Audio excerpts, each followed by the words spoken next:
Welcome back, everyone, to another episode of the Land Scurv podcast. It's pretty late over here, but I'm just so much into the flow that I'm on right now that I just can't stop it. And why should I? If you feel to do something, you do it. You go with your gut.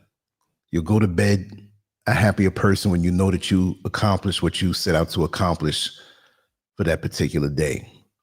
And that's a beautiful thing. Sometimes one, sometimes five. Go with the flunky balance. As long as you keep forward, you don't have to make 1,000 steps, 1,000,000 steps, sometimes 2 steps a day, as long as you're closer to the goal that you set out for yourself, right? So I'm going to make a few adjustments here and we're going to get on with the show. And I've always sat by the sidelines and listened to the whole thing about Passport Brothers. And I did do a show on it last year from a different angle, because like I say, you can always approach a show in a different way, right? So let me make a little arrangements here. Let's put this to the side and set up so we can read off some of these notes. I'm still here, but I'd rather people coming in see that title so they know what we're talking about. But first things first, this is not a program to bash anybody. This is not a program to put one over the other. I'm going to be very specific in what I'm saying, like I always try to be, so nobody gets a misunderstanding and brings a blind rage just because of the topic. Let me open up the comment section, and I will open up the lines and allow individuals to come on in, and I'll be able to see you when you make your comments. But this is a highly emotional topic. One thing I'm not defending are the so-called Passport Brothers. Sweet Berry, welcome on in. I kind of knew you'd be here, right? But I'm not defending the Passport Brothers that go abroad looking for intimacies with no commitment. I'm not talking about those.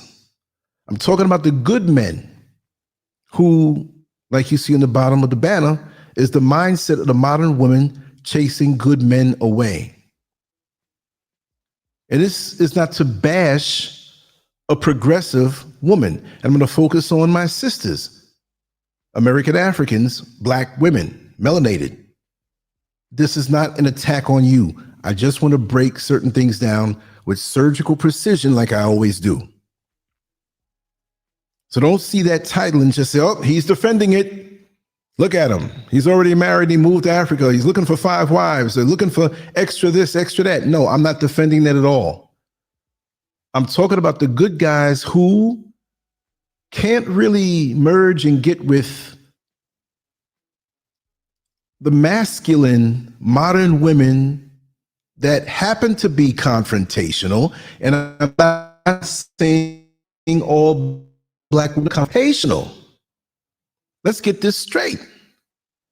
So when the show is over and people want to make a comment based on the banner, they'll get it wrong and they'll look stupid. This is not a bash thing. This is an understanding thing.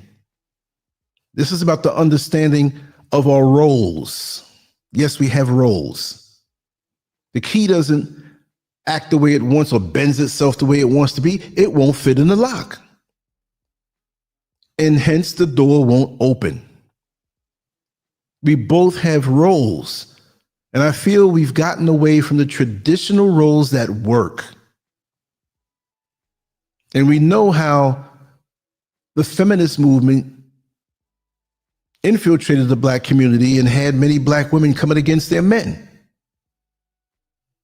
But when the Caucasian women wanted certain amenities and higher pay, they never belittled their men. They never talked down about their men. They wanted this particular status. Many of our women, because they were getting subsidized by the government, not in every single case, I'm not saying this, and encouraged to not deal with their own brother who may have been making if this woman was advanced in her career, and he may be making less, but he's needed, right? Jesus Rivera, welcome on in. The chat room was way over there, so I have to squint a little bit. So I may jack up some names here. But once that happened, it kept on going. And remember, these corporations and companies, they got 2 for 1. They got a woman in these positions and a minority. It's not because they loved you. And with many black men who were pushed out and things were manipulated to make it harder. And yes, there are good black men who made it. So if you say, well, I have an uncle, he did this, he did that, it didn't stop him. But is this the majority? Right? Right, Boz, welcome on in. East Coast, welcome on in. Yes. Yes, Jesus, yes. I watched it play out.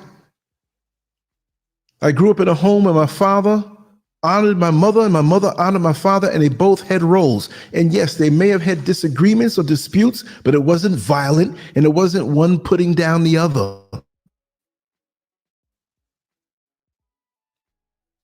Social media fanning the flames and black men being emasculated at every turn, and your own woman telling you that she don't need you. I didn't even get into the notes yet. I'm just spitting this off the top of the dome. Right? Where are we going to go? Because we're men. And in other cultures, no matter what your status, no matter what the position, you could be a floor sweeper in a corporate, let's just say, female CEO. There may not be as many as men, but they'll walk through that door and greet that floor sweeper and treat him like a man and give him respect and make him feel like $1 million. She might even stop and talk with him. How have you been? You're looking well. I'm glad to see you. And that's that woman energy.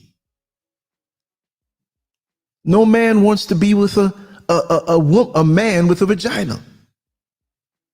And this is why I created the banner this way. I have a happy couple, an American brother with a woman from abroad, and she can even be Asian. She can be even a different race. It's not about the race. It's how you're treated. And we have another person pissed off and mad. And that's why I put on the banner, escaping the drama cycle. Because these women who fit the category that I described, not all black women, I'm going to keep saying it. And you have them in other races with a certain same way, but I'm speaking about the black community. They're walking around with imaginary balls, but no penis. Strap-ons don't count. And they want to make you feel it. And yes, there are some black men out here that are not righteous. They burned you. I don't mean STDs, and maybe it happened. But they burned you. They broke your heart. Maybe your father wasn't in your life, or maybe he abused the mother. You saw something that helped to add on fuel to the fire with the mass manipulation that's been going on. And now you're running with it. I don't need a man. A man can't do anything for me. And now you have men that are beat up by the world who are trying their best, who are good men. I'm talking about the good men. Again, not the ones who are taking these flights and seeing these well-shaped women in different countries, and their little money, whether it's blue collar money or whatever, stretches further, and they spend like a millionaire. And some of these women are going to use you too. They may not want you. Doesn't mean the past out there don't have a man already, but they're using you. That happens out here in Ghana. They'll push up on you like that. So don't think that I'm talking about a specific slice, the good man. This brother here is smiling. He's happy. He found him a woman somewhere who's going to treat him the way a man deserves, and he's going to treat her the way a woman deserves. but he's not going to get put down for what he doesn't make. He's not going to be reminded that he's not the breadwinner who makes more. You got to fight the world and come home and fight too? Huh? Let me read this comment by the Silveria.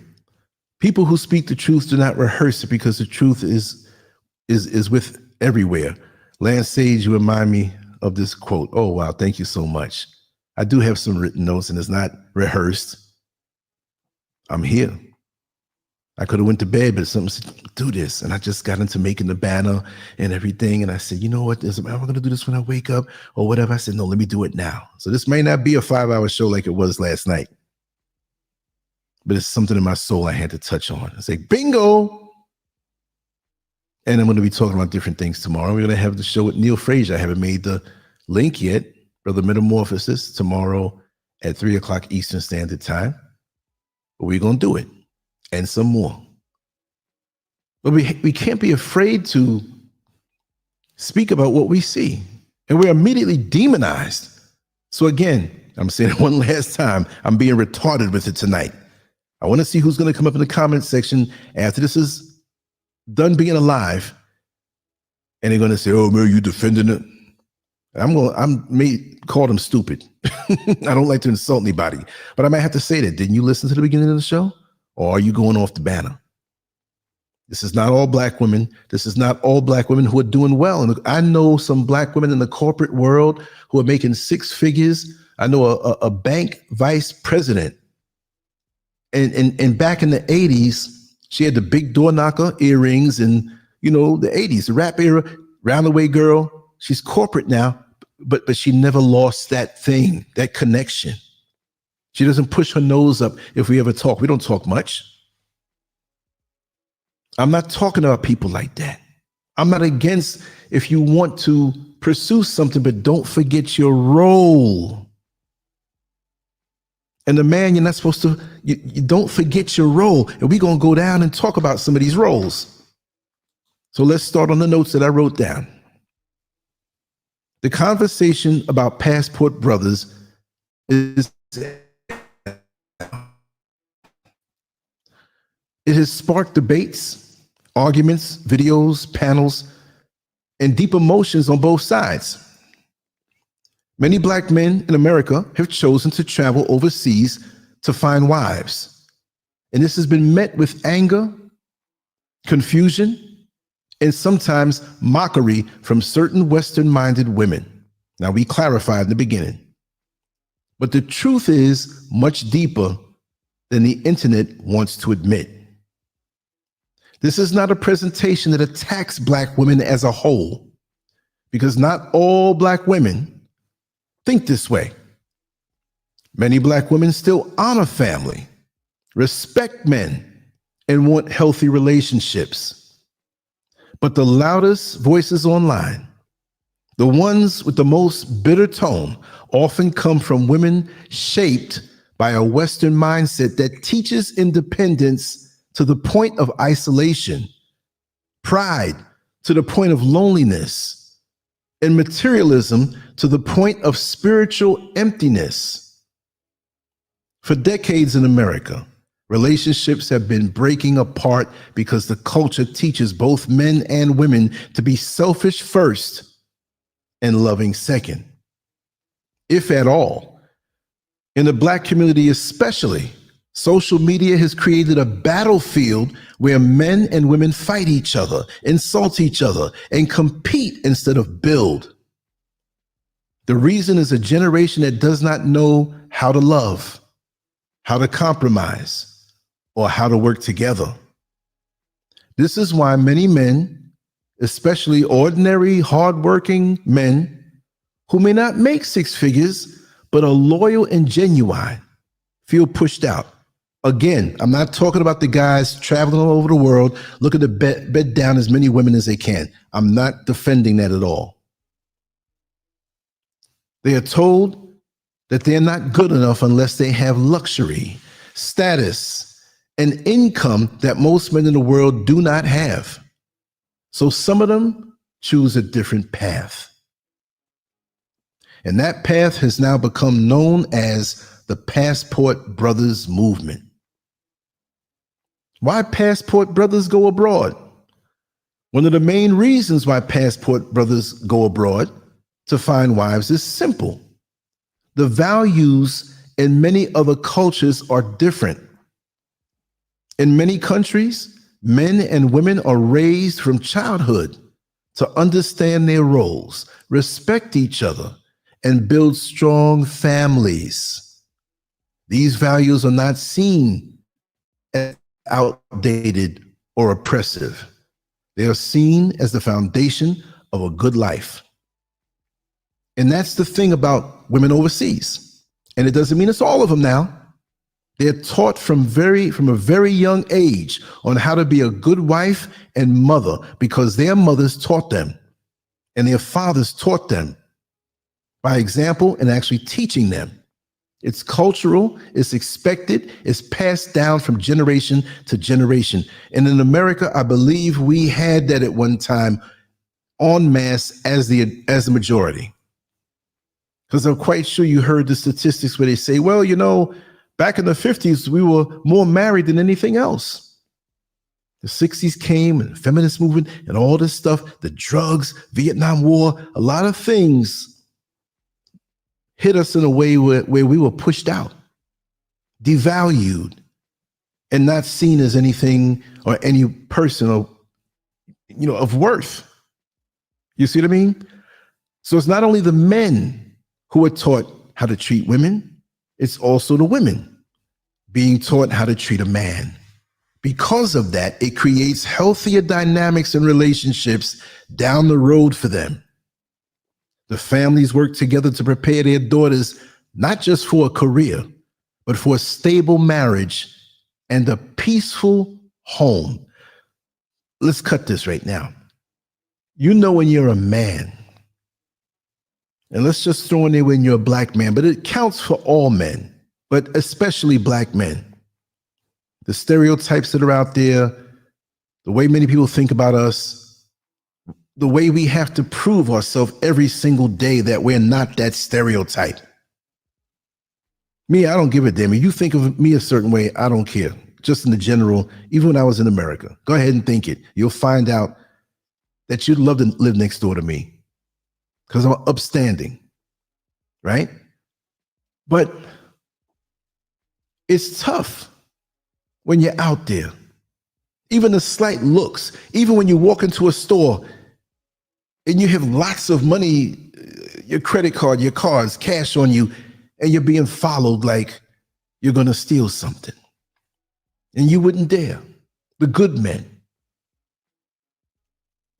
who hold the door for the woman, but she thinks you're coming on to her by doing that, by honoring her womanhood. She thinks you're coming on to her. Those types of women, not all black women. But those types, the modern toxic types who see you as maybe a blue collar dude being kind to her and she's sucking her teeth like, how dare you even try to communicate with me? You take this battering, and this is not my personal story, but I've spoken to many men about this. And yes, Mr. Scurv has traditional values. I wasn't a passport brother. I came over to Ghana already married, but her values were there. So it's not about, oh, it has to be a woman from a different country. But if our own sisters knew, the ones who were born and raised in America, who some have very good upbringing and values, there'd be a lot less passport brothers.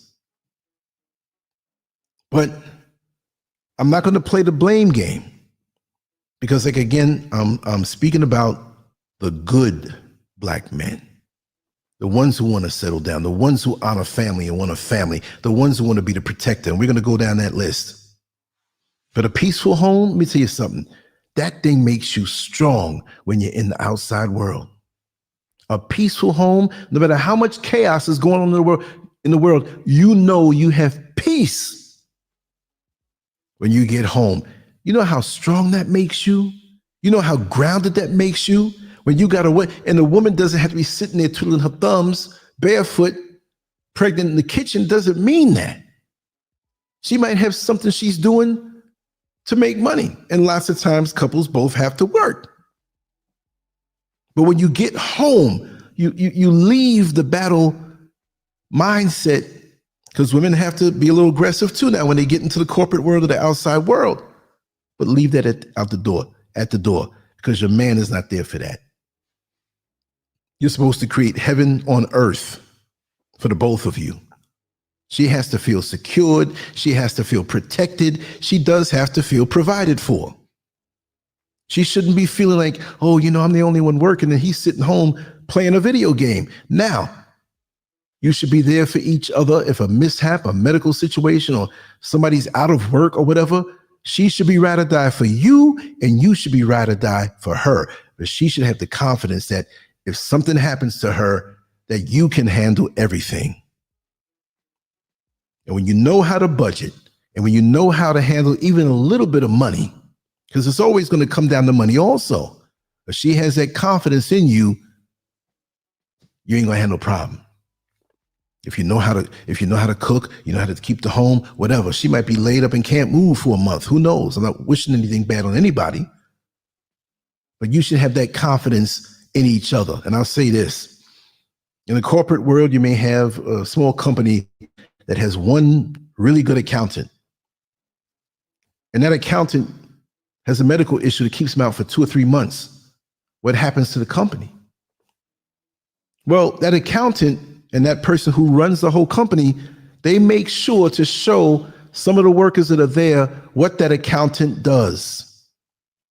They may not be as good, but if 2 or 3 of them, 4 of them know how to cover what the accountant did, in the absence of the accountant that is sick or has a medical condition, they can push on through.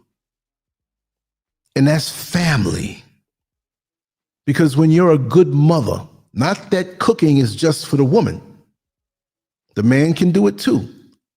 But if that is her forte, and if she is not working, but it's hard enough running a home, you got children, you got to get up, get them dressed, you got to get them out, you got to get their food, and they're coming back. Your husband's out there working, let's just say, and it may not always be that way. But being a woman of the home and a wife alone with children is a full-time job. But you got to know that that man is out there getting it for you. He's not holding back $200 or $300 so he can go to the topless bar on the weekend saying he's over his friend's house watching football. He's laying it all out. And somebody will say, oh, I ain't doing that. I don't want to be looked at as a simp. Well, if you're not willing to do what you have to do with a good woman, because maybe you ran into the toxic ones just because their body looked good. And because they did you wrong, it doesn't mean you can't find a good woman and give her everything. Every dime in your pocket. She might be the one to look over the bills, and you're bringing it home. You both might be good with that, but she might be designated for that. And you put some money aside if it's something you want to do. The home is like running a business. And it's the most fulfilling thing when you have the right partner, when you have the right mate. So we wouldn't have to have these passport brothers that I'm observing, the good ones now, not the ones looking for booty, and go off somewhere and just run through all these women and come back, or just, no, I'm not talking about that. In fact, what they're doing is trying to help their daughters become successful in marriage later down the road. Because at the end of the day, that's what truly matters. Your marriage and your relationship, not how much money you make at your job or whether you are a CEO. In many countries, people understand that a strong marriage equals a strong family, and a strong family equals a strong life and also a strong community. Building blocks of a strong community. And when we talk about the Black community in America, if we're not strong, it's because the families are not strong. That's why there was an attack on the Black family from way back. And what we're seeing today is the result of that wicked plan. And some people are going to say, oh, yeah, blame the white man. You're going to have some white man. Well, I work a job and I do that. I had nothing to do with that. Well, when we say white man, we mean the system. We mean the system that favors you. And you don't have to worry about certain things. If you jacked up at the corner begging in this society in America that favors you, there's something mighty wrong. And I've seen that. I remember when we lived in Orlando and I would go down by the intersection by Hiawassee Road and Silver Star Road. They had a couple guys out there begging. There's a white guy who used to come up. I never gave him anything. Oh, you think you're something because you're driving that car. Well, you know what? I'm white, and years ago I had it this way, whatever. And he got mad at me, so I said, well, what's your excuse? For me to get to this point, I had to go through hell and work hard. Sometimes folks try to set you up.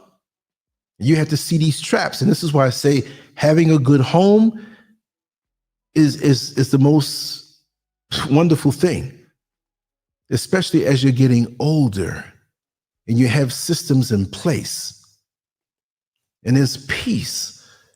You know her and she knows you, but she's willing to, may I say it, submit to you, but you also submit to her role in her. But you're the man. And when you're the man, not egotistical, but righteously a man with wisdom, you're going to buck heads sometime with these toxic modern thinking women who don't need a man, who always end up lonely unless you get some broken down, busted pincushion, emotional pincushion that you can just do anything with him. He just want a place to stay. He's effeminate and you're masculine. You're out of your roles and it's never going to be satisfying. So a lot of these good brothers, they go abroad. See? What went wrong in the West? In the West, the focus shifted. Marriage became secondary. Social media, television, Hollywood, and modern culture taught many Western women that having a man is optional. The sale of, do I say the D-I-L-D-O word? They didn't want the man, but they got that battery-operated boyfriend in a little drawer under their panties they pull out, but they don't need a man. But a man is much more than that. You see what I mean? Much more than that. But men were optional. Respecting a man is unnecessary, and playing any traditional role is a form of slavery. They were told that we don't need a man. I can do bad all by myself. And a man must come perfect or he's worthless. The mindset has created women who believe love should come with no effort on their part, but maximum effort from the man. Some even believe that a man's worth is measured by his paycheck. If he is not a six-figure man with a luxury lifestyle, he's dismissed before he can even show his character, right? And how many men are making six figures, right? We should all strive to accumulate more, but not at the expense of our relationship and our character, right? Meanwhile, many men feel alone in their own country. They feel judged, not appreciated. They feel like the only thing women in their community see is what they lack, not what they bring. And when a man is treated like this for years and decades, he begins to wonder if love exists somewhere else. Well, even me, on a different level, peace, quiet, community, nature, a lot of things didn't exist in America for me. They're there, but it's beyond your reach because things are so expensive. I already have a wife. Well, let's plant ourselves somewhere else where we can relax a little bit more. And you start wondering, this is a big planet. America is not loyal to you.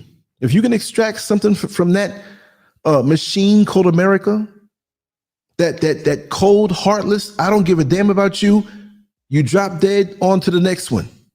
That's the mindset of America, right? Let's talk about traditional roles versus modern confusion. Traditional roles were never about slavery or control, like many of the modern women say. They were about teamwork, balance, and responsibility. I'm going to say it again. They were about teamwork, balance, and responsibility. In healthy cultures, both the man and woman have roles that complement each other. They complement each other. They don't go butt heads against each other. Traditional roles for women, let's start with that one. Creating peace in the home, nurturing children, supporting the family emotionally. See, the woman has a temperament in her naturally developed state that there's a warmth about her. Yes, the man can have a warmth, but it's nothing like a woman. It's nothing like a wife. It's nothing like a mother. That's why the Creator chose the woman to carry the child for 9 months, give or take. There's something that she imparts. And those of us who have mothers, and the majority of us here, I believe, love our mothers. We have mothers who weren't doing all they could. They had issues or problems, but as you get older, you realize things that went wrong. So for the most part, the womanness, the man can't duplicate that, right? So supporting the family emotionally, respecting her husband. If you don't get respect out in the world from anywhere else, you don't want to come home to be disrespected. At home, then why come home? And for the women who do this to the man, you slowly chip away at the righteous veneer. And this is why, not the dirty dog men, but the men who are crying out emotionally for peace in the home and love from a woman, not the masculine person who doesn't give a damn about you. You can leave if you want. I can do this by myself. The man needs to be needed, right? But the respect, there's nothing you can do in the bedroom intimately that will supersede respect. Because if you don't respect your man, all that stuff is reduced and the effectiveness is reduced. It's just erotic calisthenics. Let's put it that way. Being a partner, not a rival. You work together, you have a family, whether you have kids or not. You may not be planning to have children. You might be a little older, right? But if you are, you're setting the foundation. Because what those children see, when they get older, the home is the launching pad. They're going to go off the rhythm of what they saw at home. That will be normalcy. So just think when the children grow up and see the man beating the woman. That's normalcy, even though they know it's not right and it's not normal. And why do you think they go when they get older, especially many young ladies, will find a man who acts nice, but the minute he puts his hand on her, that feels normal in a sick way. And they will always seem to find men who are abusive to them because I know this is wrong and I love them, but I don't know why. Because your upbringing, that's what was normal. If you grew up in a peaceful, loving home and you saw your parents or the ones who raised you as partners and they work things out, they might close the door and raise their voice a little bit and catch themselves because they don't want to make you hear a dispute. But they're all about working it out.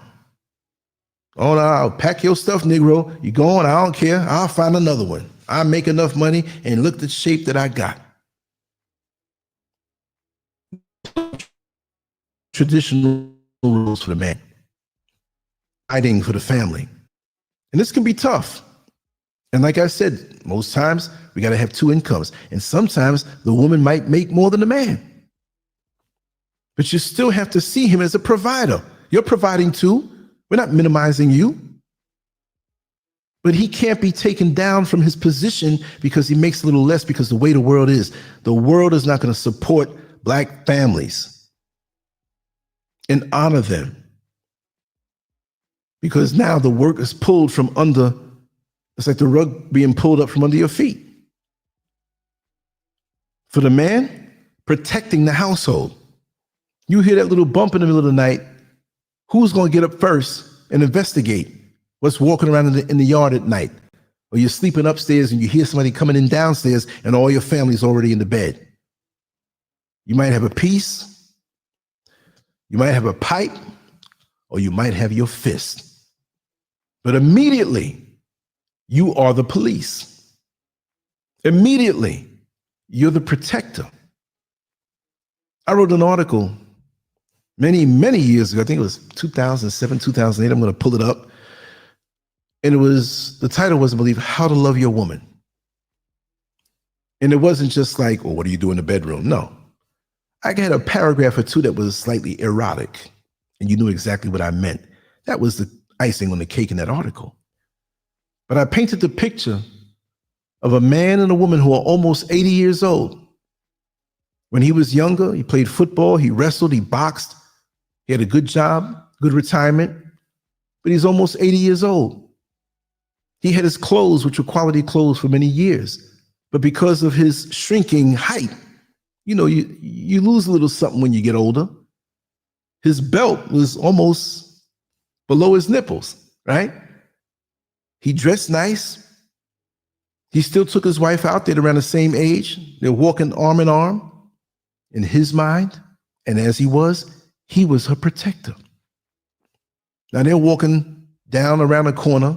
They went to go see a movie. The parking lot was full, but around this corner, they got there in the late afternoon when the light was on, or the lights were on, or the sun was out. But now they had to walk down a dark street. They see about 7 or 8 dudes sitting there smoking weed, pants sagging, the stereotype, the hair, whatever. Not all guys who look like this are bad people. But what were they doing? And so her grip tightened up on his arm. And he rose up because he knows his role. He might have been almost 80 years old, but you couldn't tell that man that he was going to kick everybody's behind if they even tried to put them in danger or insinuate. And as a man, no matter what age you are, you have a position with your wife, with your woman, with your community, with your children. And he walked through, and those youngsters, those younger guys who were there, who might have had something on their mind, they saw how he carried himself. They felt his essence, and they knew we can't mess with him. They're bigger than him, stronger than him, faster than him, but we can't mess with him because of the way he carried himself. And as a man, it's not about having big muscles. It's not about having a pistol at your ankle, one on your hip, and one in your lower back in a holster.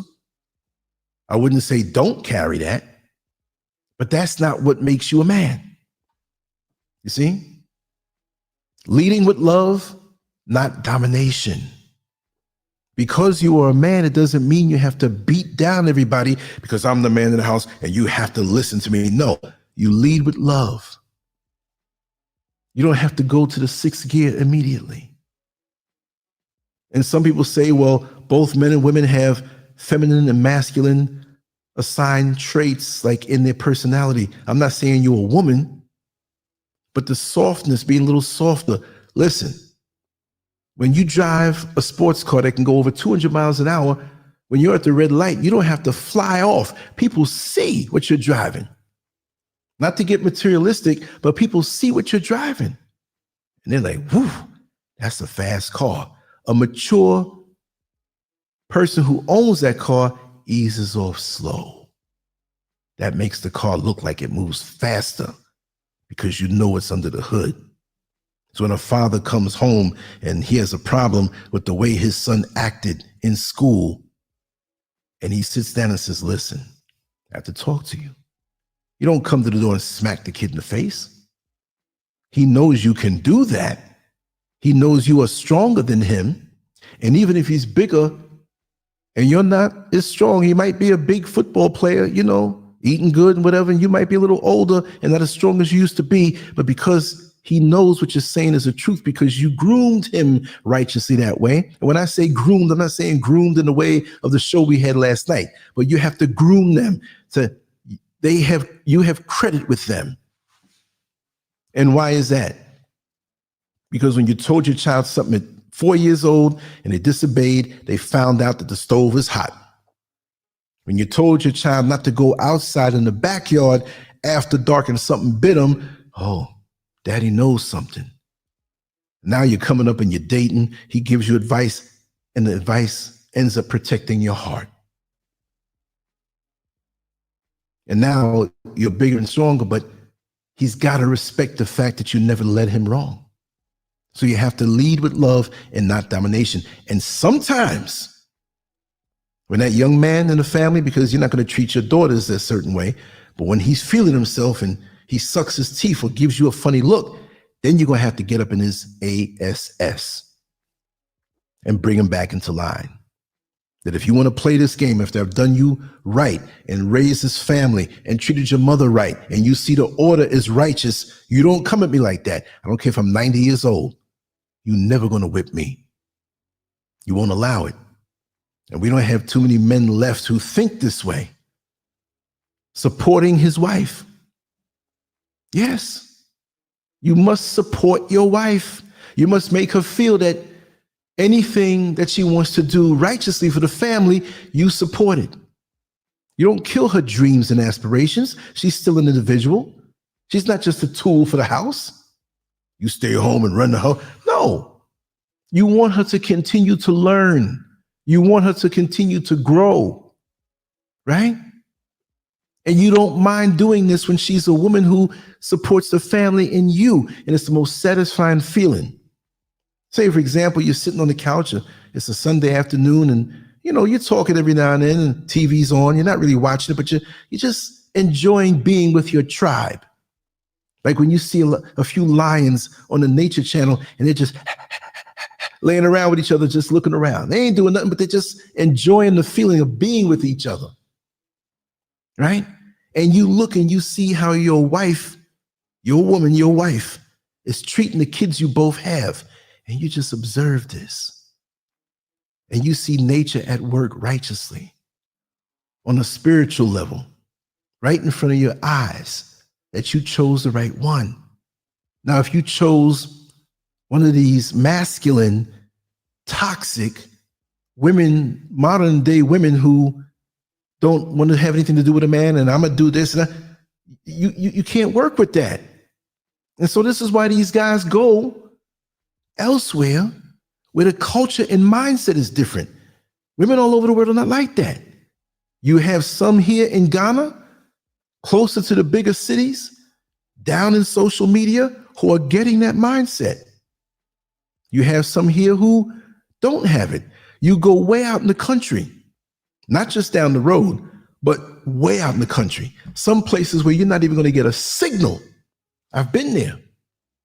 And you have some very sweet young ladies who you can tell they may not know everything about the Hollywood gossip. They may not know everything or have this great education to know technology, but they can whip up a meal and keep your kids and have a home.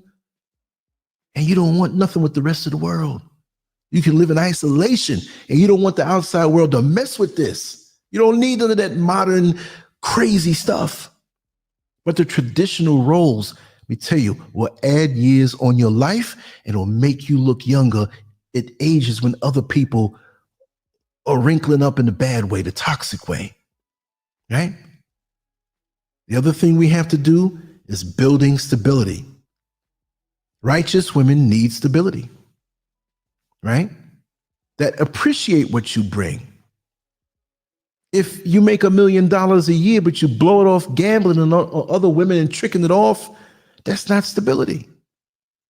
Because people I know that have large amounts of money, sometimes they get into a lifestyle where they spending more than what they make. And here you are making a fraction of what they earn. And your home is in order. And that's something you can't pay for. And this is what the good passport brothers are looking for. Men, and you heard this on other videos, and it's so true, and I repeat it. I heard it a million times before. I knew it before I heard it, but I'm going to say it just like others say it. Men don't care about your money. Men don't care about it. That is not what they want from you. And if they want that from you, if that's the prime thing, they're trying to play you. Then they're not a man. They want that woman essence. They want that comfort. When they get that, they get so strong, they may even make more money. Man, I got something good at home. I'll stay a couple hours for overtime, or I'll start this next business and she'll help me, and she will be there to get all the benefits of it. Because when you say home, and I've said this before, home and womb sound the same. In the womb, you're protected, you're nourished, you have a place to thrive before you come out into the outside world. And the same thing with a home. We still need to have our womb/home. I'm not talking about going back up in my mother's stomach, but the principle of that should be played out in adult years. So you have the home for your children. They came out of the womb, but it's not just you came out the womb and that's it. You don't come out and start walking. You're nurtured. And it should be a measure of nurturing for each other for the roles that we have to execute and embrace every single day. Because when you're sitting still in your home and you're content, and it's a feeling that many of these modern women will never have, no matter how much money they get. And I know many of them. And they're still trying to play the game of the body. And yes, you should keep yourself up. But when you get to a certain age as one of these modern women, and you're trying to keep up with the ones who are in their 20s, who may have a maturity about them, not all of them, because a lot of them are running buck wild, but they're thinking about a foundation. They're not laying around with everybody. Dating is not a wine tasting sex thing, you know. Well, yeah, and in the bed, you know, he was shorter, but his thing was a little better. You know, but the way this one, his breath stink, and this one here, he ain't had no money. I didn't know he had 15 kids, blah, blah, blah, and you're running through. And just like I heard it, and this has nothing to do with the topic, but I'm gonna say it anyway right here. Since we're on the road, we're reading notes, we're freestyling. I haven't even checked the chat room, so excuse me if you came in and I didn't see you.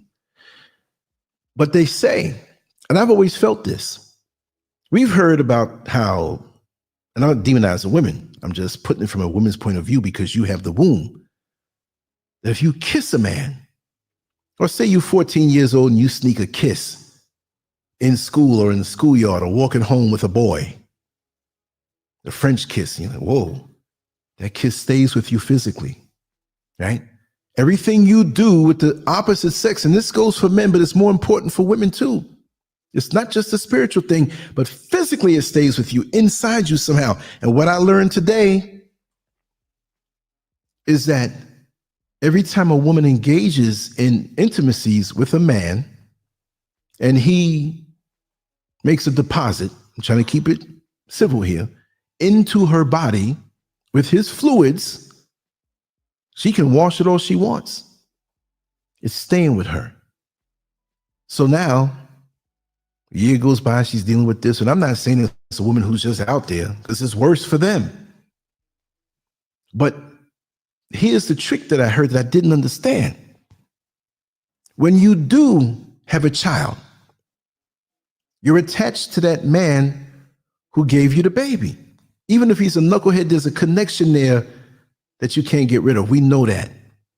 But not only are you using his DNA from what he deposited into you, all the other people who deposited into you may have a small percentage of what goes in the creation of that child. That's crazy.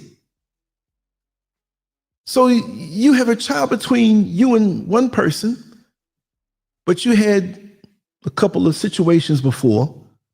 Those couple of situations before, in a small percentage, added on to the creation of that child. Ain't that something?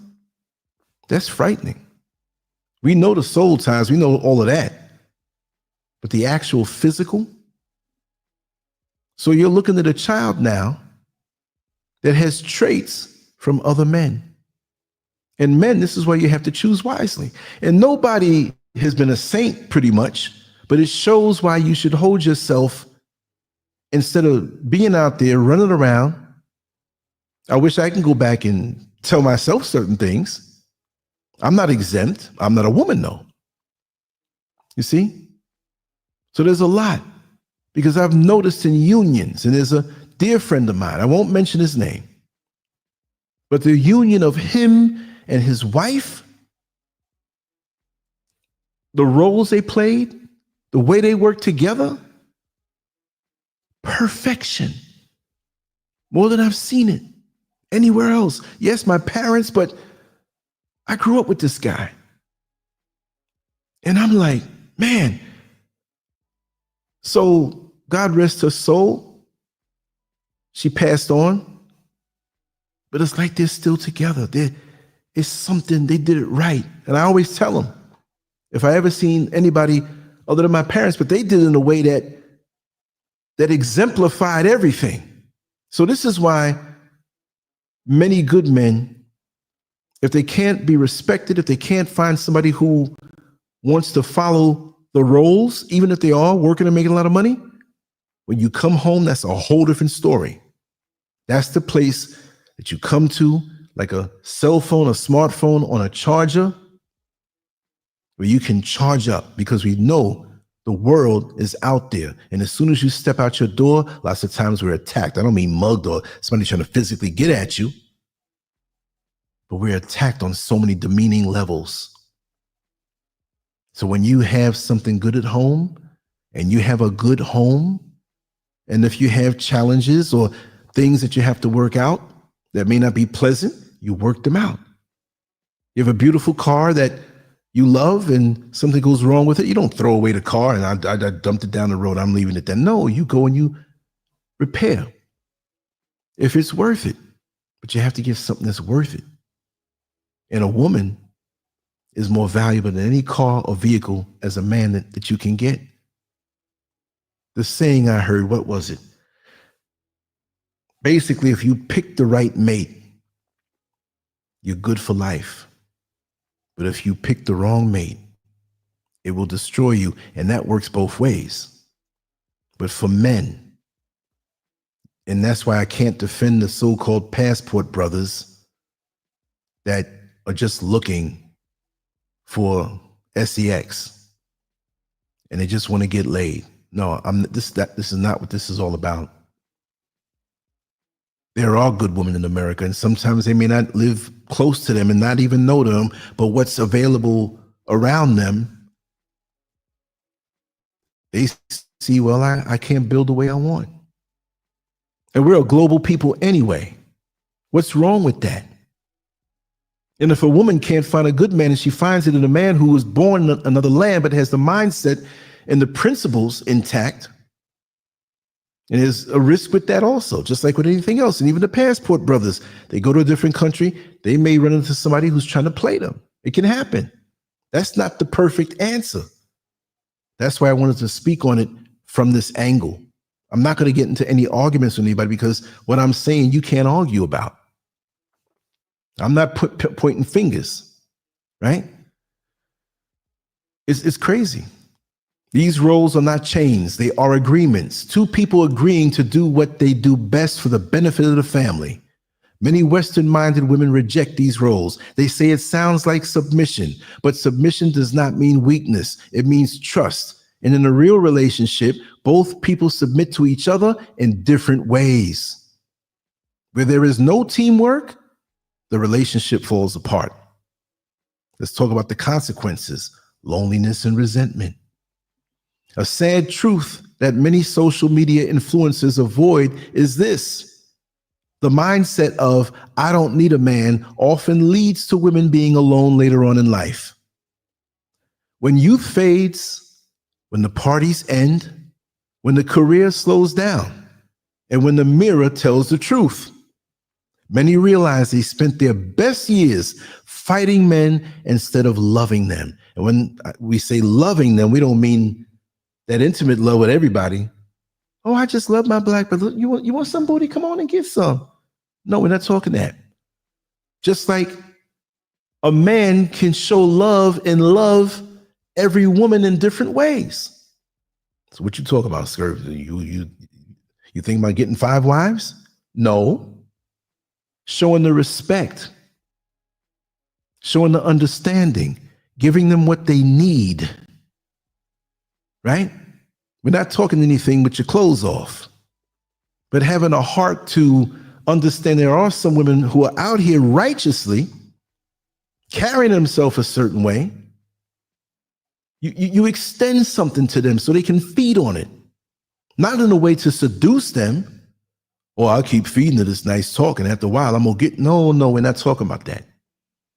And that's why we need to have community, which is built on strong families, so we can look out for each other, right? Because we all have value. We all need to feel like we're part of something bigger. And by the destruction of the black family, the black community is mainly a neighborhood. Not even that. They even take the neighbor part off and just call it a hood. Like sucking on a chicken bone that somebody ate off already. That hungry guy in the KFC parking lot. And when you throwing the chicken bones out and you drive off, he's coming over there. You done ate all the meat off of it, sucked all the flavor out of it. There's nothing left. That's nasty, but I've seen it. And that's how some of us are when we're stripped of what we need. See? This is not a judgment. It is a reality many women online express with anger, bitterness, and regret. They blame men, but often the real issue was the mindset they were taught. A mindset that said, be independent to the point you don't have to receive love. Focus on material things over emotional connection. You got to get yours. A regular hardworking man is beneath you, right? They're setting you up. This mentality has damaged the black community beyond belief. We are so busy fighting each other that we forget how to build with each other. Ain't that something? Again, like I said before, and I'm not going to put another race over, but if they're doing something right, I got to point it out. You don't see the Chinese woman on social media. Chinaman, no good. Chinaman don't make 6-figure. Chinaman is good for making baby, and that's it. And they don't take care of it. Look. You don't see that. You don't see that. They work it out together. They have their belief system. They have their protocol. They have what they do, and they move forward, and they're building. That's why they're all over the world and other people's countries building. If we knew how to cook at home, like I said in the video earlier about finance and money, we wouldn't have to go to that Chinese food joint all the time. And you say, well, I'm so tired to cook. It don't take much if your life is in order. Everybody else benefits from what we don't do. If we can't keep our hands off of our woman, where are you going to end up? You're going to get locked up. The correction officer is going to get paid. The lawyer's going to get paid. The court, the judge, everybody's going to get paid off of what we don't do for each other and show some control and self-restraint.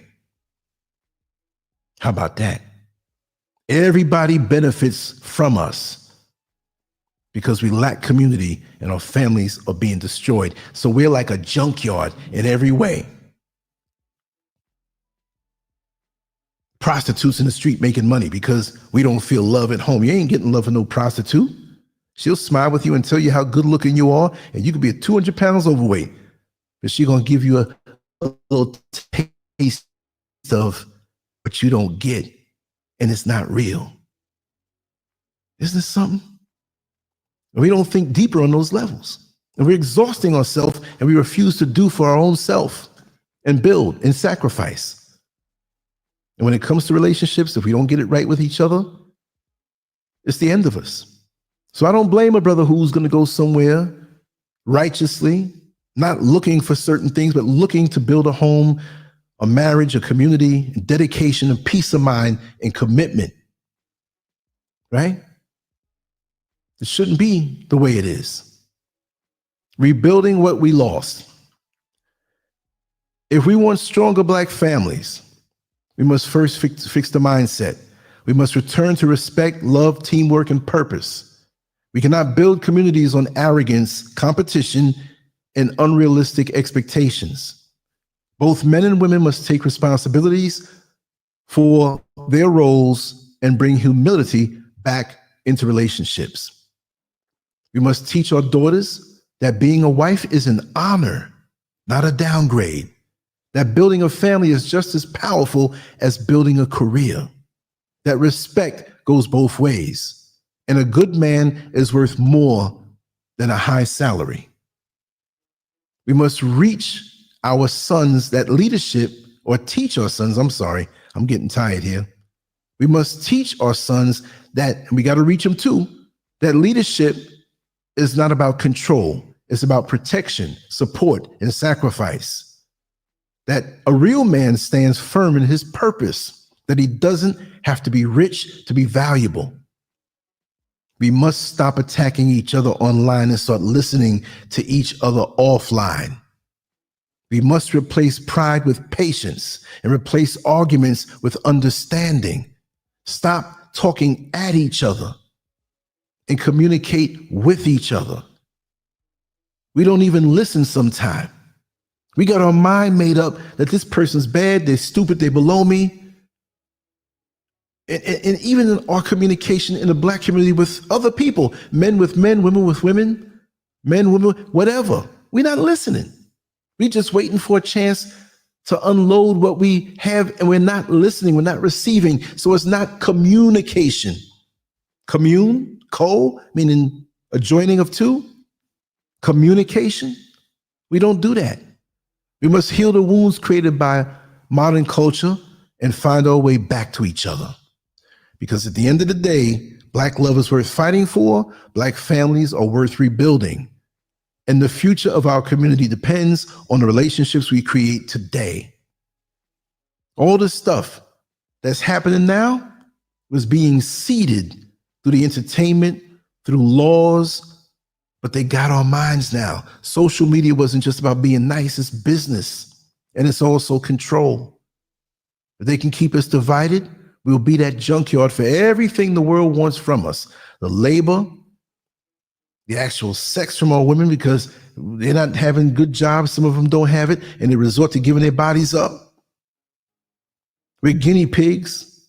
They pollute our community and put stuff in our food, and we just played every other way. But if we had strong families that supported each other, that couldn't be penetrated, that knowledge was in abundance when the parents spoke and the kids couldn't wait to hear the truth. Not just sending them to school and letting a stranger and letting the enemy teach them. If we can return to our roles, our values, and our respect for one another, we will not need to run overseas to find love. We will be able to build it back at home. But until that shift happens, the Passport Brothers movement will continue to grow, because people will always search for peace where it still exists. Instead of complaining about the guys who may leave, we need to change our ways. And the men that are bad, that are no good, yes, I can say some are no good. If somebody, you can't say they're all no good. Well, look, say, for example, you got a nice plate of soup in front of you, right? Plate of soup, a bowl of soup. You know, my brain is skipping now, like the old 45 records when they saw skipping. And a fly lands in it. Are you the kind of person to pick the fly out and go eat? No. The whole thing is rotten now. We don't know. I'm not going to get gory, right? But you know exactly what I'm saying. Now, I haven't seen the chat room in like 10 years.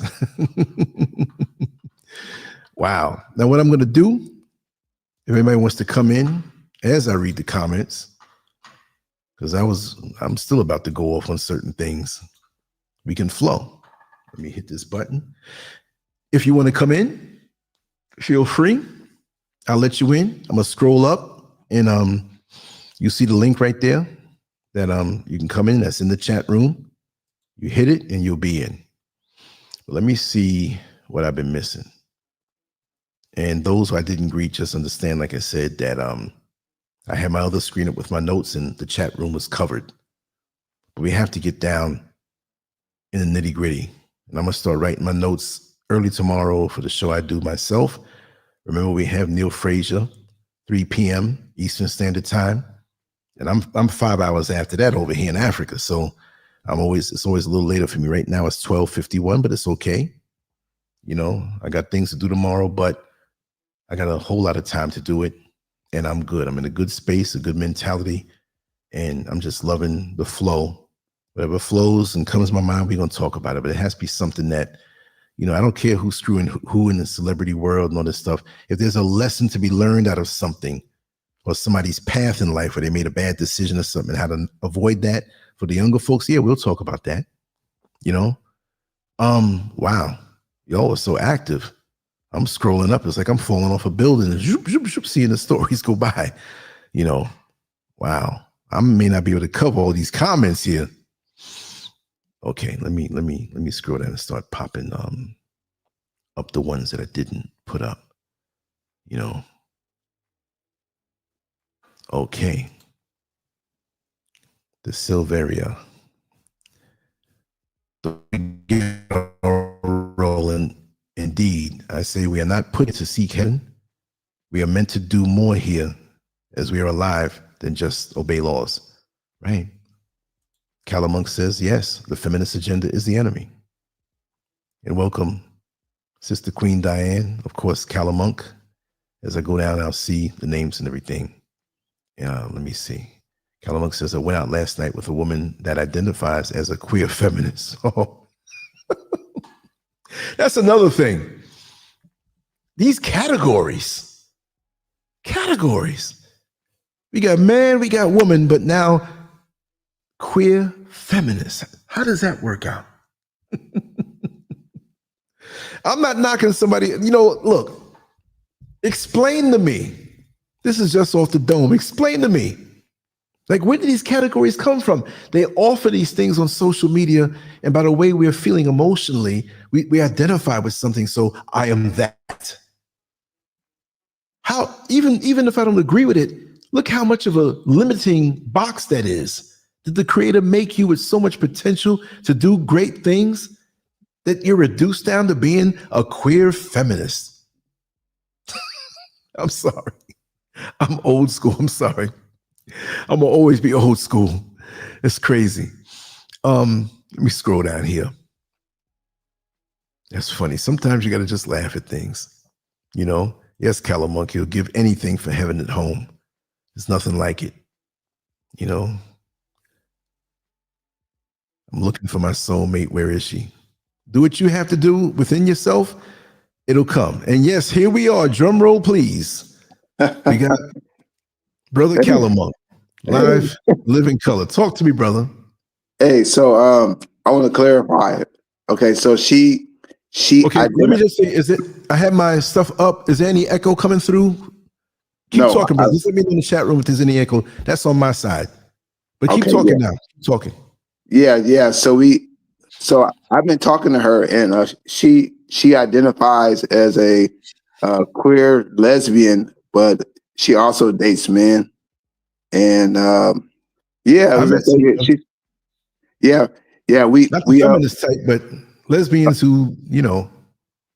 Right. No. She is all over the place because I'm like, how you gonna be queer and all that stuff, but then you still like me?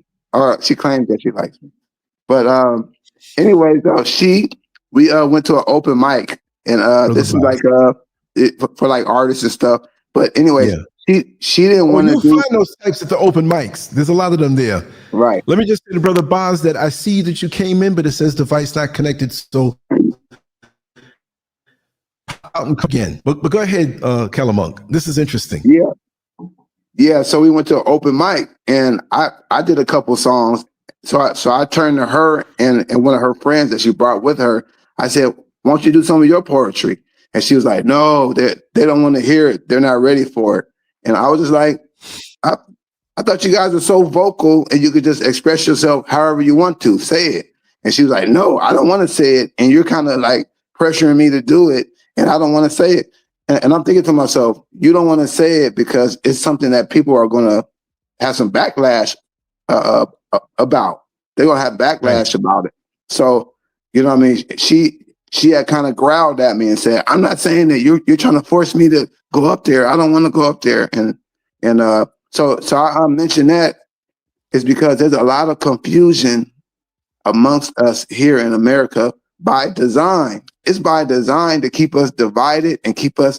It's the old tactic, divide and conquer, which has been used on us ever since we got out of our minds.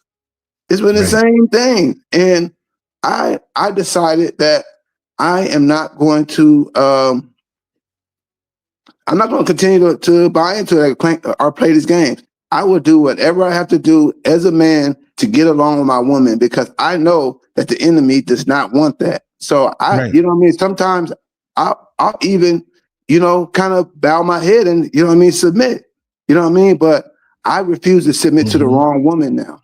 You know what I mean? Like I got out of a relationship with the narcissist and I did everything in my power to get along with this woman.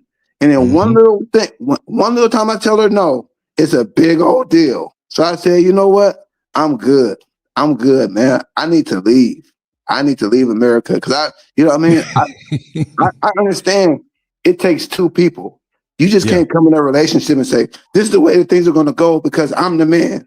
No, it don't work like that. You got to compromise and you got to see the other person's point and you got to, like you said, communicate. But some of these women, they just want to run you in the dirt because they see that you're a good, kind guy. And that's like a bully. That's like a bully. A bully's not going to pick on somebody that's going to stand up to them. They want to pick on somebody that's going to cower down to them. That's right. And so I'm just sick of it. So let me just say, Brother Boss, try to come back in because the connection didn't go through completely. And I just want to make a comment. I'm trying to understand because this was written a certain way, but I'll read it out. I put it up on the screen. Men are the problem.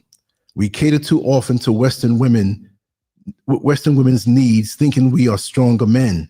Most brothers lack security and were raised by single moms. The result equals men in other societies. But not sure by your name if you're male or female, but if you're saying that it's the man's fault for being soft and it's the man's fault for being raised by a single mother, well, let's go back to the single mother. Now, if she got with somebody and it was the wrong choice or whatever, that's one thing. But there are single moms out here who are reckless, having different children from different men, and the men don't stay around because they're making bad choices with men.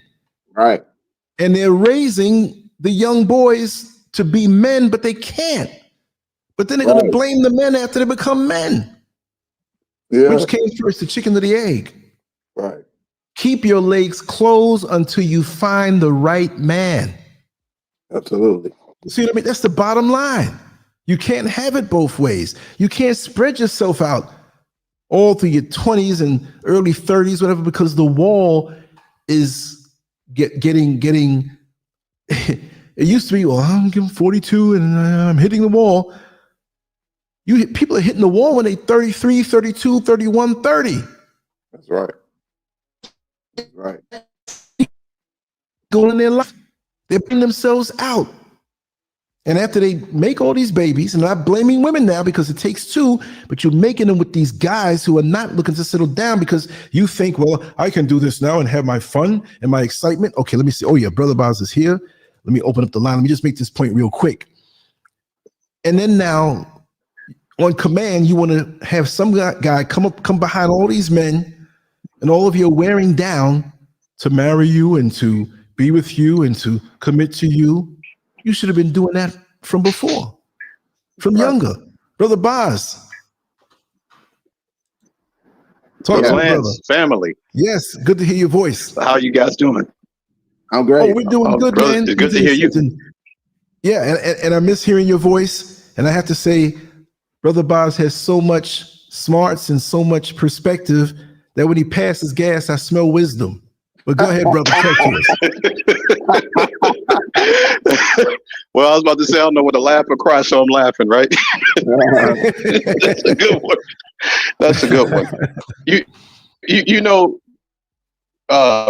Greetings to you, gentlemen, and greetings to the listeners. You know, Yes. Brother Lance, there's got to be something in the heavens that's aligned, because I've been getting a lot of Kevin Samuels videos popping up into my notification, and he's talking to all these women. You know how Kevin was. Mm-hmm. So it's not just me.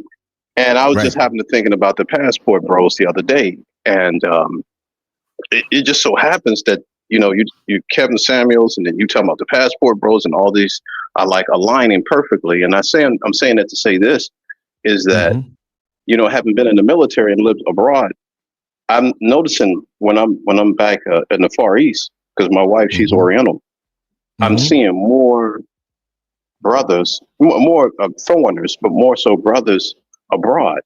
And these are not guys that are necessarily maybe 20, 21. You may see guys like in the U.S. Navy or in the military, but I'm seeing brothers like 50, 60, older brothers. Yeah. And older, like myself, older.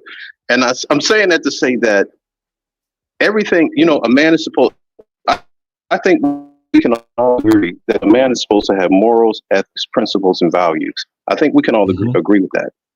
Right. And that being said, that it goes back to the intentions. And a man by nature is a problem solver. And it's like going to a nightclub. You go to a nightclub, the drinks are watered down, the music is horrible, the DJ he trying to rap and he can't. It's funky up in there. It's even Rick James couldn't stand it, or James Brown. And you look around and say, man, funky in here. Yeah. Say, I'm busting out, man. I'm leaving. I'm staying here, right? So if you don't sit there and complain about the club per se, you say if you don't like it, you just get up and leave and go somewhere else. Right. And I think, and you hit on it about how this dysfunction that we've seen in America in the last 50, 60 years. And going back to brothers being problem solvers, like you said, not the ones who are just going out there getting women pregnant, but the ones who say, hey, I'm legitimately trying to find somebody for me. Right. And we're in a global community. We have the internet. So people connecting with each other. So the man goes somewhere else abroad. I mean, I really can't argue with them. Right. I can't argue with that. Right. Because you can't make somebody here do something that they don't want to do. Right. Definitely. If you go to a restaurant and they don't have on the menu what you need, you have to go somewhere else and eat. Yeah. It's not that you're scorning that restaurant. They're just deficient in what, you might be into, like you are, fitness and training, and you don't want to eat slop. Right. Correct. You want to get and reward your body with what it needs. You see? And we can't settle for less. And again, I'm going to say it again. This is not all Black American women. It's the ones who are bitter, masculine. They don't need a man. They can do battle by themselves. They can do this. And if you don't have a hella port in your backyard and Lear jets and mansions and figures 7 and 8, then you're no good for them. And a lot of them are broke. Yeah. Telling you what you need. Yeah. Instead of saying, let's build together. Let me look at your character. Let me see what's on the inside, because you can have money now and lose money. And if you have no character, you have nothing. No integrity, no commitment, no problem solving, no discipline. Yeah. You see what I mean? Yeah. It's easy to look like you got the discipline when you have all this money. Yeah. Drug dealers got money. There you go. This is what I'm trying to say. Right. That's right. That's right. And that's how a lot of these sisters get hooked up when they're younger, because they think, well, at least he got some money. Well, he's going to give you something to bail him out when he gets caught, or bury him when he gets shot up. Exactly. You see, or strung out on his own stuff. I've seen it all. Yeah. And I'm so happy when I come home, even though this is a peaceful country, just like in America. When I come home, I'm like, thank the Creator, I made it home. Right. Mm-hmm. Yeah. This is a more Yeah, I'll peaceful make a place. point too. I feel around here, not that anybody was coming after me, but I feel like, because the more we live, the more we're coming to that date when we're going to transition. So I appreciate each day more and more. It's like when you're eating that slice of pizza, a piece of chocolate cake, and it's getting smaller, and you got that last piece. That piece tastes the sweetest because there's no more after that, That's right. right? Mm-hmm. And it hurts when you think you're going to eat that piece and it slips out your hand and drops all on the ground. And that's how a lot of us live. We take each day for granted.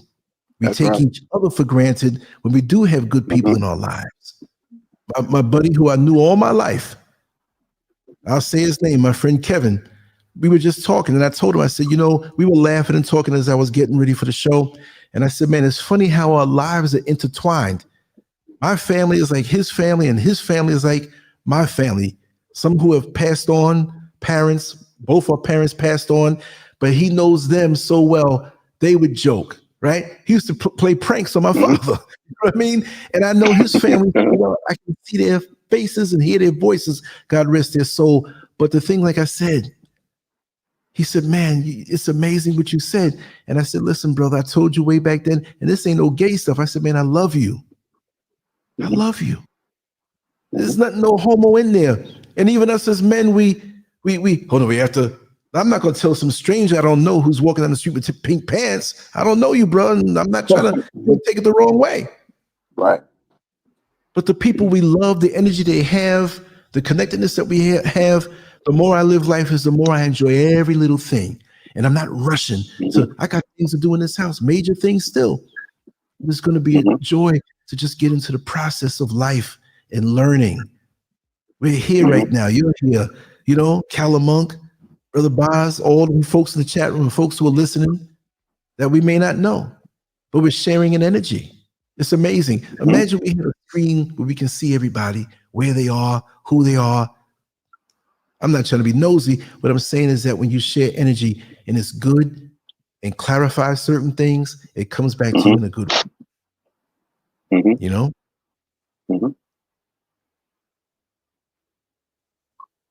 When you're eating at the table and there's a bunch of people and you're chewing and the conversation gets quiet, that's just what happened. Everybody's saying, well, Brother Lance, as you were speaking, you talking about you and a brother having a conversation. If you think about it, you all are like brothers.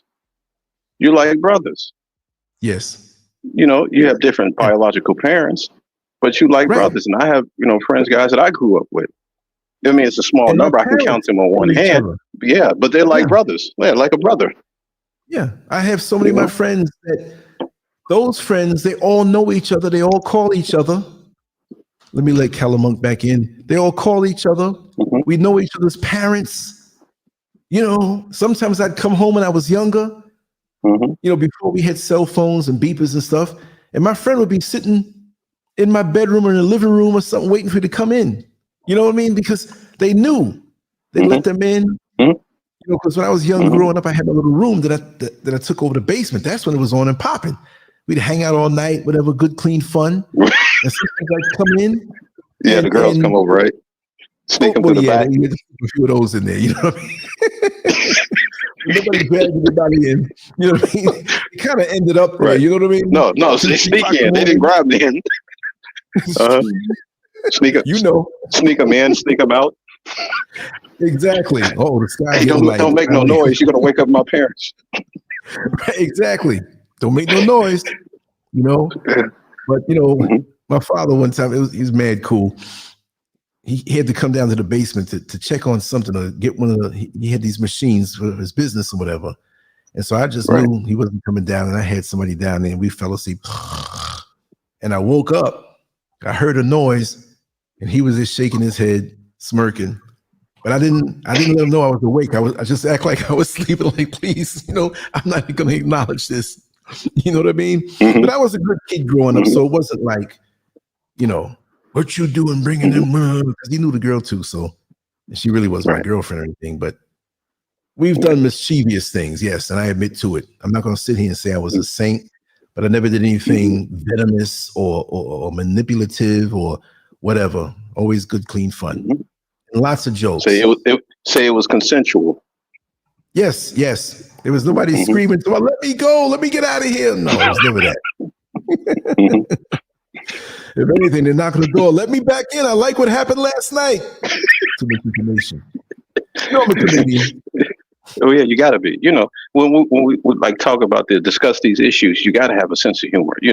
Oh yeah. You can exaggerate a little bit, but we got to have a sense of humor because we all people. We all. We as men. Right.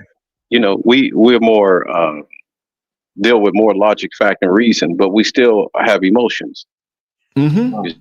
You still need emotion. You still have emotions there. That's right. So it's always about balance. Yes. Yeah. I want to make a point real quick. Hey, Uncle Lance, let me make a point real quick. Go ahead, brother.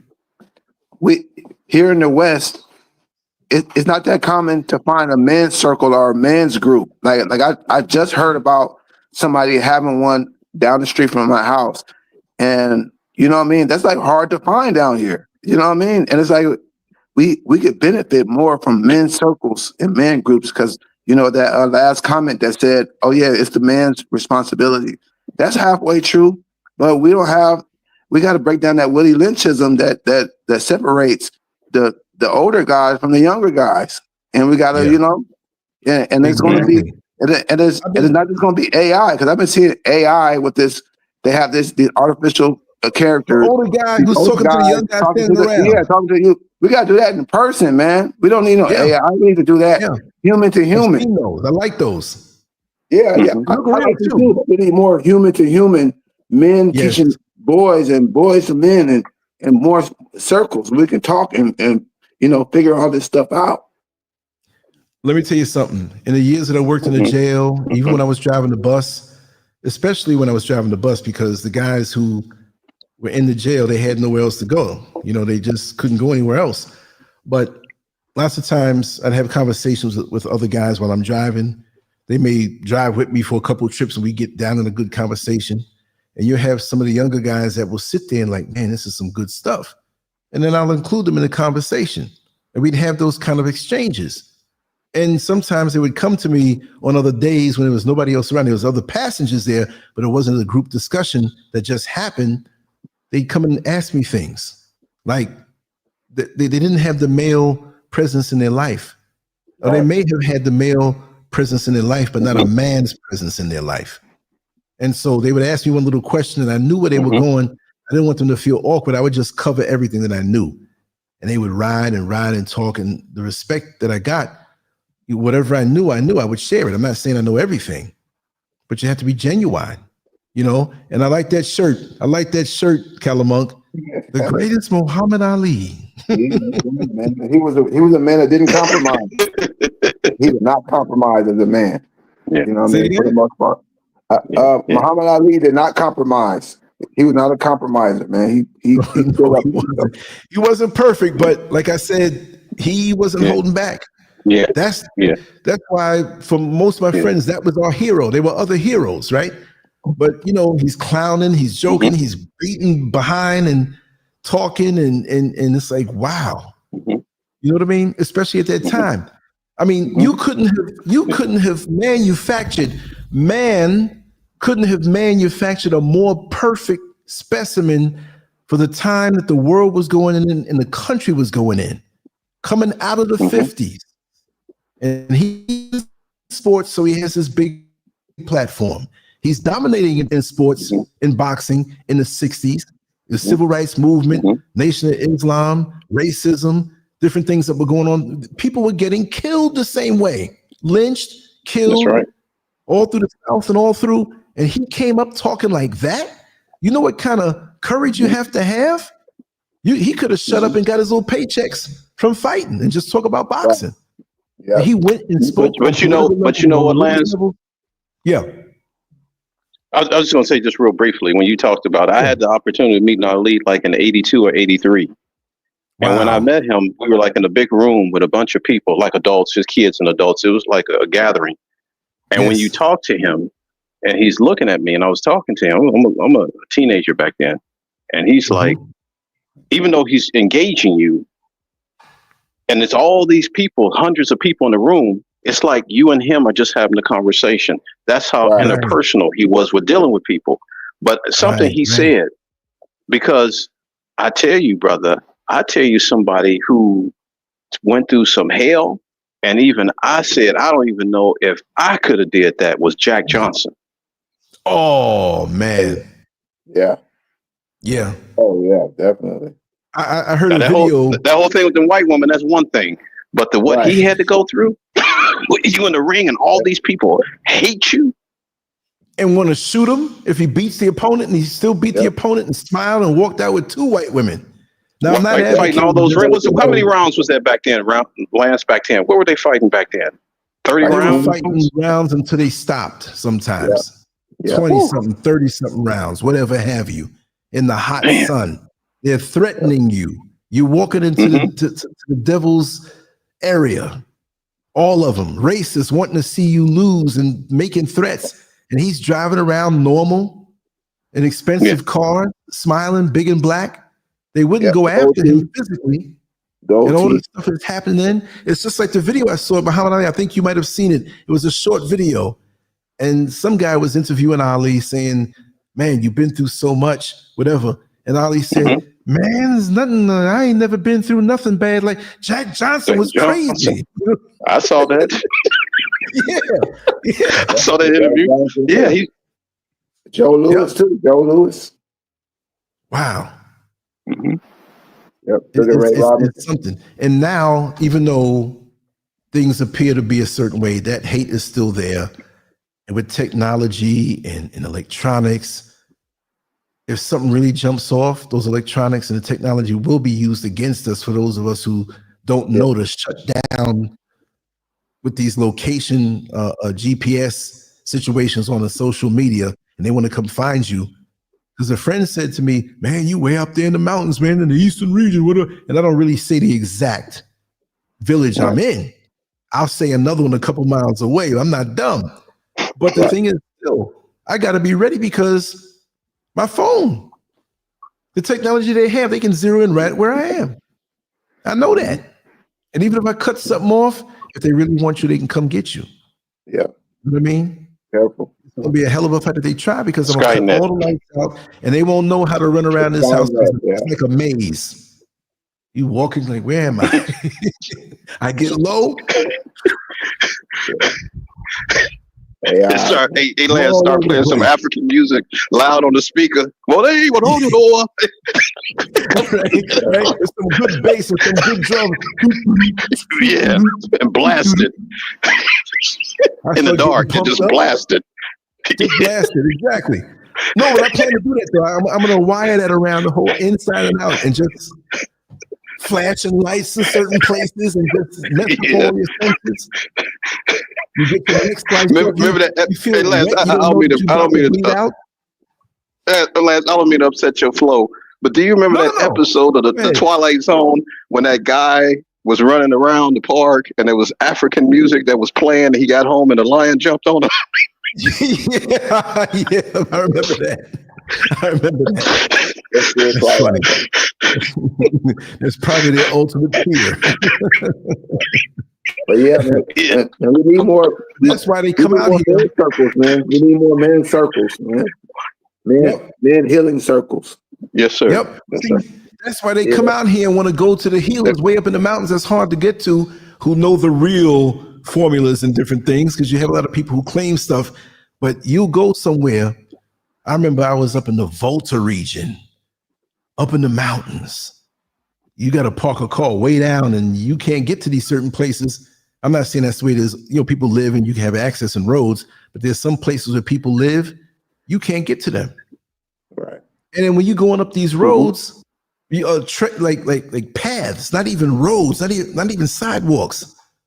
Every now and then you got to cut some of the bushes to keep it open. And you don't want to go up and down through there at night. You go up in these areas and you see some white people coming up to them, like, where are they coming from? And they looking at you like, what are you doing here? Like, okay, if they can tell us a native-born African, but they hear me talking to somebody else, they see this guy's got an American accent. They start looking at you like you discovered their best-kept secret. That's how they are. For real. They're trying to learn all that we know and then come and tell us it's bad. Oh yeah, that's that voodoo, whatever. These guys may have knowledge of healing, leaves, bark, roots, this and that, whatever. And the pharmaceutical companies don't want that to be. I know somebody deep in the medical industry, and you have these big pharmaceutical companies that go way out and pay these guys not to teach what they know because it's natural. They want you on the synthetic stuff. Yeah. They know the real deal. And again, not everybody who claims to know knows, but there's some people. If I find somebody like that, you know what I mean? I'm gonna interview them. We're gonna talk some talk, and I'll pay them. I'll pay them to talk and put something out there. Because there's definitely a lot of knowledge out here in the natural world, aside from the synthetic man-made world. There's so much that we've lost, we've gotten away from. I'm not saying to absorb everything that sounds a certain way just because it sounds exotic. You got to test everything. But there are incredible things out here that we just don't know about, especially when I see how nature works, how organized it is. And like how I learned in a nutshell, and I don't know how to explain this, how the plants can communicate with ants and how some of the fungus communicates with ants to go and get leaves off of other plants and bring it back to the fungus and break it down for them. That's fascinating because every day when I go out here or there and I'm walking on the dirt road or whatever, I'll see long lines of ants, orderly, 3 in a row, 4 in a row, 5 in a row, and they're walking and they're on a mission. It's not like we just happen to be ants. We're just walking. If you can't see that there's something advanced going on with that. And I've walked through areas to see where this began and gave up. I'm like, I've been walking for so long. How many ants are there? Imagine a little ant that you can step on. If they all decide to come into your house, I'm sitting here sleeping and wake up with all, you know what I mean? They can end my life. Ain't that something? Together. Even the bees, the same thing with the bees. I was watching the National Geographic program, and they were talking about the bees and how they interact within their environment, their kingdom, and it's a structure that's there, and how they do things, and the workers and the queen and all this work that they do, and that if a predator comes in, then what they do to protect their environment. And I look at it like whether, like you said, whether it's the ant or whether it's the bee. It's intelligent design. And if you guys notice, I know it's kind of drifting away from Passport Bros relationships. Okay. But if you notice something, but just notice something with the human being. You ever notice if the human being makes something, it's always based off of something that's already inside the creation. Yes. Like a bird. And the human being looked at that and said, I'm going to make an apparatus that a man can sit in, a human being, and soar through the air like a bird. That's right. That's right. I'm going to make something that swims in the ocean, that moves in the ocean. Yes. Oh, so even the design, that just like it can grab certain things, and you see certain animals like crabs and the leverage. Okay, that's what you're saying.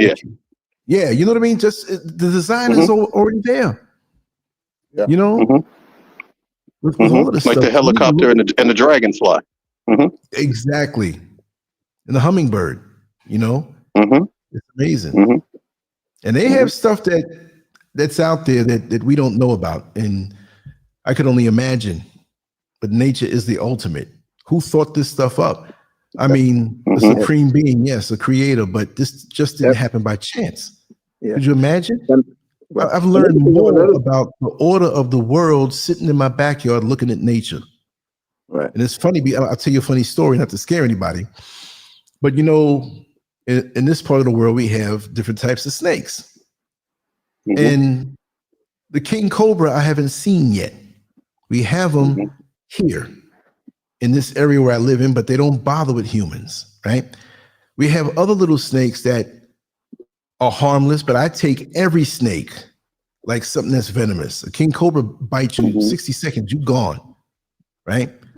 Well, we pretty much finished up all the tile work in the house, but these guys, when they come, it's not like, well, we're going to hop in the truck and we're going to go home cross town. They may live far away. The tile guy who was the head tile guy had a guy come from Togo to help him work, and he was excellent with tiles, artistry. Then they had the other guys who didn't know much, but they're just mixing concrete and stuff and bringing it back and forth, the laborers and whatnot. But they had a bad habit.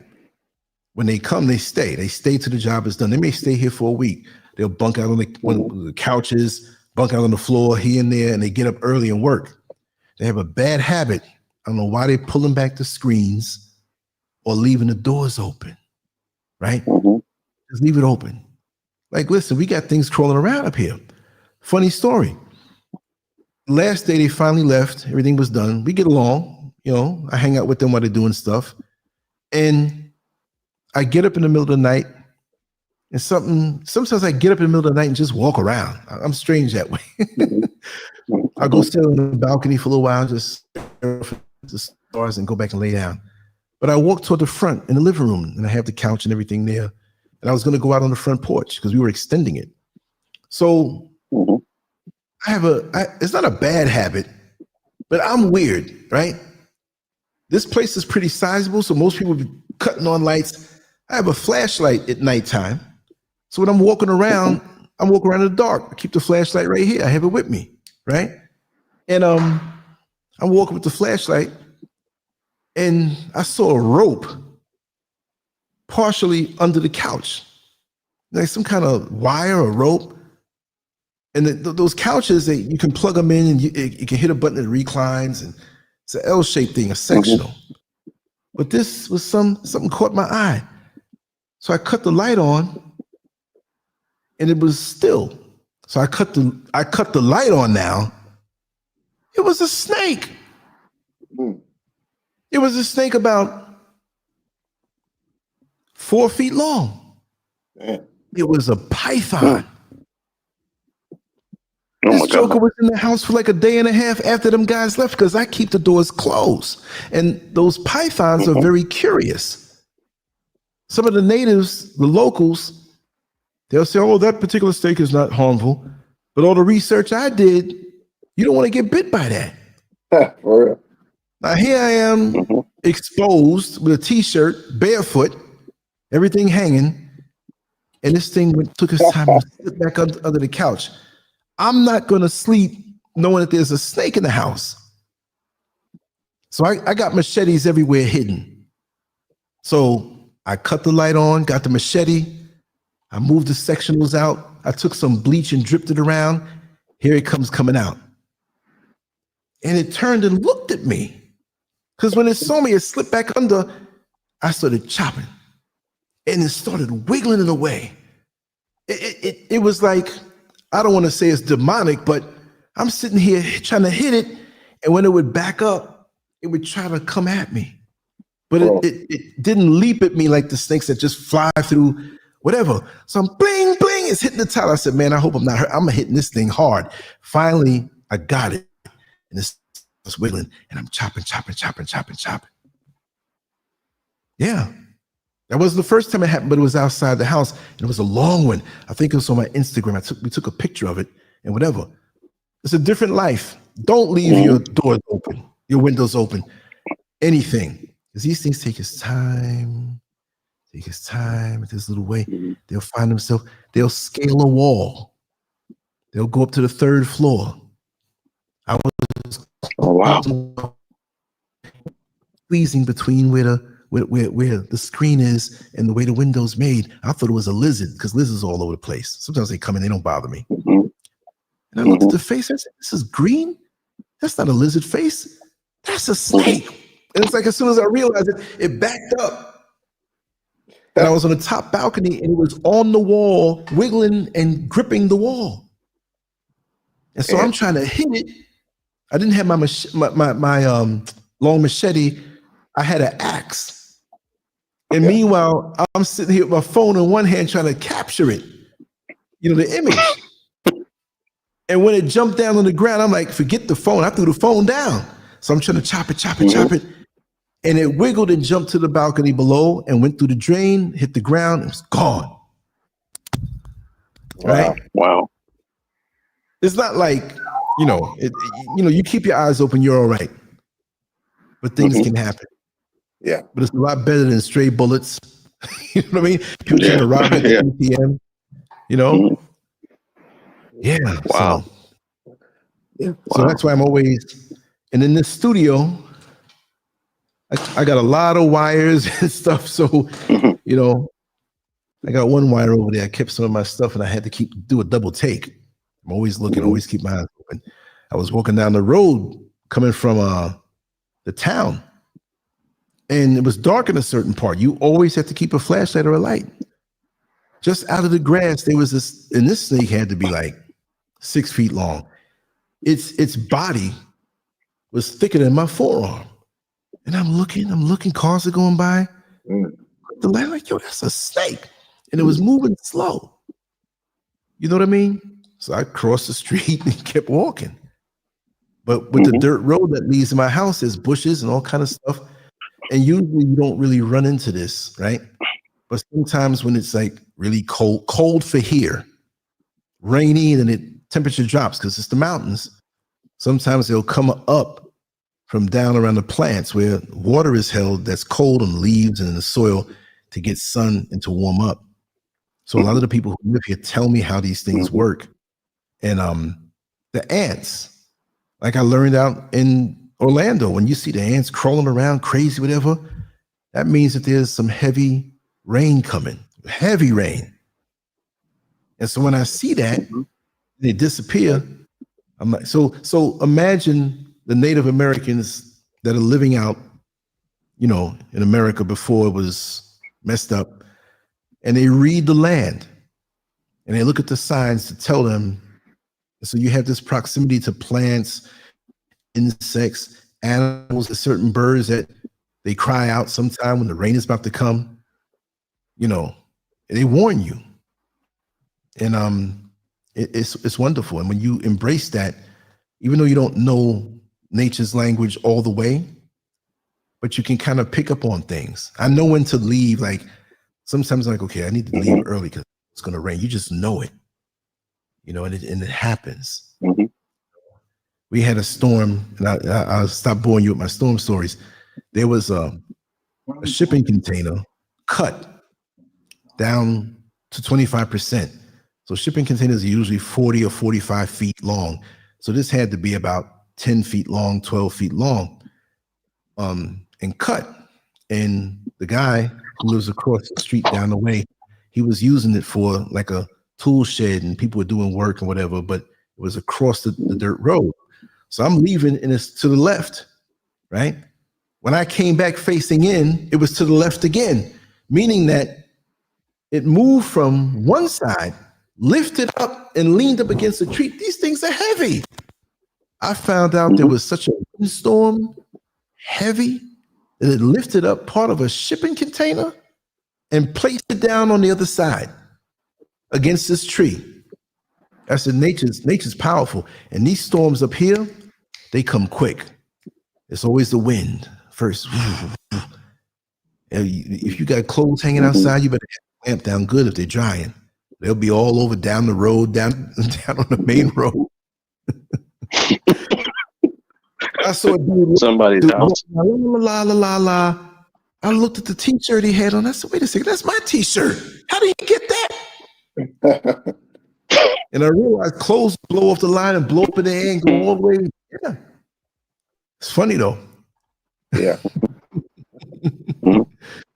Lance, is it safe to say, I know, like you said, we talking about the passport bros, but could you say that for anybody, at least I can say this for somebody that's going to travel and live in the Far East, wherever they're going to live, that before they decide to go with a brother, before they decide to go, they should at least go and visit the place and see it for themselves, maybe have a friend that lives there that can show them around before they decide to relocate outside the United States.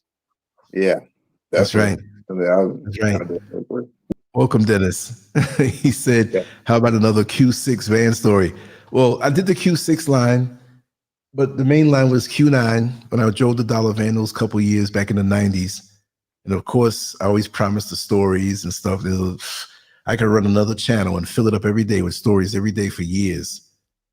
You know, human nature and just places live. I've been all over the world, but you know, just to observe human nature, it's an amazing thing. You know, so you know, let me pluck one out of. Let me pluck. There's so many things. A violent one, a funny one, a sad one. There's all kind of stories. So I told this story before. I was driving late, sort of make a left turn on the stories, and I'll tell this one. I had a Chevy Astro van, a 1995 Chevy Astro van, brand new. And it had Sir Lance, you know, across the back. It was already dark tinted, and I slapped more tint on it. It was dark. Had nice rims, neon lights on the inside, big antenna. We all talked by the CB radio. And we would always go to Sutphin Boulevard, 94th Avenue. That's where we would load up, right? And we were legitimate. It wasn't legal like it is now, where they're taxing a lot of the vans. It was more like the Wild Wild West. You had to hustle. If you don't hustle, you don't know how to read the movement of the road, you're not gonna make no money. I used to go out there at first and not know how to do it, and come home by the time at 4 o'clock in the morning and come back by 12 noon, and all I had was $35, right? Let me let Brother Boz back in. Yeah, so after a while, I'm picking up on the rhythm. You had to be out there early. You had to drop off certain places and get back down to the bottom of the road, you know, and back up. And so then that's when I started making $250, $300 after gassing up and after a lot of things. You know, you gas up every night. Sometimes you give a little quick wash to your vehicle every night, every other night, vacuuming. I do that. So sometimes on the weekend, it was more fun to stay out later. So I used to love to drive late. I wouldn't come out as early, but I would drive the late part of the morning. But you want to hit the rush hour or take a break during the middle of the day and come back for the evening rush. And sometimes we'd stay out there, line up, you know, where we're orderly. And the other guys didn't do that. We hang out there and talk. And we see passengers and the guys are talking, hey, you see that girl over there type thing. So that was going on. So it got real late. A lot of guys were going home. And I was a little more ingenious with this way I did things, because I had my little pager and I had cards that I passed out to people if they wanted to do a moving job, or it was late and they were stranded, they couldn't get no cabs, whatever have you. And people knew me from the neighborhood because it's the very neighborhood I grew up in. So I get a buzz one night and I called the number back. And of course, back in those days, there weren't too many cell phones. You know, they were so expensive, but some people did have them. And I called this lady back and she said, I'm at the JD's Motel and I'd like for you to come pick me up. I ride you all the time. I ride the van, okay? She was riding something else at the hotel. So I said, okay, how soon you want me to come? If you can come right now, no problem. So I was still in the street. I was still making money. So I said, let me just end it by just coming on and picking up this lady and bringing her to where she has to go. So I picked her up and I noticed there was a guy walking away from where she was. I said, okay, it must be one of them kind of things, you know, maybe, I don't know, but they got in the hotel. It was a short stay hotel, so we know what was going on. But I knew her face, but I didn't know where she lived in the neighborhood. So she told me, she said, listen, I like your style. I hear your conversation sometime. I know you're a decent person. But for me, if anybody asks about me, I said, well, I don't really know your name or anything, whatever. She says, you're going to see my house when you drop me off. If anybody inquires about where you saw me, or if the lady who lives in this house, was she, I said, listen, don't worry about it. My lips are sealed. I'm not going to say anything. Okay. She said, I knew you a good guy. I just had to say that. And I said, listen, we all live our lives. We all have different reasons for things that we do. I can't assess you and judge you and all of this stuff. Right. So she goes inside. I wait for her to get inside. She flashed the light and waved to let me know that, you know, she got inside the door. Boom. I'm still hyped. This is like 1:30, 2 in the morning. Why do I go back up to Sutphin Boulevard to park? And I saw 2 or 3 drivers up there. I said, okay, when the subway lets out, I'll take another load and go down and be done. Because you're driving, you're hearing music. My van was known for doing a dollar van, but they knew me for picking up in fares. So if I went to Pathmark, which they don't have Pathmark anymore in New York City, and I'm shopping on my own time, I may come out of the supermarket and see 4 or 5 people with their groceries standing by my van. Oh, Lance, could you take us home? I'm like, oh man, I can't get away from this. So I'm up there waiting on Suffern Boulevard. All of a sudden, my beeper beeps up. Bzzz. I'm like, man, tonight's, what's going on? So I called back the number. Hey, Sir Lance, because that's what they used to call me because of the van. Yo, Sir Lance, you working? You working? I said, yeah, I'm working. What's up? So he says, I need you to come pick me up. I said, where are you? I forgot the name of this short stay hotel. It wasn't the JD's, but it was the one directly across the other side of the Conduit Expressway. I was like, how's that for a coincidence? And I said, I had just picked up somebody from across by you, but how long do you want me to come? Oh, you come back about around an hour, have a little extra time. I said, okay. I timed it. He knew the van. He was looking out for me. So there was a girl half his age. So he's tonguing her down and feeling up on her, or whatever. And he slipped her something. Gave her a little money. So I don't know whether it was like an affair, regular thing, or she was a prostitute. I don't know. But I saw it, keep my mouth shut.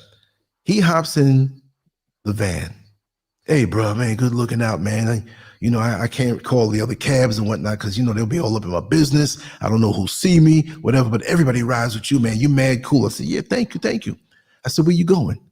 I'm going over there by 116th Avenue, between Foch Boulevard and 116th on whatever, 130, whatever street. I say, whoa, that's the same intersection where I dropped off the lady. Wow. I said, whoa. Yeah, plot thinking. I said it earlier. I said, I picked up somebody from the hotel here, but I didn't say where we were going. So I said, let me, he says, yeah, man, drop me off in front of my house. I said, well, which house is it? Because now I'm sitting here, I'm doing male Keith. I'm scared for him. I'm like, what house is he going to? He said, over there by with the burgundy awning. That's the same house I dropped the lady off an hour and a half earlier. So I pull up in the van and I see the light in the front window by the front porch and closed porch and the blinds open up. I'm quite sure it was that lady. And he said, bro, that's my wife inside. If she asks you where you picked me up from, tell her you picked me up from Suffern Boulevard. I was getting off the train. It's like they got the same story. Yeah. I said, listen, the secret The is Twilight Zone. So he's like, why are you smiling? I said, man, I've been through some funny stuff. I'll tell you another time. He said, all right, man, but don't forget that, man. You picked me up. I could have said, man. And he says, yeah, there's my wife by the door. You know her, right? I said, yeah, I know her. I know her face. She rides with me. Man, everybody ride with you. And so I drove off. I saw her another time. She wasn't even looking to ride the van. She got out in the morning rush hour, standing by the bus stop. I had a full load. I couldn't pick her up. She came by the driver's side. Oh, Lance, you didn't say about anything about picking me up, did you? I said, no. Let me ask you something. Where'd you pick my husband up? I'm like, that's confirmed. It's the husband now. I said, I picked him up by the train station, Suffern Boulevard. Oh, okay. I said, our secret's cool. I don't talk. The tricksters. this episode, the tricksters. Yeah, everybody turning tricks. And they must have been at the same time, split screen, doing the same thing on just the other side of the highway. What if they walked out at the same time? What if they called me the same time and they jump in? I'm thinking all kind of things. I've seen brothers get thrown out. You drive him down earlier, him and his woman is shopping. Then later on, you see him out there with 8 hefty bags on the bus stop, when the bus stopped running, but some of the vans are, hey, scared, man, can you take me, directly across town, man? I don't have much money, man. Me and my girl. I'm like, I just heard them earlier. Just everything was okay. Mm-hmm. How about the other one? And it's a lot of profanity, so I'm gonna not say it. YouTube is out here on the make, but I was up by 165th Street, Now, maybe if you don't know Jamaica, Queens, you heard about the 165th Street Mall and that one street. People who visit there, black neighborhoods, Southside Queens, we all know it's been like that for years. You walk down the street, you might see some rappers or some famous people or whatever. So I go up there, and many of the drivers didn't want to go up to that area because it's further. It's the same run on the Q9, but it's further. You're passing Parsons Boulevard and 165th. So it's not good for time, right? Because the trick is drop off as soon as you can and get back down to the bottom to pick up again. And once you fill up, you don't have to go along the route because everybody's going to the subway. So they say to go further, but on the weekends, you want to pick up certain times, stopping, traffic is heavy, you can get some full loads up there. And so I believe this was a Saturday. And I parked up, and there was and people know your van. They know you're going to the Q9 unless you change it around. So this older West Indian woman, I say she's about maybe 45, 50, but she looked like she worked a lot and was run down, honestly. And she had like 5 bags, 2 in one hand, 3 in the other.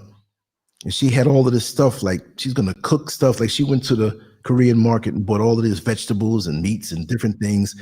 And so I put the bag in the back, and she took up an extra seat, but I wasn't gonna charge her for it. You know, all right, Calamus, I'm here when you want to come back. No problem, brother. So we're sitting there, and sometimes on 165th Street, sometimes the people don't come like when the train empties out, but at the same time, you're not burning gas, right? So it's a trade-off. I'm sitting in the front, I got the radio on, you know, there's some little rap music that comes on and different stuff, you know, R&B. I'm waiting. People know to come into the van. So there was a man that came in the van and sat next to her, right? And she went to the back row. There were 2 bench seats, one way in the back and one in the middle. Each one sat 3 people. So that's 6, and the seat next to me was 7, right? So you get $7, right? But back and forth all day long, you're gonna get a couple $100 if you do everything right. So you don't mind the pace. You look, hey man, what's going on? I haven't seen you in a long time, whatever. Oh, you'll give me something to drink, whatever. You're hanging out, right? So now these 3 girls come, young ladies. They had to be, one had to be 15, 16. The oldest one had to be 17, but there was one younger one, but they might as well have been naked, right? The way they dressed. And the lady in the back, the Caribbean lady, you know, because I'm watching this different crowd, and these girls are talking wild. And I wasn't in the mood to, you can't talk like that. They respect the elders. I was so sick of it.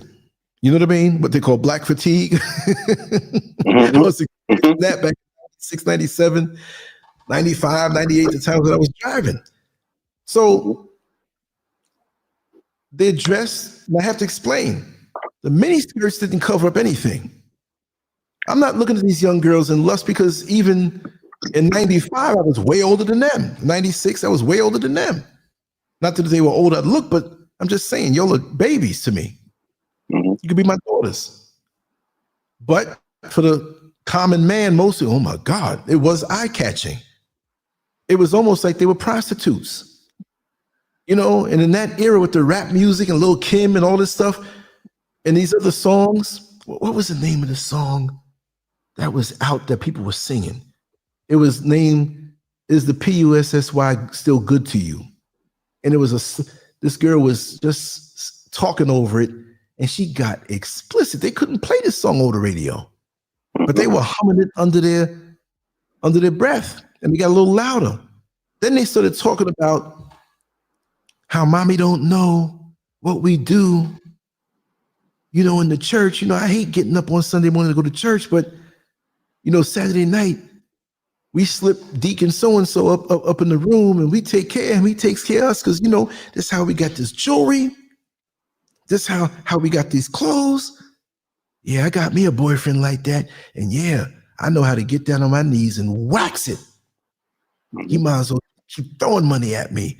Oh, I remember one time, mommy, let's take all this in, y'all, because when the punchline comes, it's going to knock you down. I had so-and-so, the assistant pastor. He nothing but a freak. He came in the house because two of them were sisters. And one of the sisters would look out. He came in the house and mommy had a dream, a bad dream, and she came into the room, and luckily he had slipped under the bed and was hiding. The assistant pastor that the mother's going to go see the next morning in church. Then they started getting more explicit, but they weren't so loud, but it was loud enough to hear. The lady in the back was sleeping. The man that was sitting back there, he was liking what he was hearing. You know, he was a decent looking guy. I kind of know him that way, but he was like, ooh, I'm hearing it, you know? So they keep going on about their oral techniques.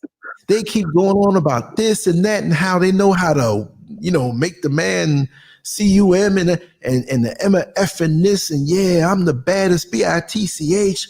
You know, I drained him. He couldn't even get up for the sermon. And they were just getting nastier and nastier and teaching each other oral tricks and the outfits they're gonna get. And they would, I mean, their breasts were about to fall out, and they had nice bodies, but they were young. You know, I'm saying nice, like okay, they were well built. I wasn't sitting there salivating on them or whatnot, but they were using what they had as a weapon. So here we go. Some of the people got off as I was going down the route, and I'm going down Lincoln Street from Richmond Hill, where I lived, into South Ozone Park. It's just an imaginary border. It's all the same neighborhood. And all of a sudden, I hear the lady in the back. I forgot about her because she had slumped down on her groceries. Driver, 116, please, you know. I said, okay, no problem. And I looked in the rearview mirror. You know, I had tint and everything, but it's dark, but it's daytime. I see tears down her eyes, coming out her eyes. And her face was like she was silently crying in the back. Buckle your seatbelt, y'all. She was silently crying in the back. The girls were still sitting there. They were still talking and doing their thing. They were loud enough. At one point, I had to tell them, listen, keep that down. After a while, didn't insult me because I knew all the tricks too. I'm older than them, right? So, you know, you have to kind of ease by. And so I got out the van, I put it in park. I got to the side, and she's grabbing some of the bags, and I grabbed two of them. There were three more left. She took the bags and threw them out on the concrete. I'm like, what's wrong with this lady? All kind of potatoes and ketchup breaking and drinks spilling and eggs broken. Why would you shop, you know, for the week and throw all your groceries out and you're crying? So this is what she says. She's next to me. And the girls that were sitting there didn't even look until the groceries are broken, but the lady took her fist and she punched one of the girls in the face. And she lunged for the other one and fell all down. I'm shocked, like, what's going on? She can't be mad from what she heard. You know, the older women, they tune things out. All these young girls, they're so crazy. She said, those groceries, I bought them for you. I said, this lady crazy, until she said the punchline. I bought them for you. I was going to make you a dinner because you all are good girls. Your father died. I didn't raise you to be this way. That was their mother. Oh, my God. All right. Where you get these clothes from? I put you in the best private school. You have them coming in the house. And now she doesn't care. And your FUCking, the assistant Hold on, Brother Lance. They didn't know, they didn't acknowledge that one of them at least acknowledged that was their mother? She got on first. And it was dark back there, and she laid down in the seat. Oh, so she fell, when you said she fell asleep. Yeah, she fell asleep and she was slumped over. She did wake up. So when the girls got on, they didn't realize that she was back there slumped in the seat as the mom. Gotcha. Exactly. And when she said it was shrill. It was hurt. Wow. It hurt me. I was in shock trying to put two and two together. Right. And then she said, I didn't raise you to be that way. I was like, oh man. Wow. That Now, was Lance, keep saying, because I'm gonna share something with you that's gonna tie back in to Kevin Samuels' Passport Bros and everything you saying, because it was coming to me. But I'm glad you said you brought some clarity to this about that was the mom. Go ahead, keep going, brother. that was the mother. And she Mhm. went down the list of I come to this country and your father, and she was having a nervous breakdown. And I worked, and when we had you were sick, and we had to pay money to, and she was just, and I had to put my arm around her. Mhm. Vans open, there was some more passengers there. They were like, and the other girl who was a friend, I'm gonna tell your mother. Your mother did so much for you. And she made them get out the car and she's smacking them. I mean, and she Wow. had some power in her fist.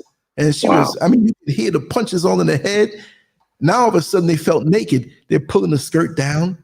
Go home, go home. 2 days later, Monday morning, they were on the bus stop waiting for the actual bus because they get bus passes. And they were in their little Catholic school dresses, just looking humble. And they saw me and they just looked down. Whoa, I didn't raise you to be that way. A punchline that you wouldn't understand until I told you that story. I was numb the rest of the day. I'm driving and people say, yo, Sir Lance, let me off here. And I'm not even hearing them. Yo, Lance, man, what you got on your mind? I said, I'll tell you another time, man. Now you know what's interesting about that, Lance? Tell me. Here is the $64,000 question. Yes. All that been said, that those girls, and we only know maybe just half of what they ever did, based on what was said. We don't know the other part. It's the whole story. They were telling in detail what they do, but no, still there were more stuff they had to be doing for a while. Right. So I'm saying that to say, the $64,000 question is, how, with females with those kind of experiences, how are they going to be able to pair bond with a man in a healthy relationship? They can't. It goes back to what we were saying earlier. They can't. They're too expanded and ruined and too exposed to certain things. And it's hard not to be exposed when you have other kids in your class, in your school, in the schoolyard, whatever. You get a phone and you can go to Pornhub and whatever and see everything. And then now you're titillated. Your hormones are there. You can't handle it emotionally. And the opportunities with these dirty old men that want to give you a little money for a little something. And it happens. And now you have the esteem thing. You want to have the latest clothes, and maybe you can't afford all of that. And they were saying how they would hide the clothes, how they would hide the clothes, how they had another friend who was grown who looked out for them when they would pack their clothes and hide their clothes because the mother would come and clean up and they didn't want them to find stuff in the room. So they would leave out innocently dressed and go to this lady's house, get what they wanted, and leave out that way and come back over there and dress up again. Or go back into wearing the little regular jeans and little innocent little girl things. And for what I believe, that woman might have been letting them go there and doing a little rendezvous over there. There's always somebody like that who you gotta have your fun, and the worldly auntie, you know what I mean? Who can talk to you and kind of enable you with certain things. I mean, there's a lot of that in the community. There was a pastor who lived in South Ozone Park near Rockaway Boulevard. He had my card. He'd call me once a week, and he was a straight up pastor. And I knew the church. I forgot the church, but I knew where it was, and it was a sizable congregation. And so he'd call me like sometime like 3:30 or beat me 3:30, 4 o'clock in the morning. But it was always a good fare. So I'm not too far. I was up on 134th Street between 105th and 107th. And this is between 116th and Foch on 135th Street. So it's just a straight run down. So I'm like, yo, I can make a quick 70, 80 bucks. He'd give it to me like that, even though it didn't require that much money. But discretion. I know how to keep my mouth shut. The first time was a shock. I pulled up because he told me sometime I'm going to call you, whatever, and I live on this block, whatever. And there was a lesbian chick that lived across the street from him who saw me come to pick up a passenger from his house. When I went there, it was all these lights inside. It wasn't like it was so lit up that you can see it and spot it from down the block. But when you park up, you're like, wait a second, they got some strobe lights and flashing lights and Saturday night, and he's got to preach in the morning. What's going on? So he always told me, don't honk the horn. Just come out and tap on the door, whatever. I'll leave the door open, just push the door right out. I'm not going to shoot you. I'm waiting for you. So I did that, and I went back to the van. He's like, okay, hold on. All of a sudden, it wasn't him. It was a guest. And the guest came out quiet, but the guest had on the shortest shorts, some little tight t-shirt that was tied up above the belly button, and some little breasts. But this person was tall, had big hands, and an Adam's apple with a big head, and came out. It was a transformer. A transformer. It was a gay dude. And he was stepping. And I looked across the street out of embarrassment, and I saw the blinds. That's where the lesbian lived. I said, I hope you don't think that I get down like this. And he hopped in, and I had to take him out to St. Albans, and I did. Cross town. I saw her in a couple of days. She says, I know you weren't dealing with that guy, but I know about the pastor, but nobody else knows. See, we got a way of knowing these things. Not me and her, but her and the pastor. She knew he was gay. His wife was deceased, but every week I get that page, and he'd call me. I was waiting for it. One time I was broke. Vehicle was in the shop, and I just got it out, and I needed a lot of money this first day. I was waiting for that to come through. And when I went over there were two of them that came out. One little short midget-looking homo with a big afro, and the same dude with a dress on, and the lights were flashing. You know what's weird, Brother Lance? And I think this is one of the reasons that a lot of Black women can't really understand this. They don't understand that many of us as Black males, when we see pimps and preachers, we're seeing the same people. Yeah. We see the same people. Yes. You see? Right. Not saying that all preachers are pimps, but some of them at one time, they were pimps, and they transitioned from pimping to preaching. They made the transition. Yeah, well, you know, they don't go from being a pimp. They don't go from being a pimp to a cell guard. on the block, you know, well, on the tier. They have the same abilities. They have the same DNA, regardless of how they used it. Right. Right. It's almost like what is it? The car that came out, the Toyota Matrix. But was it Dodge or Chrysler? Had the same model under a different name, but it was the same Japanese engine, same this, same that. But people wanted to get the Matrix. But people were saying in the know, get this American version that they had an agreement, but they packaged it as an American vehicle, but it was the Matrix, the Toyota Matrix. So preachers and pimps, they have the same DNA. They make the decision on how they're going to use it. The charisma, the magnetic personality, that way of manipulating and kind of goading people to go a certain. One uses it for selfish reasons and what people would consider negative, and the other one for something righteous. But at the core, it's the same thing. Right? It's the same thing. All depends. Got to get your hair done. Got to get your hair done. Got to have your James Brown, Al Sharpton thing going. The perm, you got, because women get perms. You got to wear jewelry because women like jewelry. You got to wear a mink coat or something because women like mink coats. It's all psychology.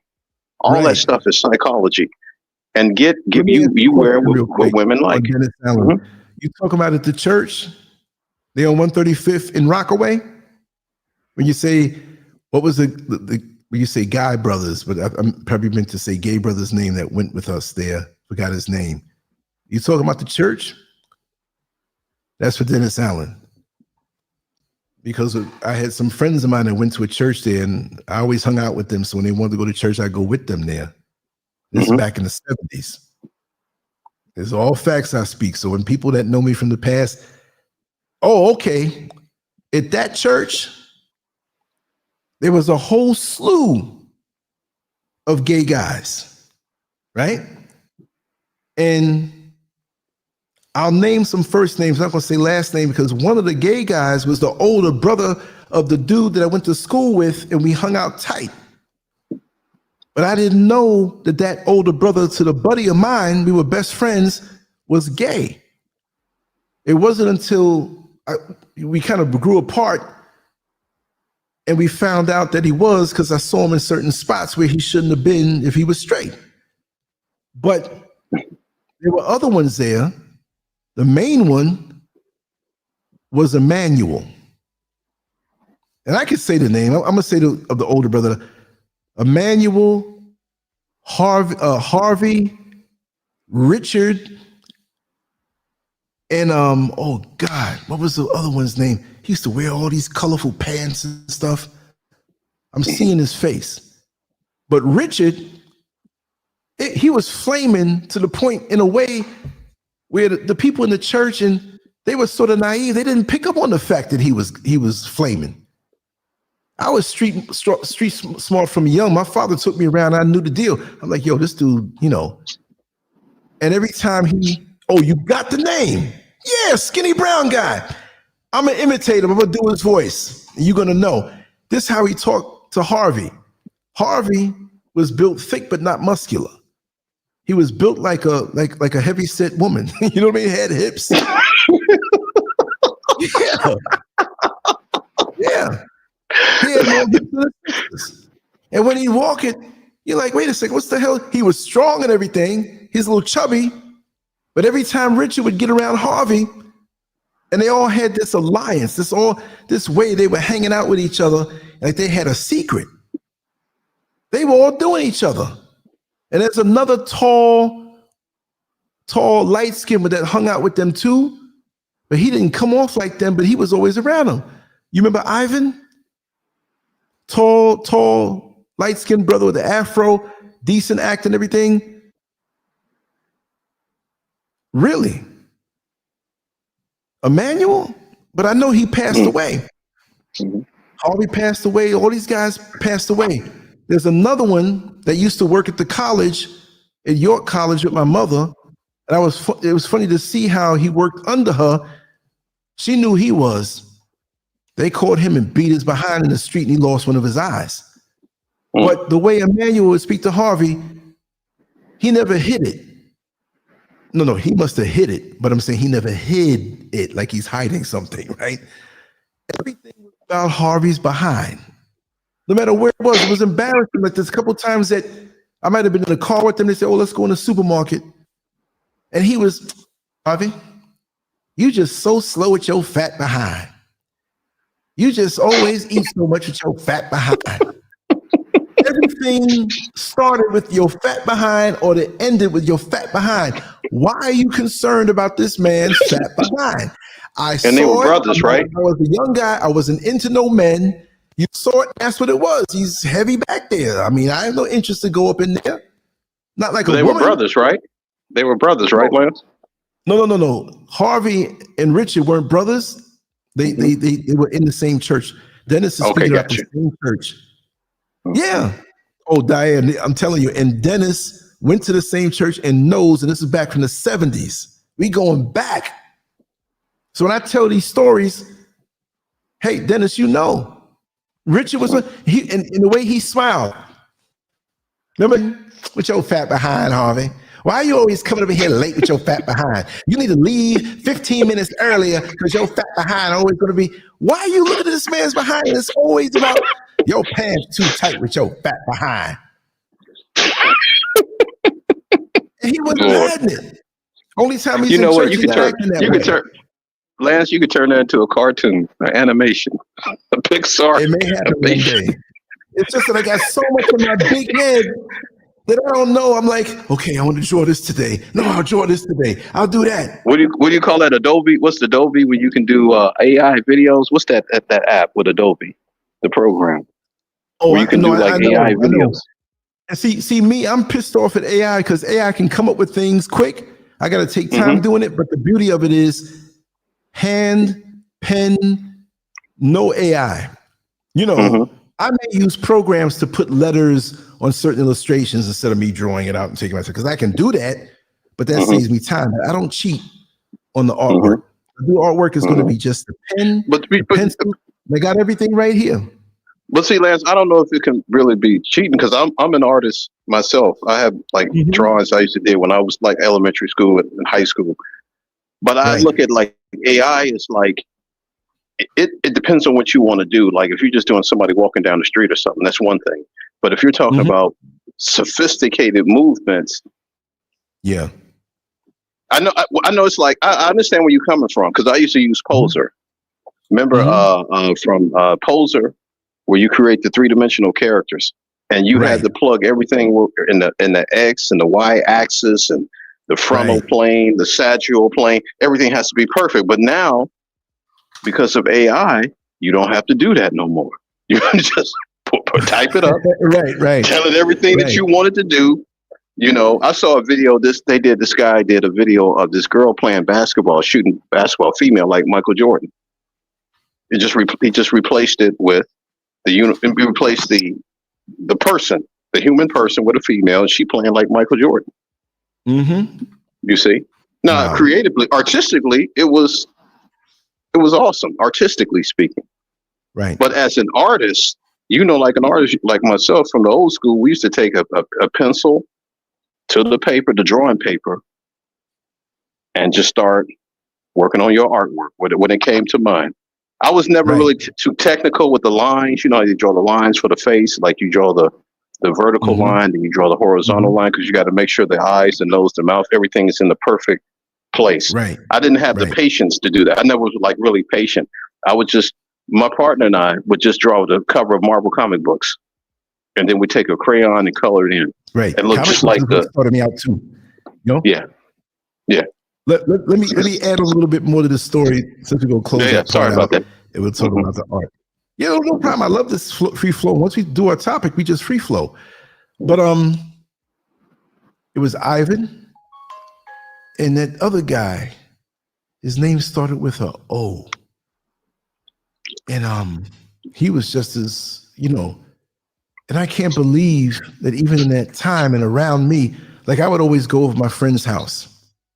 His name was Gary, right? And he had a lot of brothers and sisters, and Harvey was his older brother, the oldest. And I never noticed anything like that. But he started to tease me, Harvey. And I was much younger. He started to tease me, and we'd be up what they call the boys' room. There was like, you know, there were 4 brothers, but 3 of them were up in the attic, and 1 was downstairs. And there were like 4 girls. There's a lot of kids. And they had the TV up there. Me and Gary might be up there doing homework or whatever. And so he would tease me, you know, about me messing around with some dude or something. Yeah, you might. And he was on the bed laying face down. And at first, in his underwear, right? I'm like, yo, why is this dude making a joke out of this? And he's humping the bed slowly. He's humping the bed. Hey, Lance, he's trying to use reverse psychology. I'm going to turn him out. I'm going to turn him out. You know, you're doing it with so-and-so. I know you're doing it with so-and-so. No, I don't do that. And he said, And he's not visibly laying down on the bed, face down. Yeah, laying face down. He had a little gut and his fat behind, which I'm not saying like looking at it, but Richard was saying you couldn't miss it. Remember back in the day, no disrespect to the dead. Remember when Prince used to wear those little bikini with the leg warmers? Laying on the bed. Not Prince. I'm talking about the brother. Yo, I mean, he trying to use some reverse psychology to. Oh, I'm gonna get him. Yeah. After I leave, well maybe, you know, and there's never no doubt with me. He had a female cousin. Every time they came up from down south, I was over there. She's much older, but I was looking at her fat behind. Okay, I ain't looking at you, brother. And it was funny because they all started dropping like flies. You know. And the other one's name was I gotta put his full name. He might not be with us either. Dennis, you remember Thomas Kemp? It was another one. It was a crew of them, man, in that one church. And you know, Burns was the pastor's name. Remember that? And with Harvey's mother, Gary's mother, she didn't like the fact that their mother sung in a way that roused the crowd, right? Let me see what you put there. You said Cal. Burns, Pastor Burns, and the wife. And she was trying her best to put this stuff in the mother's hair, like after the service. She was jealous of her because she would rouse the spirit in the church more when she sung. The wife got up. It was, they treated her with respect, but she didn't get that, you know, my friend's mother was like the people's champ. You know what I mean? The pastor's wife was like the paper champ. So she's trying to put this stuff in her head, and she succeeded because every time the service was over, she's always trying to rub her head. Oh, sister so-and-so, you know, you sung so well, and whatever. This is back in the 70s, 75, 76, 75. I was like 12 years old. And that's all I heard with the other one. Oh, yo, fat behind. I'm like, oh, yeah, that's Richard outside. He must be Richard. Right? Yo, fat behind. And that laugh, live off. What was he doing? So she came home one day and she found this thing in her hair. And for the next month, the kids were terrified. There was stuff floating around in her house. They were scared. This lady was doing witchcraft. Even Harvey with his fat behind said he went downstairs one day and this little hairy small thing looked like a rat floating, but it wasn't a rat, it was like a ball, and it was coming at him. I didn't go over there that whole month. I wasn't trying to bring nothing home, whether it's true or not. You know? Yeah, I remember. And they used to make fun of the pastor's wife because she would try to sing this song, he touched me, whatever. And people would be giggling. The mother would get up, and my friend's mother would get up there. She'd turn it out. But she didn't have any ego. She was sincere. She was a very nice lady. Very nice lady. She just happened to have a son with a fat behind. Harley, you're fat behind. You just, oh God, get your fat behind. You keep dropping things and then you bend over and pick it up. I gotta see your fat behind. The room got dark with your fat behind. It was an eclipse. It was an eclipse with your fat behind. For real. Oh man. And what was the guy's name? Brother Costin. You remember him, Dennis? Brother Costin. He was a tall black man. He was bald, not all the way. He had a little hair on the side. Tall, glasses. He was sincere about his spiritual walk in the church. When they break out with the music, doom, doom, doom, doom, doom, doom, doom, doom, doom, doom, he would get up and he'd start walking. And he started running around the whole church. And I mean, you feel the wind when he runs. I said, I hope this brother don't trip. But he was a faithful follower in the church. Yeah, but he had Costin. And there was another Costin that had another church on Sutphin Boulevard they used to go to. And some of the names of the members are coming back. There was one woman who, she had this drop dead gorgeous body and a bunch of kids.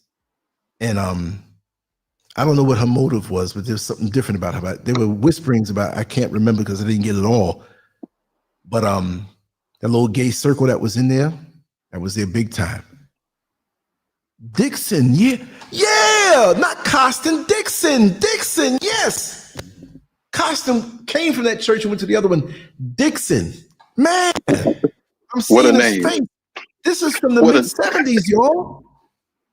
What a name, right? I know. I'm surprised that Richard didn't go after him. Oh, brother Dixon, that name must mean something. You have to discover some things about yourself and we can talk. Until then, I'll be over here with Harvey with his fat behind. Yes, I will. God forbid his last name would have been Plumber.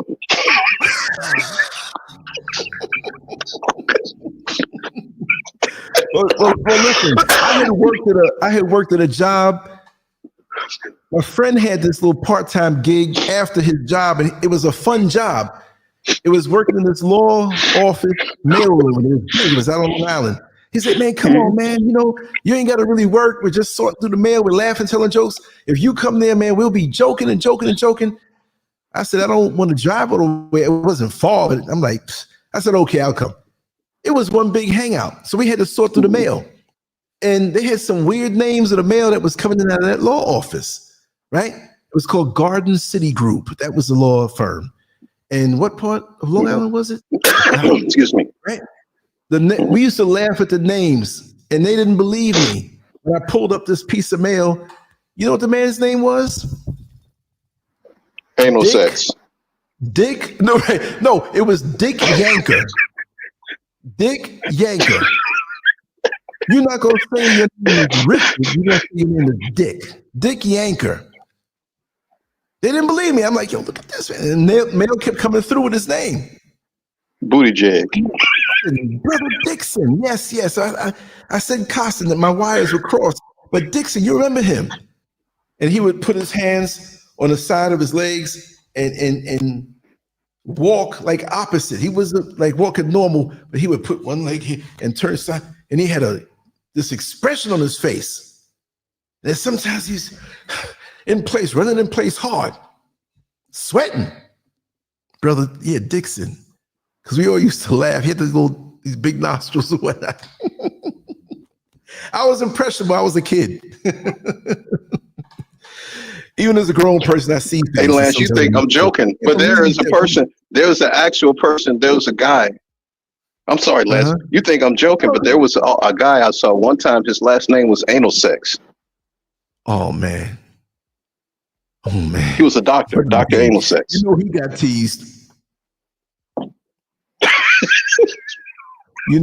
teased.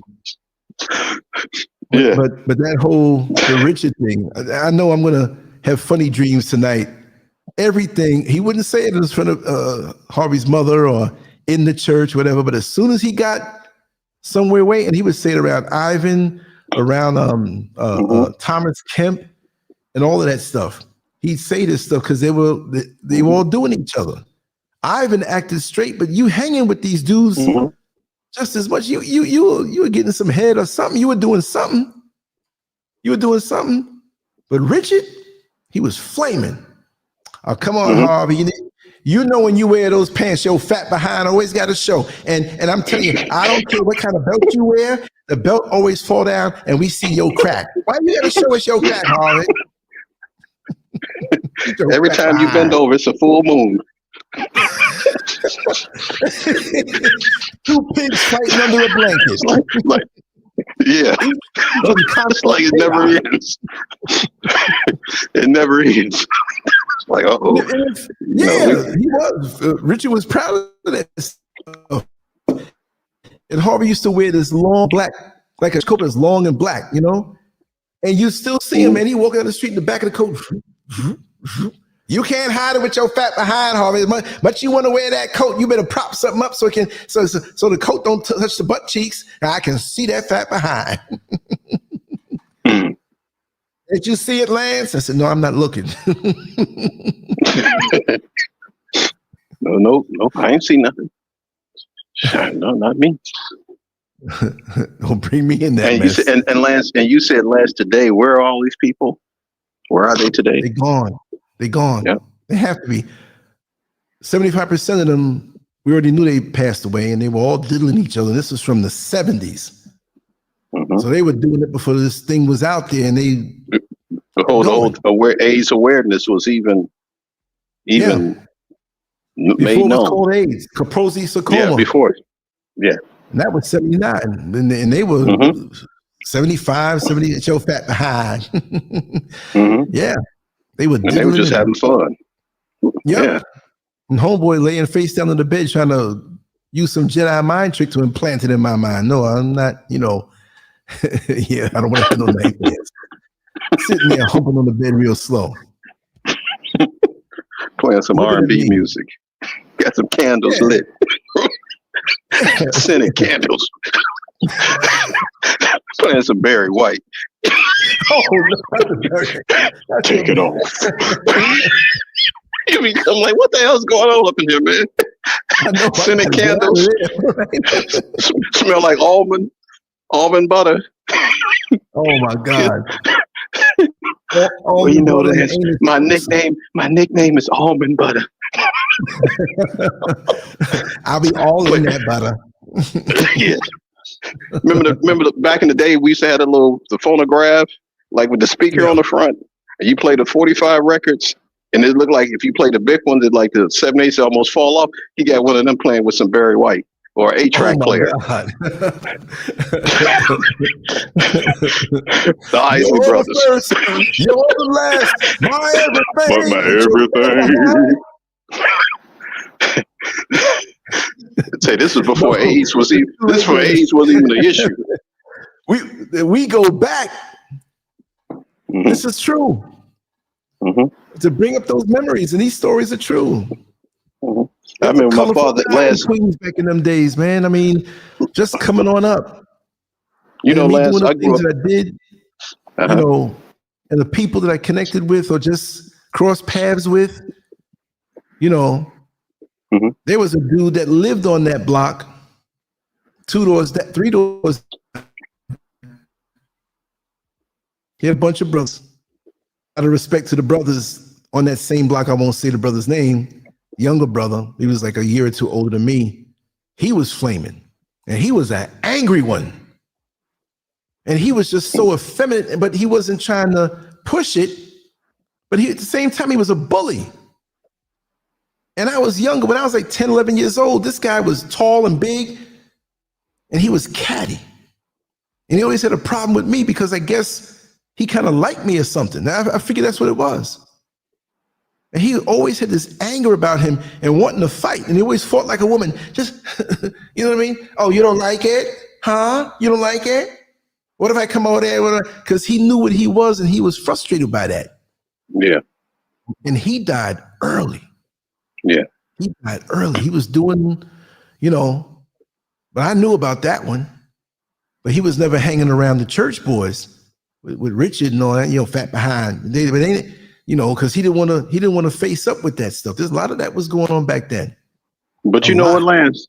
You just made me think about something. I remember back in 1980, my sister was dating this guy who was in jail at that time. He was in the county jail at that time.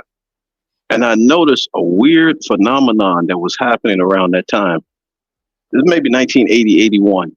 I was noticing that a lot of men, because the whole Afro thing was still kind of in, but that was kind of phasing out a little bit, and people going to the whole Jerry curl thing. And I remember seeing a lot of guys come out of jail and take jail pictures, because the girl goes to see him in jail and they take pictures while they locked up, and then they say, "Oh, this is what he looks like right now." I was noticing a lot of guys in jail with braids, and I couldn't understand this because I have sisters, older sisters, and I was growing up. My sisters, they would have braids at some point when they're trying to bring their hair out, and I could not understand this phenomenon. I said, "Why is it that these guys are in jail with braids in their heads?" And then braiding their head up. They are. Because in jail, it's going to have to be another man because ain't no women braiding no hair. Now, here's the crazy part. I was noticing as the 80s was progressing, like the early 80s, I was noticing when guys got out of jail, you would think these were the hardest dudes in the neighborhood, but they were sleeping with a lot of gays. Yeah. And I couldn't put it together. So I said, damn, what the hell is going on? Because these are supposed to be Mm-hmm. the alpha males of the community. Right. But I'm hearing stories about people who've been in jail being with these guys who were flaming in the neighborhood. And then I started putting it all together as I got older. I Mhm. said, okay, I see what's going on. You know, when they say, hey, man, you got to do your time, mean like, hey, man, there's no mean necessarily going to jail. It's like you got to bend over. You know, it's like it was cold. Yeah. It's like they were talking cold. Or demand to be the one hitting the one. Yeah. Right. You Right. know, And and then they I have that start, saying that when you're there, you're just doing time. Like they Yeah. normalize it like that. And like Mhm. I said, when I worked in the jail in Orlando and I worked in a prison in North Carolina, and at nighttime, you'd be surprised. You know, Mhm. these guys jump down off the bunk and put the blanket so you can't see them, and they're in there, and you go into the cell, and the cell smells like butt, like innards, Mhm. like guts. Like And they in chitlins. there and they jump up and they act like they sitting down. Why are you covering yourself up? We know what's going on. You know, and there's a lot of that going on. And like I told you, there was this guy who was there and he never gave me no problems. He was a tall guy, muscular. You know, he looked like he could be a model, right? And he was in there and I wasn't working the night shift anymore, but I did 4 hours over my shift into the night.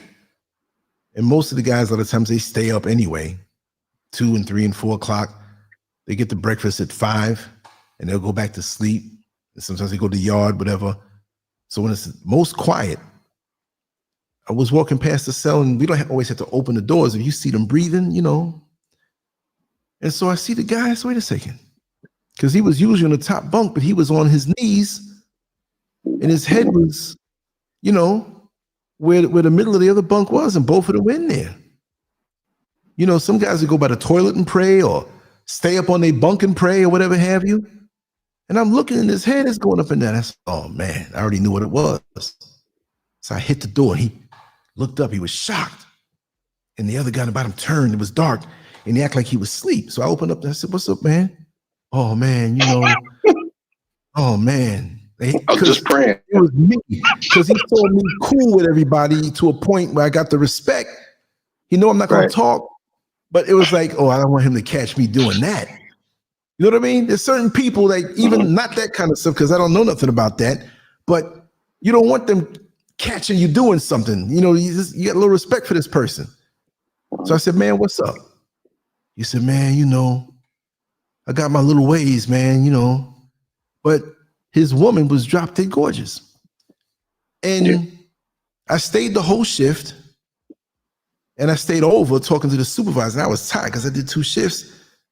So one of the guys who was working a visitation before they had the video visits where you go across the street, he said, Lance, I got to run to the bathroom, man. Just stand here for a little while. And he told me too much information. Man, I got diarrhea, man. I mean, you better just drop your segment and come on back because I got to go home. So the woman comes in and the person she was visiting, I didn't know, it was him that I saw a few hours earlier sucking the other dude. And so he sees her and, oh, whatever. And I know that he had the monster because of the medication he was taking. They're not going to tell you, or it's not going to be put in the computer because that's confidential, but you get the cool nurses that'll say, and you have to stand by the nurse when they're giving the medication, sometimes through the beanhole, or they open up the day room door and you kind of stand there. Like if you try something, I got you. So, oh, I just want to let you know that this is the HIV medication. This is what it looks like. Then she'll hold up one of the bottles and look at me and put it in and give it to the guy. I'm like, okay, this one got it, this one got it, that one got it, right? So he had it. So he's talking to her. I go to sleep. When I get home that night, I didn't have to work. But after the shift usually is over, they got a couple local clubs that would call some of the corrections officers directly. I want to work tonight? Because we know a lot of the guys that are in the street or just got out or whatever. And they know us. I was always the shortest guy. I'm only 5'10". Other guys are big, whatever. I'm kind of strong and fast, but I can talk you out of it. And I'm there working the door because I didn't want to be in with the fights where even though I would run in on certain things and just use speed to stop it. I see the girl. I see the woman who's the woman of the dude who was sucking the guy the night before. She's dressed up in some hot. Well, she's doing her thing, I guess, while he's locked up. So I'm okay. You see this. I see a lot of grimy things. So she leaves out after about 30 minutes with this dude. And the door was kind of high up, and there's another back entrance and exit. And they had the wooden, whatchamacallit, they build it, and it's like a, what do you call it there? The, with the wood and stuff, and they paint the wood clear stuff, whatever. Anyway, the car was parked kind of near there, and the way the light shine, you can kind of see. She was in there doing to this dude what her man was doing to the other dude in the cell the night before. I said, look at this. He got the monster. He had just recently got locked up. So maybe she has it. So she was in there, and I caught it. But the next guy she was getting coked up. So she was taking care of business. She wasn't doing it for money. She was doing it for cocaine. And there's about 5 guys that she went off and hit off for the night. And her eyes, she was just, I remember you when I came to the jail this morning. You know what I mean? Where's your car? I'm like, I ain't got nothing for you. I ain't got no coke and I ain't got no money. I'm not interested in joining the whole AIDS pass me down, hand me down program. Let's link up and network with our bloodstreams. No, I'm not interested in that. So these dudes that she messed with, 2 of them I saw it up close, was no condom. So she probably spread it to these dudes, and they got wives. I know one had a band on. And I'm looking at this like, this is how this thing happens. And people don't care.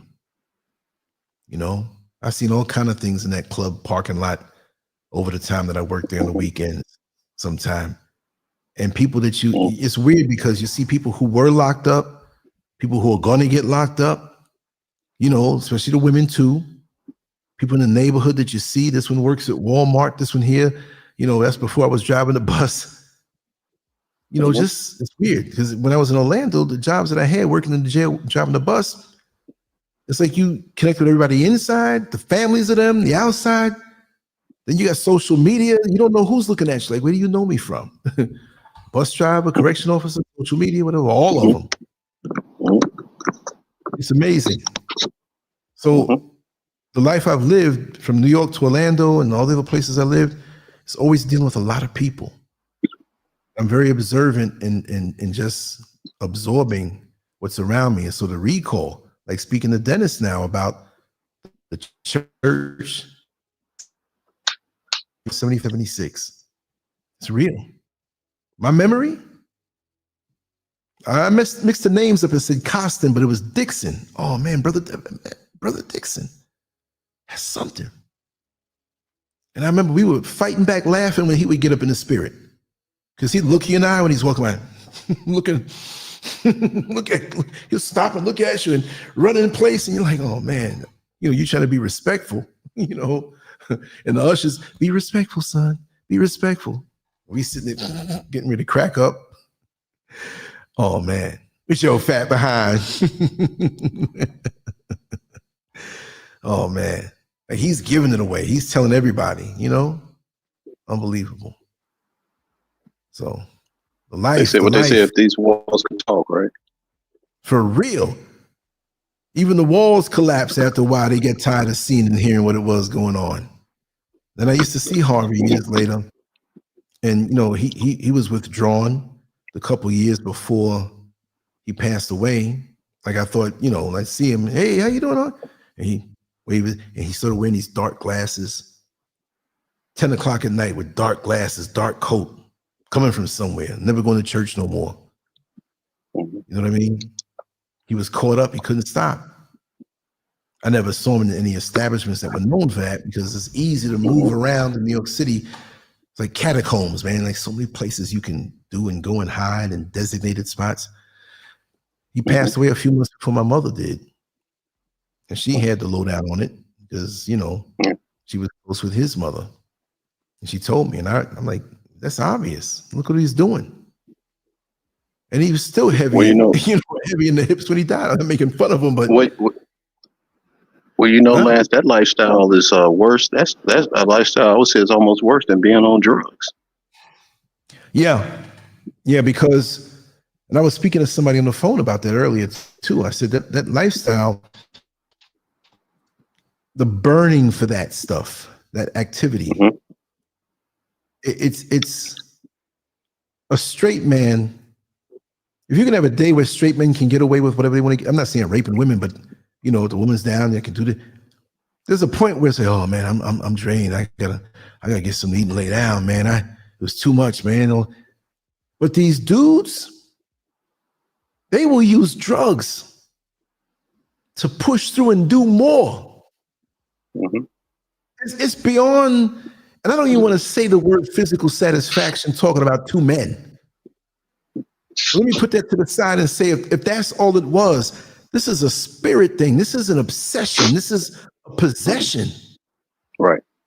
Especially when, you know, straight men who are on the prowl, they got their eyes a certain way. They got the little lust in their eyes. They look, when women know that look, they try to act legit and whatever, but they really got some lust in their eyes and they ready to jump on you and get your number and come and hit you that night. Or imagine that turned in on each other. Two men who are looking at each other like a man would look at a woman, and they eager to do what they do. Like the story I told last night about it being in the Lenox Mall in Atlanta, and that guy who went into the bathroom with the guy who had his kids. And it just through eye contact, they went in there. The homeboy was blowing them. Like, and this never stops. I've seen it.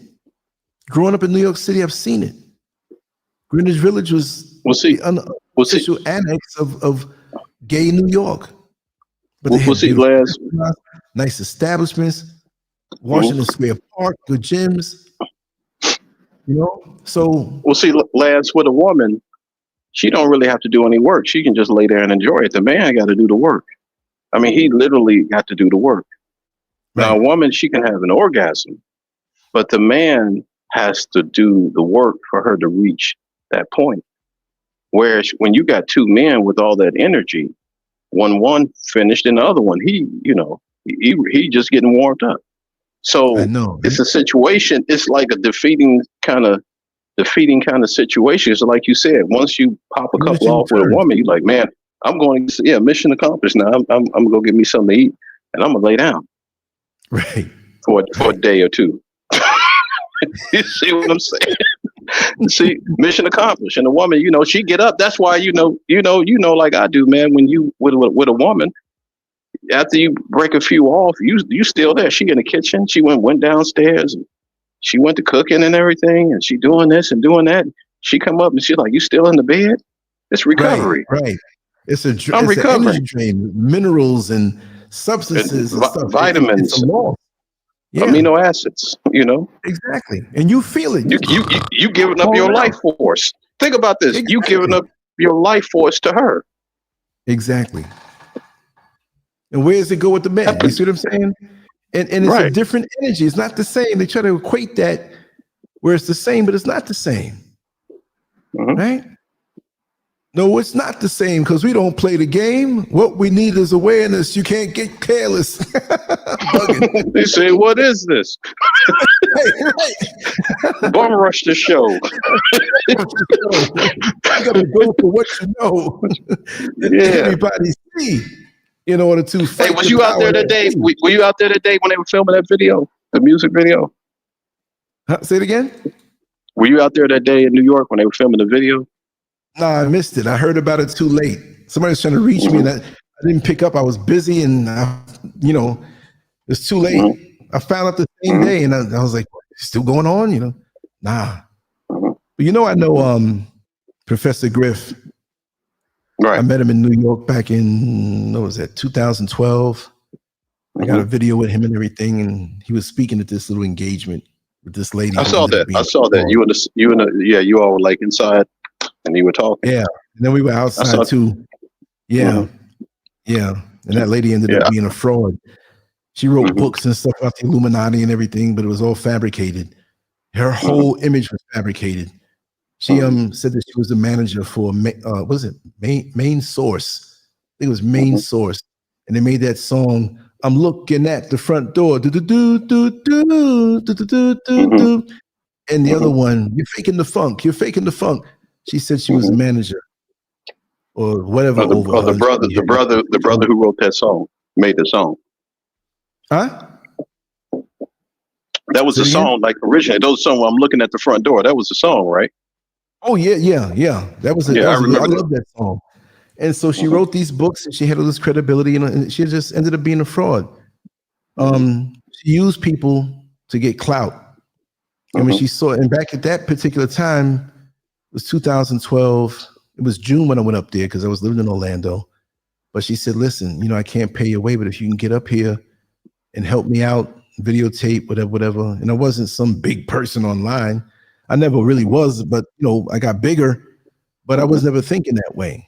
And I wanted to go to New York anyway, and I'll do that for you. So we came up, me, Mrs. Scurv, and I hooked up with some friends of mine that were up there. And we went to this bookstore. I forgot the name of it. It was on 7th Avenue and 1 something street or whatever. It's up in Harlem. And got there the day before. And she was always speaking so big of herself and everything. The way she put herself out there. And she had a good sizable following of people who believed in her. And so when we got to the airport Thursday, she wanted us to swing by where she lived that Thursday. And I was kind of tired because I didn't get much sleep. So we did. I met my friend, a young lady named Evie. And she knows a lot about the Dollar Van stories because she lived right there. That's another whole segment of stuff that if she was on the line, she could tell you firsthand. Well, anyway, when we went to where she lived in Brooklyn, it was an apartment building. And she said, well, at the front desk, just tell them you're here and I'll come down. So I'm thinking, okay, this must be some, luxurious spot here, some gentrified part of Brooklyn. You know what I mean? And when we went there at the door, there's a security guard sitting at the desk. And the first thing I saw was this walking around, his finger on his nose. And he was walking by and he looked at me and he kept going. Then I see this other lady walking, talking to herself. I said, what kind of place is this? So I ignored it. I looked at Mr. Scurv like, the hell going on here? So it was a mental health facility. Yeah, it was something like that. I'm not knocking nobody who has issues, but so she came down and she was way bigger than what, she always had a slim face, but her body was like 2 fat behinds. I mean, just woo. So I was respectful and we talked. And so the dude that his finger by his nose, by now he's digging boogers, right? She want to come bring this guy over to introduce me to him. He's the one who's going to be videotaping. Oh my God. Emotional. And so we were making conversation and I didn't stay long. And so we had an Airbnb we rented and Evie had stayed with us. So she didn't have to go back to Queens. So she stayed because she had a camera too. So we got up to go to the bookstore and she called me. She says, oh, just let Griff know I might be a little late. So, he might want to leave. So keep his attention. I'm like, well, if y'all had something worked out, why would I have to do that? So when I got there and met him, he didn't know me. So I showed him some of the stuff that I do online. So, okay. They kind of showed him credibility. We did that little video. And you remember Sweet Berry? Some way I could find it and bring it back. I think I did. Be bad if I lost it on the old channel, but I'll try to dig that up. And we got along. And so I remember what let me know that he knew that she was crazy. We were waiting for her and she pulled up in this beat up limousine. She's like, I'm coming in the limo. She's talking so high, but making it seem like, and I don't judge people, but the limousine was beat up, man. Like it was sitting on somebody's junkyard for 5 years and they slapped tires on it and got it started. And so he said, Lance, I said, what? Your friend's here. And he raised up his eyebrow. He acts serious, but he's a comedian. He's a funny dude.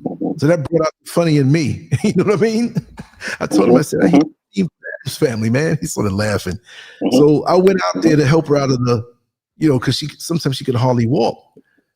And so she based everything for credibility or for Griff or for Black Dot, other classic rapper. He was there. I met him, full of hip hop history and a lot of sense. Me to a lesser degree. And I knew she was fronting because this was 2012. I was on Blog Talk Radio. I used to upload the Blog Talk Radio, which Blog Talk just shut down. It's not there anymore. So I lost a lot of those old shows. This is ones that I uploaded that they got lost too. But she introduced me and wanted me to speak. I didn't speak and say much because I'm not going to front, but she introduced me as the premier hip hop culture radio show in Florida. That's the hottest thing. I'm like, what is this lady talking about? I don't lie about myself. I don't even lie about things I've done. There's a lot of things that people don't even know that I've done and people who I've met. I don't name drop like that. I'm not looking to be looked at some kind of way because people are not going to believe you anyway. I'm 62 years old and been around. You know what I mean? So I talk and everything and whatever. And then she had these girls, these two young ladies who were twins, but they were like about 40, 45 years old. You can tell they weren't spring chickens. So she was like, oh, they're my bodyguards. And I'm like, these ladies ain't no bodyguards for her. They were just church members that she had come so she can front. So then I had rented a car. I almost forgot about that. I rented a car, and after the whole thing, she had to get home, but she said, oh, I can't find my limo driver. I said, you better be stuck on the side of the road somewhere. So I didn't tell her that. But we went to get something to eat, right? And I believe it was Sylvia's restaurant. And so when it was time to pay, her bodyguards, everybody started looking around. I'm like, oh, damn. You know what I mean? I had money and everything. I'm not going to go to another state, even though it's my home state and I live somewhere else. I was like, okay, I got you. And my friend, she was, oh, my card's not working. You knew that. And I know her better, so I know. I don't mind, but, she was fronting off of everybody else's accomplishments. And so when she couldn't get the ride home, 2 or 3 blocks down, we had our Airbnb. Now, mind you, we flew up Thursday. Friday night, there's this thing going on. We're going to go back on Saturday in the afternoon. I was tired. Now, I said, okay, I'll take you home. I had to take her all the way back to Brooklyn. I was so tired when we came back from Brooklyn into Manhattan up back to Harlem. I was 3 blocks away from the Airbnb. I had to pull over 3 blocks. I told Mr. Skirt, wait me for 15 minutes. I was exhausted. And I got energy. I was exhausted. So we finally parked up and everything. I got a second win, and I uploaded the Griff video, put it up on YouTube. Saturday came, I called her. She didn't know I put the video up, but it was no problem because it was outside and we just vibe with each other for 5 minutes. It was a short video. So we ended up doing some video before we got to the airport, me and Yvette and Mrs. Scurv. I think I still have some of those. And we got on the plane. Saturday's there. Saturday night comes. And I got a message from a bunch of people all over the country on Facebook, and I had to work the next day, right? So I was already tired and thinking about that. And they was like, yo, check your Facebook. And I was like, okay, I will. I fell asleep. I got up Sunday morning, had to get ready to go to work. I checked the Facebook, and it was her. What's her name? I'm forgetting her name. I'm telling the story, and I'm forgetting her name, and that's the most important one. I'll remember it. But I know, Sweetberry, you remember that whole thing. So yeah, Blog Talk Radio is gone. They folded. That bugged me out. Yeah. Wow. So, because I was searching for some of my old shows and that's gone. Some old just August 11th, 2011, when I first started doing some Blog Talk, I uploaded it to YouTube. But so she was saying, oh, you went behind my back, you snake. You went behind Oh, my God. back.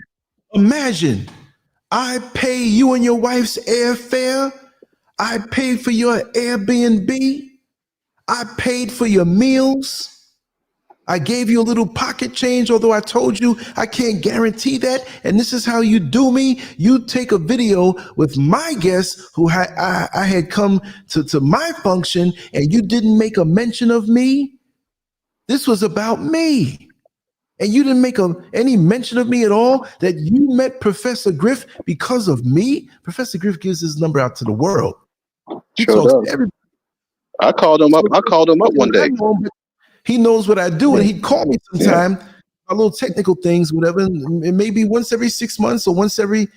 We've been supposed to have shows together. He Excuse came me, on the Lance. Blog Talk a couple times, but that was Blog Talk, right? Excuse me, Lance. Mm-hmm. You know, you're right. He used to put his number out there. He said, if anybody disagree with me or they want to challenge me, call me up. And I called him up one day, and he picked up the phone, and we talked. We talked for the last maybe about 7 minutes. You know, because he was he's about to go somewhere, but we talked real briefly and everything. Mm-hmm. And you're right. You could just call him up and just talk to him. A cool brother. Yeah. He would call and, you know, he says, "Oh yeah, when I come to Ghana, I know I'm gonna come stay." I said, "Yeah, man, anytime you're welcome." You know what I mean? And he knows I'm a real person. He vets people still. He talks to everybody, but some people he won't. You know, it depends. He's open that way, and that's the best way to be. So she's telling everybody how she did all this stuff for me, and I'm a backstabber. And there are a lot of people who follow me. They're like, "Lance, I'm so surprised at you. I'm so surprised." And they stopped messing with me, and they ran with her. You know what I mean? Which, if you're that gullible and you can't look deep into things, some people get with you just to so-called, like, I can't even say steal your followers. I don't own anybody. It's not there. You're my followers. No, I can't say that. You like what I do? You like the energy? Look, when you go to the mall, do you just go to one store? Unless there's one thing you got to do and get out of there. But if you go to the mall today and spend a couple hours, you go to different stores. I can't get mad. If I'm selling pizza in the food court, right? And you go to the Chinese restaurant next week and you ate up all the pizza from before, you want a variety. Be born if it was just me online. I watch people. I enjoy certain things. But she threw me under the bus like that. And she played the victim. I couldn't believe it. And I let her use my artwork in her books. You know what I mean? I didn't ask for no money. I said, just, you know, put the name there, and it's about awareness. We got to help each other. Oh, thank you. Because I had some pieces that kind of alluded to Illuminati type stuff. So I said, pick what you want and put it in your book.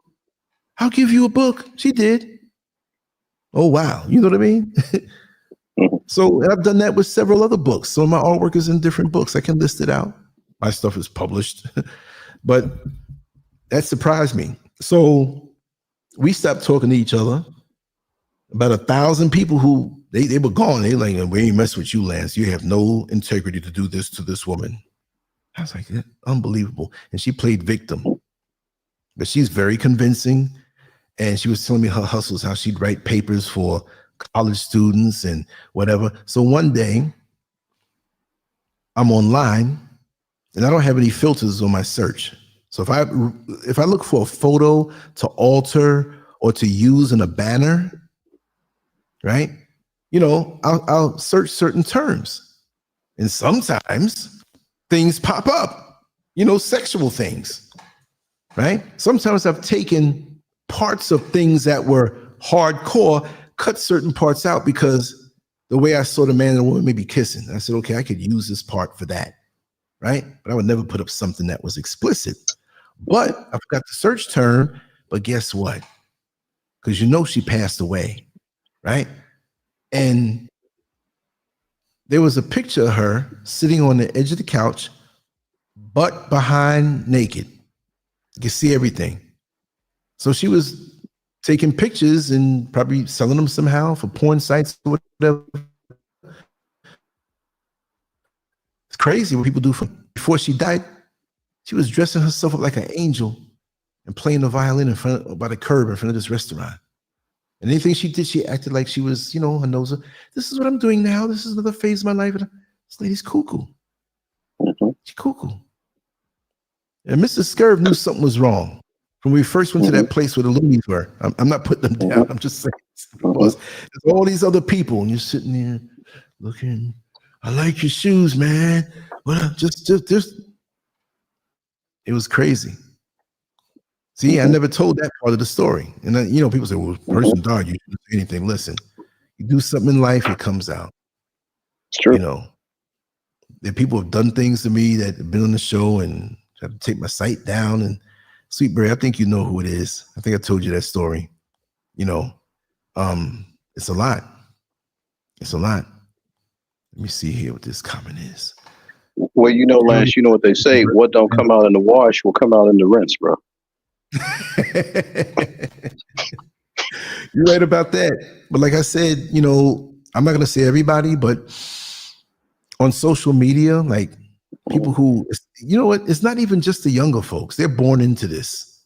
Right. It's a lot of the folks who 40, 50, 60s, they're the problems that, who I'm talking about, Sweetberry, too. That was a rough one.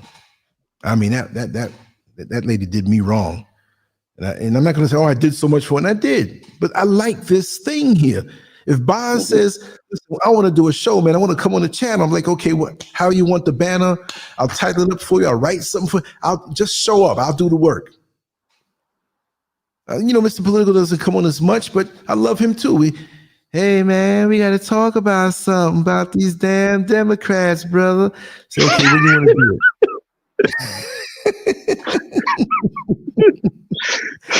That sounds like I was in the hospital, brother, and man, make an old man wish for younger days.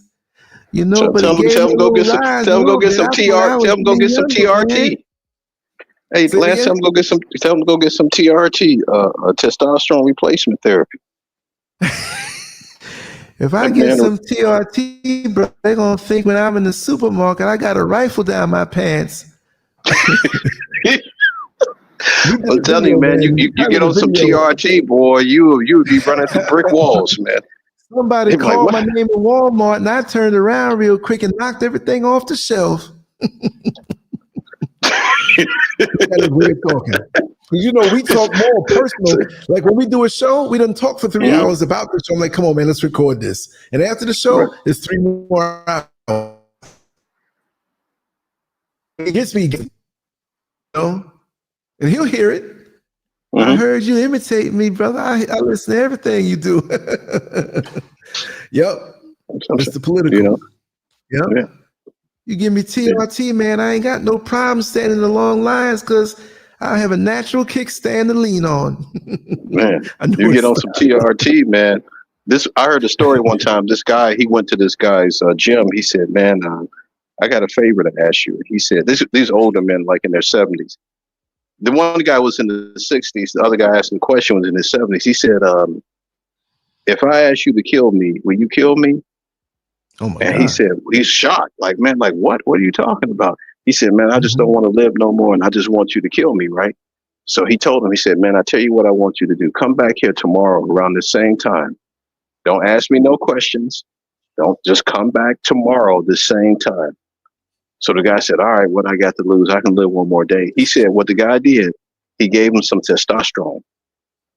He said he shot him up with about 300 milligrams of his, testosterone that he takes. He shot him up. Yeah. He said, Lance, the next day, 2 days later, he was a totally different person. Yeah. The guy came in smiling, happy, all this jolly. He's like, because his testosterone was so low. Exactly. And that happens because there's so many different factors with the food and the plastic and the stress and everything. And a lot of men are walking around depressed, and it's going to happen with the things that in the environment we have to deal with. And they're walking around with the low testosterone. So, but even then, still, it's not a full cycle of steroids, and even the amount. And when your stuff is so low, they say, well, it's not going to hurt you because you're bringing it up to normal. But still, could you possibly shut down after a time, using it externally? I have friends that are on it. And I said, well, listen, if you're on that still, just go ahead and train and work out, your muscle and everything. And it's funny. Well, see, you can get away with it. You can get away with it. You talked about the show. Two things. I just want to say this before I forget. that Yeah. a part two to the bodybuilding show. I was saying something. Show bodybuilding versus building the body. Yeah, we'll do that. Because most people listen to us. They're not interested in competing in bodybuilding and going on stage. Right. That's a small minority of the total population. Right. But we're talking about health, wellness, going to gym, training 2 or 3 days a week, and just getting the most out of that in terms of fitness and health. That's the building the body aspect. And another show I was thinking about, AI versus art. Yeah. Hit my email with those titles. I have my pen here, but the thing I write on is all, yeah. Oh, we'll do that immediately. I like that. Especially if you come on that, AI just makes you talk more. Right. Yeah. AI versus art. Yeah. Because when you 60 and 70 years old, when you on even 80, you on testosterone therapy, replacement therapy. It's I agree with you saying to a point. You got to be careful because it's like putting a race engine inside a Toyota. You know, you know what I'm saying? You get your free testosterone, get up to 700, and you 60, 70, 80 years old, even in your 50s, you're going to be like, man, I could run through a brick wall. But are you really? Yeah. No. Because you still got something new or something that you should normally have that declines with age in an old body. So you're going to be limited. So I agree. You still got to work out in the gym. You still got to train. Right.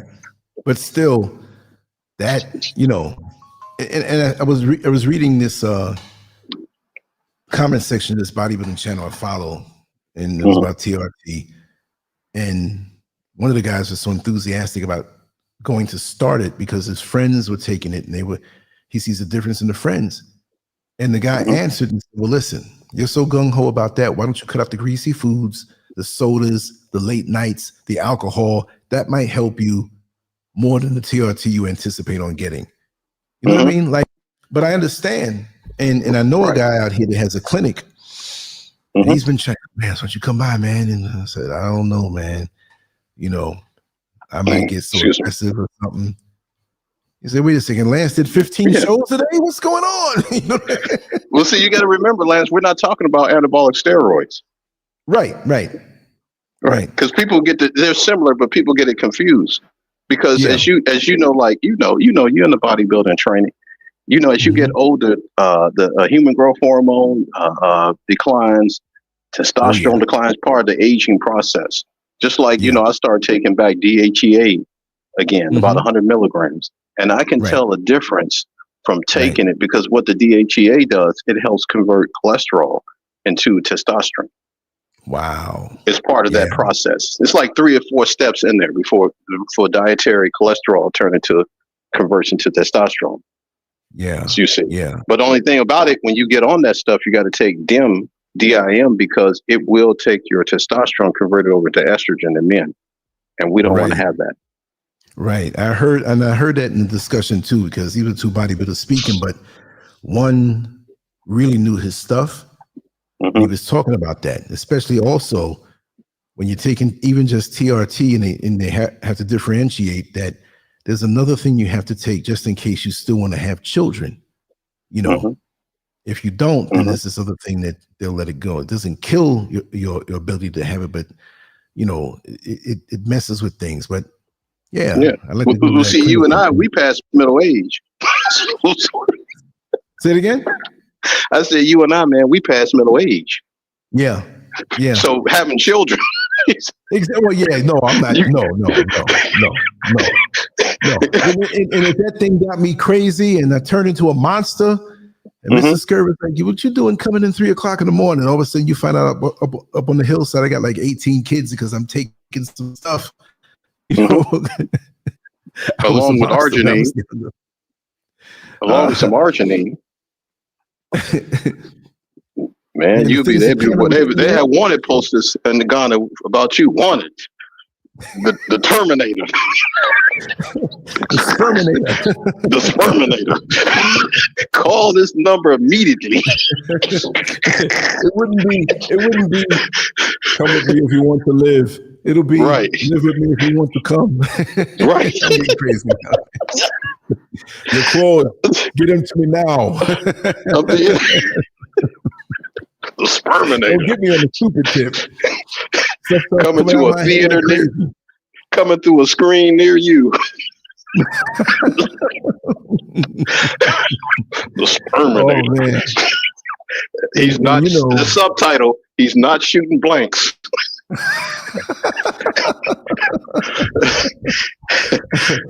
the music, the Terminator music. Dum, dum, dum, dum, dum, dum, dum, dum, dum, dum, dum, dum. Yeah. You go to Miss Scurvy, you say, I've been thinking, what if, it's like I have children, like up in the age, like, man, she look at you like you crazy. Nah, he's really done lost and it. a lot of guys out here, they doing it. Mm-hmm. 92 years old, newborn babies. Mm-hmm. For real. Mm-hmm. And the newborn baby got a brother 70 years old. About 25 all in between. And they don't Well, care.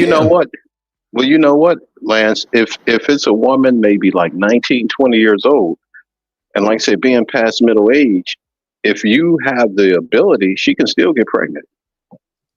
Of course. Because she's real fertile around that age. Because we got Samara laughing over here. Yeah, it's true. We'll hang out and tell some jokes.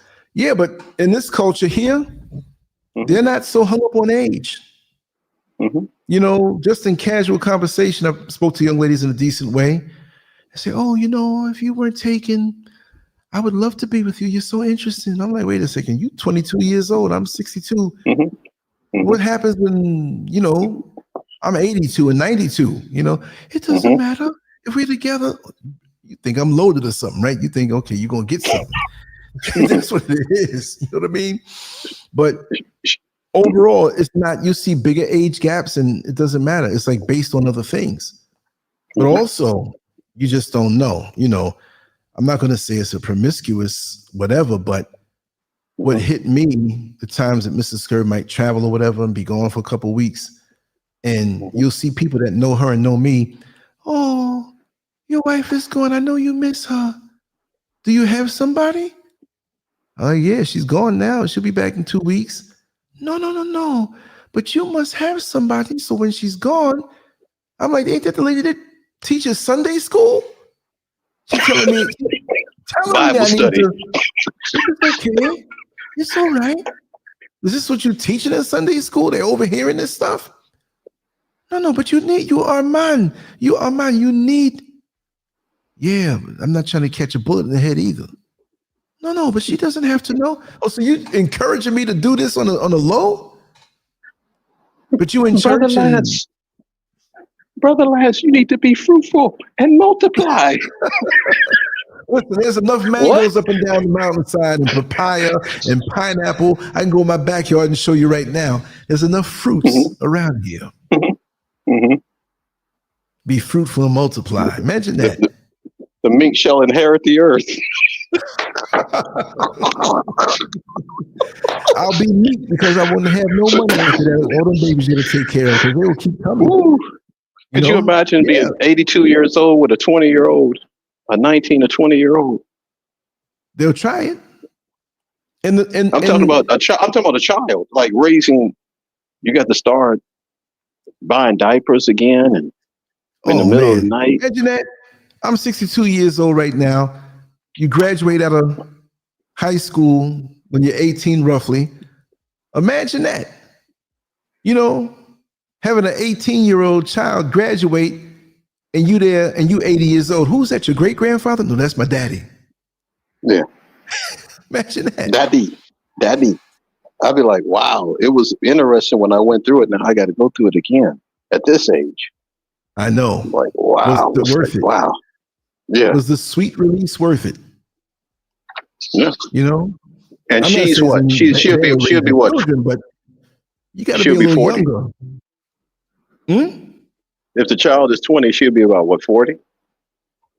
If you catch her about 20 years old. Yeah. You'll be 82. 80. Yep. And now you got to watch out for the yard man. You fall asleep and he's coming in there and he's trying to make some babies with her too. Yeah. They do some things up here. Trust me. Mm-hmm. You know, just the culture. I'm not saying everybody, but especially up here in the mountains, it's a little different.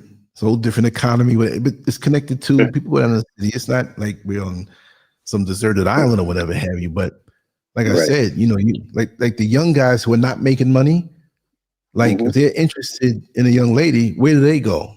I'm not saying that you need to engage in certain things, but I'm not advocating anything. It's when Diane says it happens all the time. Some grandparents are raising their grandchildren because of the children passing. Yeah, that does happen. Yeah. I mean, you know, but that's an explanation for that, you know. But you have the unfinished buildings here, like construction up here. You have some, you know, there's one across the street. There's a lady that I think she's in the UK and she's sending money down. And they did the foundation, they ran the pipes, they did certain things, and that's been going on for the last 4 years, right? So you have these unfinished structures that when you walk past them, you have a door, but probably no windows, no door, maybe a roof on it still, and you walk in there and it's like shelter. So sometimes you'll see people walking from far away and they crash out in one of the little places, whatever, or they'll squat, right? But I've seen people, you walking down the street, and like I said, even when I lived in the apartment down in Oyarifa, which is right at the base of the mountains, right? I went to take the garbage out and they had a gate and everything, but the gate was never locked. So I went to the back to take the garbage out and I hear this noise. And the closer I went to the back, it got louder. So I stopped. I'm like, what is this? Hope it's not no big animal back there looking to bite me. But I'm here. I got closer and I turned to my left. Homeboy was going to town. And the girl was leaning up against the wall. And they both were looking at me. I'm like, you looking at me, I'm looking at you, whatever. You better be glad I don't have my camera. I took out the garbage. And it must have been getting good. You know when Michael Jackson jumps up and he's on his toes? Homeboy was, and he was on his toes. On his toes, just getting it. I'm like, let me get out of here. I walked down the street and seen unfinished structures. You catch a glimpse through the doorway and you see what's going on. They just haul off and do it like that. I'm not saying everybody, but the economy the way it is, we're going to go down to the nicest hotel after a nice dinner. These young guys don't have that. You know, so it's all about money too. Because I've been hit on by 14, 15-year-olds. The girls need, oh, my friend wants your number. Like, for what? Go tell her to tell her father that she wants my number. And they whining and dancing, he. And these dirty old men down here, they'll do it. Man, could you imagine getting a younger woman, 20 years old, 21? She has children by you, 3 girls. Now, you know you're going to have to get a gun because it's probably, maybe, depending on how they raise and the influences affecting them, you might have 3 shotgun weddings.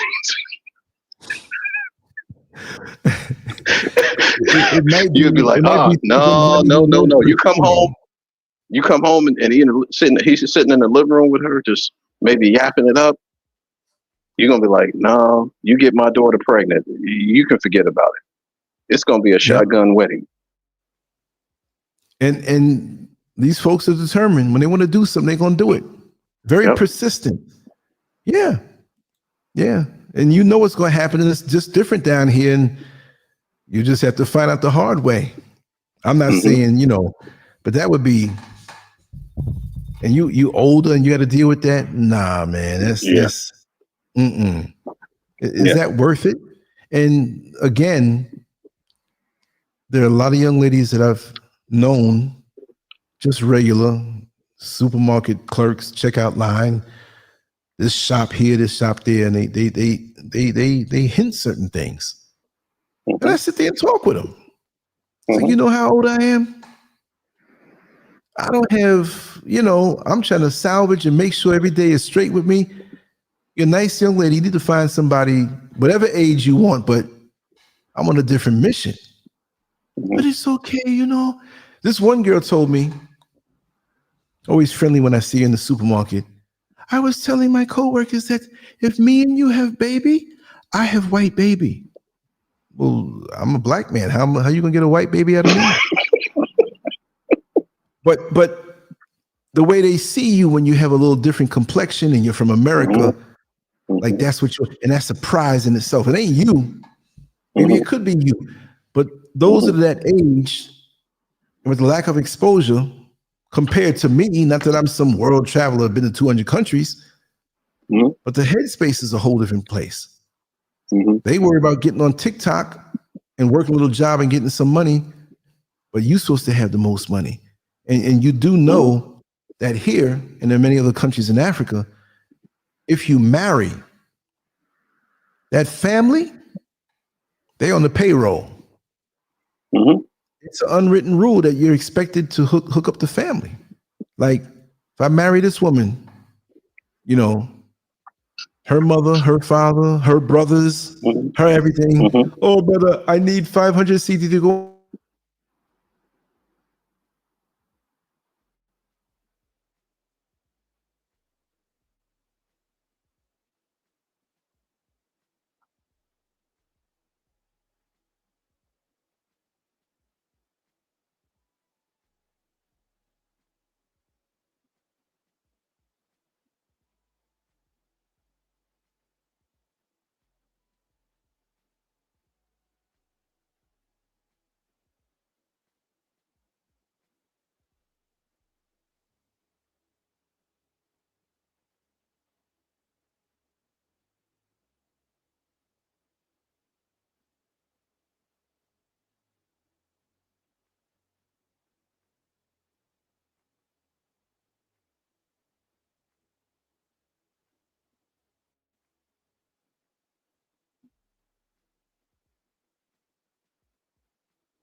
It looks like Brother Lance's sound went out. Hold on for a minute. Let me see. Let me send him a text.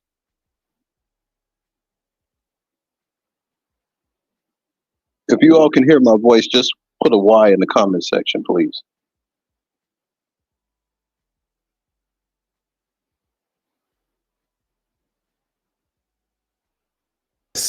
I fell off. I don't know if you can you hear me, Lance? Yes, I'm on the phone now. For some Okay, reason, got you. On my computer, it dropped off, and I'm always okay. And see, when I didn't have the phone, when the phone was on the blink, and I had to get it fixed, and I had to get the new phone, I didn't do any live shows because if I do a live show and I didn't have the phone as backup, the stream would just Thank you, Sweetberry. Yeah, that happened. So I'm back. If anybody can hear me in the chat or whatever, Sweetberry or whatever, just let me know. Right. I'm on the phone now, so I'm good. Yeah, so when I didn't have the phone, I said, I'm not going live. I would record something and put it up as a live, but to actually go live, I won't do it because if it cuts off, the show will last forever and I'll be gone. That's a smart move. Oh yeah. No, I make sure to do that. Let me see if I can find this banner and just put it back up. Okay. But since I'm operating through the phone, you gotta watch with your fingers because you can hit the wrong thing and knock yourself out. Is the phone connected with StreamYard? I mean, I know this is a semi-dumb question. Yeah, I have the app. Okay. Oh, got you. That's right. I'm still thinking about a landline phone. Yeah. So, now it's funny because I'm back on the computer, but I'm gonna keep it going like this because sometimes the internet just fluctuates, whatever. And I got the satellite, I got the Starlink. So sometimes even that fluctuate. Now, when I have a power outage, the Starlink ain't gonna work because it's plugged to the power. I don't have solar yet. So that's why I keep internet on my phone and the Starlink, the StreamYard app there, and I can continue with that. So the computer came back on, but those glitches happen. I mean, I've been on for like 3 hours and 24 minutes. So there might be a little glitch somehow, somewhere in the signal, and that knocks you out completely. So I got it down to a science. That's good. There's nothing like a contingency plan. Exactly. It just takes a minute or so to get back on through the phone. Well, another couple minutes. No, I was just gonna say, Lance, you were right when you mentioned about when you get with these women abroad, because just like when I married my wife, you know, Hmm. marrying her, I'm also married to the family. Now, with her Exactly. family, they're a little bit more financially well off, so they're not so much like in the dependency state. But there are Right. some cases where, depending on the condition, the financial condition of the family, when you marry that woman from abroad, you marry the family. And when they need Exactly. something, they're going to come to you. If they don't have a It's son or you. daughter working abroad, they're going to come to you. Hmm. It's you. Hmm. Yep. Yeah, I see the banner now. Yeah, put it up. Yeah. Hmm. So we have to just be aware of these cultural differences. And many people think when they see an attractive woman who is willing to be a wife and stuff, that okay, I hit the jackpot, but that may not be it. A lot more Hmm. to it, you Hmm. know, even just the cultural differences. Um, there's a young lady I know, and since I'm not putting a name, and I can say this, her husband died. They weren't together, but they were still married. And his family, his side of the family, doesn't talk to her. They talked like last week, and the Hmm. funeral is next week, and they stopped talking to her. So she couldn't figure out why. But she was telling me different things in Ghanaian culture. Not that they do that, but certain influences that I wasn't aware of. You know, Hmm. um, I believe he had a little infidelities going on, Hmm. but the way she talks and frames her words, they're like blaming her, like, "Oh, you didn't do enough to keep him faithful." Like, what's the logic in that? You know, and certain families will back up family members no matter what. Like they'll know something that their family member did, but they'll still like ignore that side of it and say, "Oh, it's your fault. It's you." You know. But but that's why. First of all, I would ask them, well, did they talk about it? Right. If there was some issues, in other words, if there's some issues of infidelity, I've been like, well, okay, well, did they talk about it? If he felt, Right. if he felt that something was not in the marriage, did he bring it to her attention and say, okay, we need to make some adjustments? Depend on their ages, things change with age. Right. Did they talk about it so they could kind of rectify the situation? Because it's easy to be somebody and say, well, justify him stepping out on her. Right. But maybe it's something that just maybe it could have been just a lack of communication that could have just solved the whole problem had they spoke about it. You see what I'm saying? Exactly. You're right. Yeah. But see, it's that type of critical thinking in a logical manner, in an orderly manner, to come down to deal with an issue that eventually, if we go through every nook and cranny, we'll discover what it is. A lot of Hmm. times, from what I see here, a lot of the folks, especially those who, it's not a modern thing, it's just the old cultural ways that people think. And then there's a lot of denial within families and perception and covering things up. Just like when we spoke with the child molestation show, that you can know Hmm. something's going on, but certain families are not going to acknowledge it because they're more worried about their image to the Hmm. community. So Hmm. it's that kind of thing going on. So Hmm. you have the facade and you have the truth Hmm. and the expectations. And again, like I said, here, Hmm. I'm not saying I'm some older hot guy and all the women are after me. No, but in talking, I'm different. I'm from America. They assume I have money. Age doesn't matter anyway. So they're not aggressive, but they kind of put themselves in your way. Like, Hmm. they'll flirt to a certain point, but not in a way that happens in the West. They'll be very friendly Yeah. with you, and there's no resistance. Like wherever you go with it, they'll flow. I noticed that even when I go down to the markets, Hmm. the common folk markets, you have a young lady, shapely and nice and whatever looking, Hmm. and you have the guys that think with their little t-shirts selling it, and if she doesn't plan on even looking at them, they'll grab the girl by the arm. Come here. And some of them, oh, just leave me alone. Some of them start giggling. Mhm. You do that to a sister in America and grab her arm and she's walking down the street not paying you no mind. You're getting the taste smacked Mhm. out of your mouth. I'm not against that. You know what I mean? You, Well, see, you know, Lance, that speaks to the culture. You know, in American culture, we have right, people who have written $1 million bestsellers on the art of communication, whether it be right, How to Win Friends and Influence People, whether it be 7 Habits of Highly Effective People, whether it be the art of communication. Um, right. I'm going to share a personal story because it's adding to what you're saying in terms of dealing with people from abroad. I Yeah, remember sure. my wife, her sister, she had a job where she worked on a cruise ship. She had a cruise ship job, one of these European companies. So what Mm-hmm. happened was she met her husband, her future husband, on the cruise ship, and there was a girl that was on the cruise ship. They all, Mm-hmm. she was a friend of my wife's sister. So they came home on vacation. Mm-hmm. So the girl that was with them, she was kind of a loose girl when she was on the ship. She was had a drinking problem and she was sleeping around with different types of men on the ship. She just had a lot of problems. So she Right. just happened to come home on vacation with my wife's sister and her future husband. So Mm-hmm. the girl, when I first saw her, when I first met her, I was like, okay, hey, how you doing? You know, all this stuff like that, right? But I Right. noticed 2 or 3 days later went by, she's still at my sister-in-law's place, Right. and I'm trying to figure it out, like what's going on here, right? So a couple of days go by.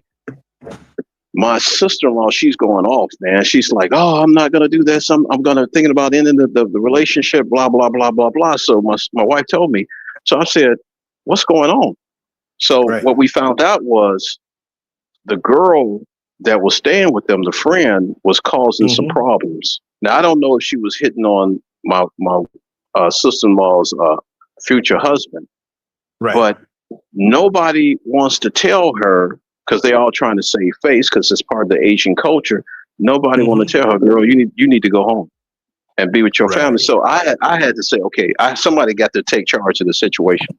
So the next day I went over there and the place, and I was sitting around. We just talking one day, and the girl, I already knew some about her background before I spoke to her because you never ask a question you don't know the answer to. So I'm just talking to the girl, and I said, "So tell me a little bit about yourself." And she told me. She said she had a daughter, which I knew. I said, "Well, don't you think your daughter wants to see you because you've been back from the ship for at least about 5 days, and you haven't even went home to see your daughter, who the mom is taking care of the daughter?" And Brother Lance, as God is my witness, the next day she left and she went home Wow. Wow. because nobody wanted to tell her, you need to go home. Yeah. Get your stuff, grab your Yeah. bags, because they all came home together on the plane, the flight, when they came back in country. And nobody wanted Right. to tell her, get your bags, go home. You know, nobody wanted to tell her Amazing. that. Yeah, because everybody trying to save face, you know. And But I told her, but I said, mhm, that's so mhm, counterproductive and toxic. You know? true, true, you know. I say, you know, Mhm. I'm not trying to boast or brag. It's none, but I believe that I played a part in saving my sister-in-law's a marriage, so to speak. You know, Of with course. her with Of her course. fiance. You're an excellent communicator, of course. Hmm. You know? I mean, there's no Hmm. doubt about that. And that's what we Hmm. need more of. I mean, so many people will whisper and not say anything at all. They'll whisper Hmm. sideways and hush tones and live with things for Hmm. years because they don't want to confront it. You know Hmm. what I mean? I Hmm. mean, going back to my friend Harvey with the fat Oh, behind. right. If his father was sick, father had a nervous condition, and he was Hmm. greatly reduced as a man. I mean, he was respected and everything, but he was just, around the house, it was like he had little epileptic things going on or whatever. But Hmm. if he was at full capacity and saw certain things and could step to his son. Now, some people say, well, you can't tell your son not to be gay because he's going to be gay. But if he had maybe more of a role model and like, hey, man, something ain't looking right, man. Let's have a little talk. Right. I'm not Right. with no girlfriends or nothing. This homeboy never Right. had a girlfriend. Right. Never had a girlfriend. Never was interested in women. He feigned it. Mhm. I'll say this much. There was a young lady who was a teacher in the college that my mother taught in, and he acted like he was so much in love with her. You know, never made a move or nothing like that. But all he would do is talk about, oh, wow, yeah, so and so and so and so. That was in his denial phase. He wasn't thinking Mhm. about her. Good looking woman, but he wasn't thinking about her. Mhm. You know, he was thinking about Richard with his fat behind, or his Harvey fat behind.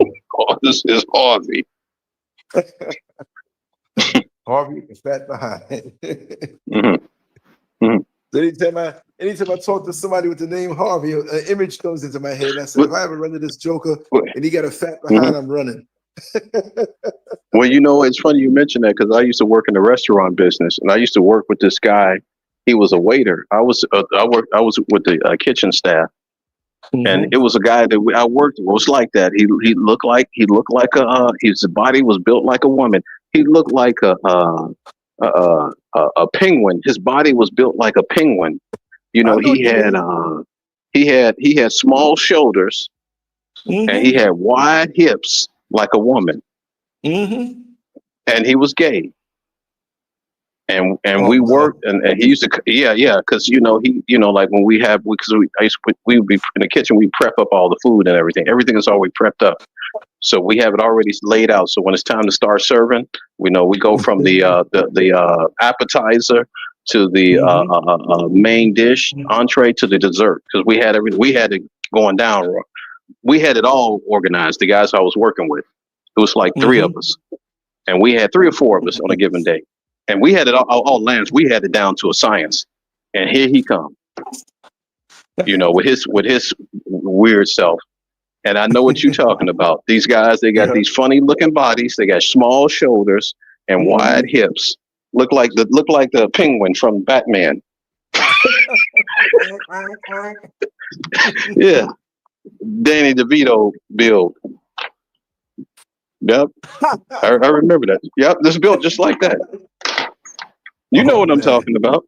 Yep. You know. Yep. And he was, he just looking for an opportunity. I'm like, boy, do you get away from me, man, please. I ain't got no time for that. He knew he was custom built to be the bottom.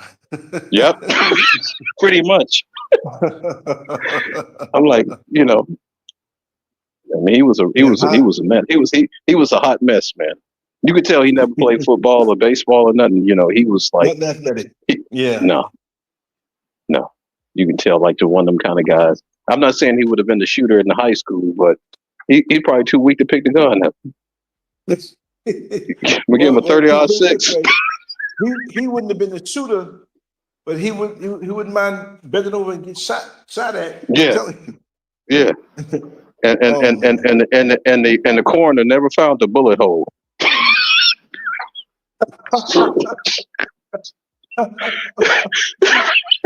But when he got shot, there was already a hole.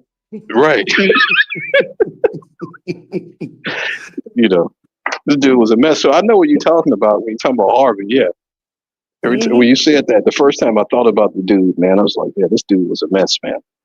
That It was so a mess. crazy. Yeah, the job I worked on, the restaurant I worked at, most of the waiters were like that. Amazing. I don't know where they got these guys from, man, but most of the waiters, they were like that. Wow. I guess that's to join more business of the extended communities, or to show that they're considerate of those communities, that we hire everybody. You know what I mean? Well, for some reason, when you're dealing with the hospitality industry, you tend to see a lot of them. I mean, I know this is not the show about that, but when you mention Harvey, I think about the hospitality industry. Yeah, free flowing. You tend to see a lot. Mm-hmm. I mean, you're not necessarily going to see one as an airline pilot per se. Anything can happen. But most what I'm saying is in the hospitality industry, that's where you tend to find a lot of those type of people. And when I drove the bus to the hotels in Orlando, those areas on International Drive, there's a lot of them coming out And there was one who was in transition from being a man to a woman.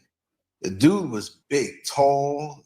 He looked athletic, but the tall white dude used to ride up near the front and just stare at me while I was driving. Oh my God, this guy. It's frightening. I got off that bus route for a bid. A bid is like 4 months. Every 4 months you can change your routes just because of him. Because he had an air of danger to him. He was bigger than me, but I would have had to hurt him because he looked so possessive and he had a mental issue. Other women would come on that I just knew, friendly, and talk to me. He would look at them all mad. Like, why is that person looking at me? What is it, a man or a woman or what? Yeah. Yeah. I remember this gay girl used to ride with me all the time. And it used to bug her out. And one time she was on the bus and she got up and stood next to me because she was going to ride around a few trips with me. And this dude thing, whatever this was, had written down his number, is about to hand it to me. I don't want that. But he didn't do it because she was standing near me. It's crazy. It's crazy. You never know what's on people's minds. You never know how they live, but you see them on the outside. You already know how they live, but you really don't know what they're doing behind closed doors. Some people into some nasty stuff behind closed doors. You don't know. You know? It's true. And with all of the pornography and stuff out here, with all these different categories, and it's like one big menu to try different things out. People get bored, want to do new things, and things are put in their head, and it just festers up, and they have these delusional thoughts. They see you, and for some reason, you're in a relationship with them. Like, just it can go anywhere. Men, women, anything. It's just mass mental sickness all over the world, but more so in America and in the Western countries. A lot of stuff, man, imbalance. And when things get rough, those things are going to surface and come out even more. Look for it. Well, Lance, that goes right back to the passport bro thing. Because like you said, a man can't make a woman do something that she don't want to do, and vice versa. So a man figured and said, well, because men by nature are problem solvers. So a man says, again, going back to what I said earlier, if you can't get what you need at one place, you just politely get up and leave and go somewhere else. And that's what you see men doing. And I'm again, when I'm abroad, I see more men from the United States coming abroad, or at least to the Far East. Some from Australia. You may get a few from trickle in from the UK, but mostly from the United States. And some guys, I see them in the grocery stores and other places, and we talk. And some of them just tell me, mostly the brothers, because I'm starting to see a lot of older brothers. Like I said, older, past middle age. I'll put it that way. You start seeing them abroad. And I tell a lot of guys. I remember one time I was in the airport. I was coming back to the States, and I saw this white guy. I think we landed in Minneapolis or Detroit or something like that. And he told me, he said he had met this girl over there. And I think this guy could have been maybe late 30s, maybe early 40s. And he was telling me about her and all this other stuff. So he said, yeah, like, what do you think I should do? I said, well, the main thing is go slow, man. I said, you got to go slow. Don't rush into anything. Get to know her first, get to know her family. But be careful, because you don't want to get somebody too low, like on the poverty line. Because when you get somebody too low, it's going to be gimme, gimme, gimme. They always got their hands out. Gimme, gimme, gimme. Exactly. And there's nothing wrong with telling a woman, if you meet her over there, there's nothing wrong with telling her, say, hey, I'm not a rich man. There's only so much to go around, and you establish that with her and let her know that you're not an ATM machine. You can, will you be able to make her life better, some quality of her life better? Of course. But just let her know that you're not an ATM machine, because most of the men I've noticed that's really coming over to the Far East to settle with women. I'm not talking about guys who are just having out there just screwing, females, having sex with females. Right. Either they may be military men, or they probably somebody that's semi-retired. So, and they have the income, the coming in monthly, that's able to support a potential wife and some children. You see. Yes. You see, but you got to hey, communication. Everything go back to communication. And that's the ultimate way of preventing misunderstandings. Mm-hmm. And so many people may say certain things and it doesn't go over. You got to make sure the person understands it, which means you got to break it down in a way that they do understand it. That's true. You know, that's true. That's true. What you say? If two people are communicating each other and they don't hear each other, it's just noise, right? It's just noise. Exactly. You know. I say put all communication. The food on the plate. You put all the food on the plate you want. If you knock it off on the ground, and it's on, nobody's going to eat it. You know. Right. Right. I say communication. You got to have a sender and a receiver. Say communication 101. That's right. And that's really not taught or really displayed in a lot of cultures, even in America. We have people who talk at each other and they're just waiting for their time to talk, but they don't listen. You know, when you can listen and become a good listener and still come back and really express yourself on how you feel or how things really are, and know how to keep a situation from getting out of hand, because now a person wants to get emotional from what you're saying, but you're not coming at them that way. You know, it's a lost skill, a lost art, you know. And that's why I watch a lot of these police cam videos of somebody, and you can tell the cops that know how to communicate to de-escalate a situation, and some who don't know and let things get out of hand. And watch for the signs, you know, because people can get emotional and run with anything that you say or see things a certain way. And now you have a big, bad situation. You're in a big mess, you know.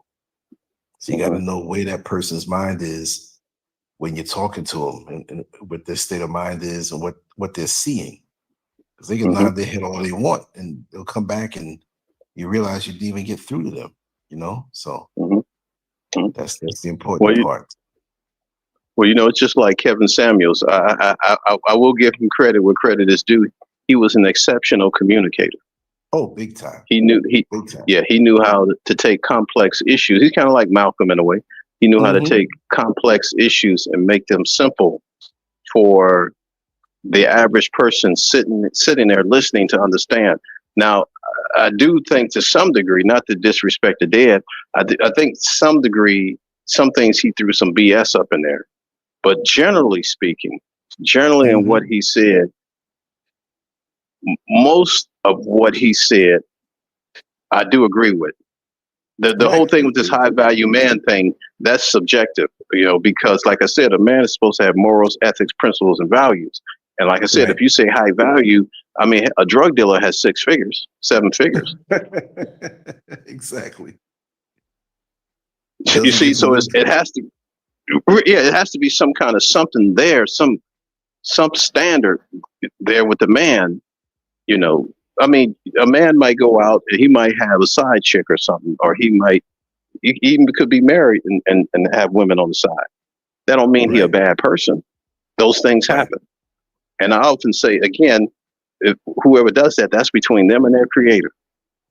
Whether, you know, my parents were married over 50 years, whether my father never had a woman on the side, whether he had 1 or 100, I said that's between him and his creator. Right. Was he a good father? He provided for the family, of course.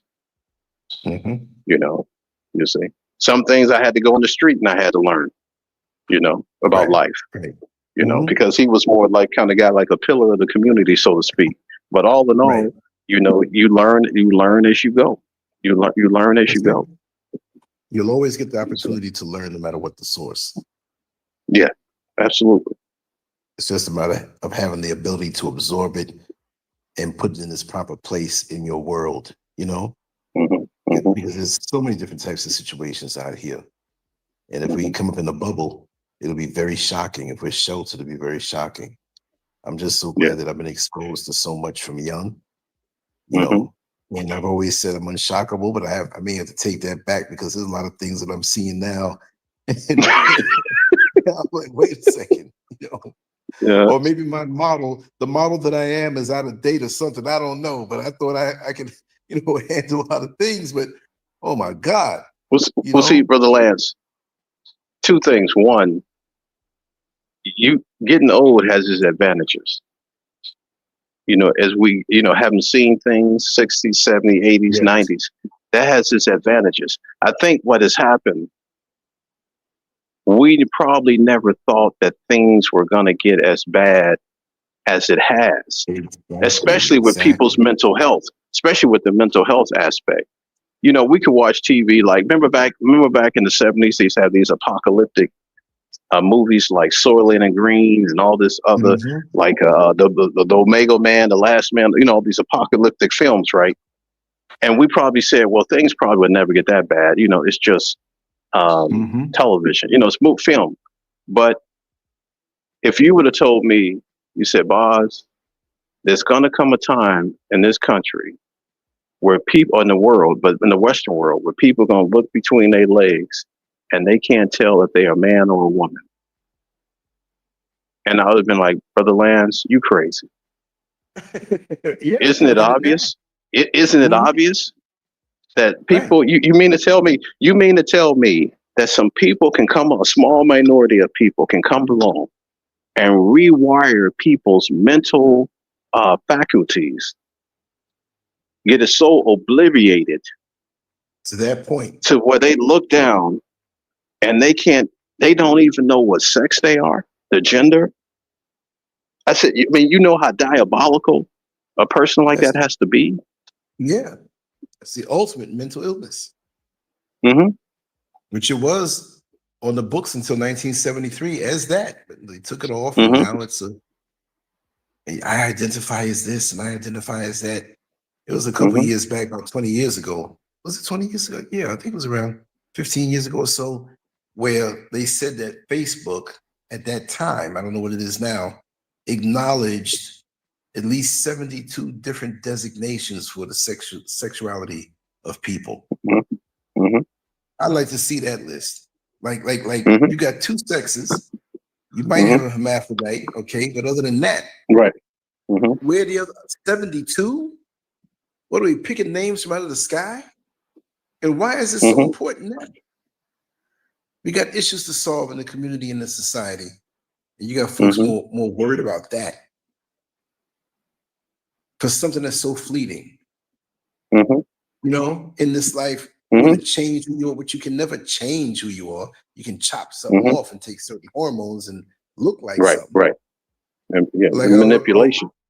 right. I always say you have the right to smear feces on chocolate cake, but or feces on feces on chocolate cake or icing on feces, Mm-hmm. but it doesn't give you Mm-hmm. the right to call it chocolate cake. You think so? Then take a Mm-hmm. bite. I'm Mm-hmm. not going to sit here and go along with your delusions when you won't see reality for what it is. This is Mm-hmm. not pick a reality. I want to be this and I want to be that. Mm-hmm. You change yourself into what they say a woman, you still a man. You still Right. got man spit in your mouth. You still got man bones, man. You Mm-hmm. don't have no Mm-hmm. womb. Mm-hmm. You don't go through menopause or have a period or whatever. No, that's surface. That's like Mm-hmm. me filling up my house with plastic artificial plants and wondering why the bees are not coming toward it. It's not real. I'm wondering why it's not growing. Exactly. Well, I put water on it. It should be, and it's getting plenty of sunlight. But for some strange reason, these plastic plants just they ain't growing. Gee. It's been 15 years. Yeah. They're kind of dusty. Yeah. Exactly. I gotta get a dust cloth and something. But these plants, they're getting plenty of sunlight.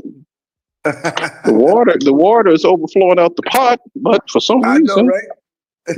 these plastic plants are just not growing. There's Is it no me bugs, or but it's a what? bunch of cobwebs under here. Oh, speaking of plant, you see what they're doing now? Like I'm seeing like these commercials like Christmas, where they no longer remember like when you were younger, your parents go by like the Christmas tree and they had to assemble it and put together and everything, and they had to set it up. Well, now they got these trees. It looked like a canopy. It's like a Christmas tree in the bag, and all you need is the pole, and you drop it, and it turns into a tree, and then you just put the little star on top. Wow. It's like a canopy, like on the beach. You stand it straight up. Yeah, yeah. Somebody had to come up with that idea. Yeah. Wow. And then when you don't have to disassemble it. You just push the thing right back up, take the star off, push it up, and put it inside the case and throw it in the closet. For next year. They say, and it doesn't take up a lot of space. Now, I'm gonna show you how to con. I'm gonna say something, Lance, because I'm gonna show you how to con these people. Con you, right? Now they said in the same infomercial, a commercial for this, they said, why spend $600+ for a regular tree, right? But they said you can buy this tree for $199, right? So we'll say with tax about $200, right? Then they said you limit it to 3 per buyer. Well, that's still $600. Right. Unbelievable. But they told you, why buy the traditional tree that you could normally get for around $600 when you can buy 3 of these trees for the same price of one big tree? They said 3 limited per customer. That's $600. People don't You see what I'm saying? eyes. Yeah. Oh yeah. man, you know, people see through this. The con, Lance, brother Lance, the cons on the people, man. Yeah, and the advertisers are masters at manipulating your desires, your insecurities, you know, things that would cause you to feel inadequate unless you buy certain things, and that's all they do. Once you beat that, you know, they don't want people who don't buy the latest iPhone all the time or don't want to get the newest car or whatever. There'll always be those people. They suck up these advertisements and they're in this alternative mindset. And they feel they have to have this stuff in their garage, in their house, or whatever, unless you're buying something and, you know, even putting yourself in poverty, but you have the latest this and the latest that. But you know, Lance, if they wanted the latest, then they could just go buy it, right? Do they have to put up a Christmas tree and some lights on the front of your house? They got it now to where you don't even put the lights up anymore. You got this little thing that flashes. You set it out in the grass and it flashes designs up on the house, like the house is moving or something. Yeah. Lance, you got to do a Christmas show, man. More I think about it. Yeah. This is the season. This is the season to say, ouch. This is the season to say, what happened? What happened? This is the season to be broke. I'm serious. I mean, this is a season to be burdened. This is the season to be burdened, man, because they just put so much of a burden on the people. You got a situation where they cut the people's SNAP benefits because when they had the government shutdown, they're telling the people that now they got to frequent the food pantries. That was supposed to be for emergency. Yeah. And then they want these people. I think they knew, and I think you might have said this. They had to open back up the government because they had this situation with the airlines, the FAA, and all these little regulations. And you got all these people about to start traveling during Thanksgiving and Christmas. And I think they understood that, wait a minute, we can't push too hard. You know, we got to open this thing up a little bit so the commerce can keep flowing. Yeah, but they can shut it right on back down when they want, you know? Yeah, they'll shut it right down afterwards. After New Year's, all right, shut it back down. Government shutdown. After New Year's, back to square one. When you look in your pocket and say this is the season to be busted, and you're like, man, I bought that tree, that canopy tree. Thought I was gonna save some money. I got the Tyco Night Glow, Rock'em Sock'em Christmas tree. Yeah, sitting there, about to get the lights cut off. For the Christmas tree. Yep. Can't even get the lights on your Christmas tree. Yep. Got to wait for the daytime to see it. Broke with the Christmas tree. Tell the children, teach the children not to lie, but they lie to the children. And some fat man flying around in the air with Blitzen and Blotzen and Dixon and Rudolph. You're going to climb down all the chimneys and not get dirty. Yeah, and you don't even have a chimney. Exactly. And you saying Merry Christmas, and the merchants at the store saying they're gonna have them a Happy New Year. What a racket. Tell me about it. To bring I up your noticed not. I borrowed noticed. land for the year. Lance, I saw a statistic. I should have saved this, but I feel like sharing it because it's so important. They were looking at Yeah, like yeah. the sales, like the stores and the sales, how they, making money like during the quarter and everything. And they said that the retail stores, they said half of the money that they make for the whole year. Now think about this. This is what the report said. It said half of the money that they make for the whole year is made between Thanksgiving and Christmas. Yeah. That makes So perfect sense. if Walmart made $400 billion, 200 billion was made between Thanksgiving and Christmas. Yep. That's shopping in the stores. That's online shopping. Mm-hmm. So-called Black Friday, Cyber Monday. Oh, they got it all figured out, man. These people, like you said, they're geniuses when it comes to marketing. Yeah. Yeah. Everybody would just turn away from it and let this thing crash Mm-hmm. and take control and have some discipline with their money. Yeah. But to be perpetually broke. Yeah. Well, brother, let me just say, I'm gonna sign it off in a few minutes. Yes, sir. It was 401. And I want to, but I'm gonna start like I did one last night long over there. I'm gonna start doing more of them. I'm hitting a stride, and like the major Mm-hmm. projects here will not come back for another 2 or 3 weeks, and I'll still be doing it. Got my phone back, so we're gonna do more, and I could do things on the phone, not even be in front of the computer and stuff. So we'll do more. Mm-hmm. We're gonna do some more tomorrow, and I gotta remember those titles that you want, about AI and art, and bodybuilding and building the body, and whole Christmas thing. Yeah. I'm gonna definitely set those up, and we definitely have to talk about those things. There's so much to talk about, worthwhile.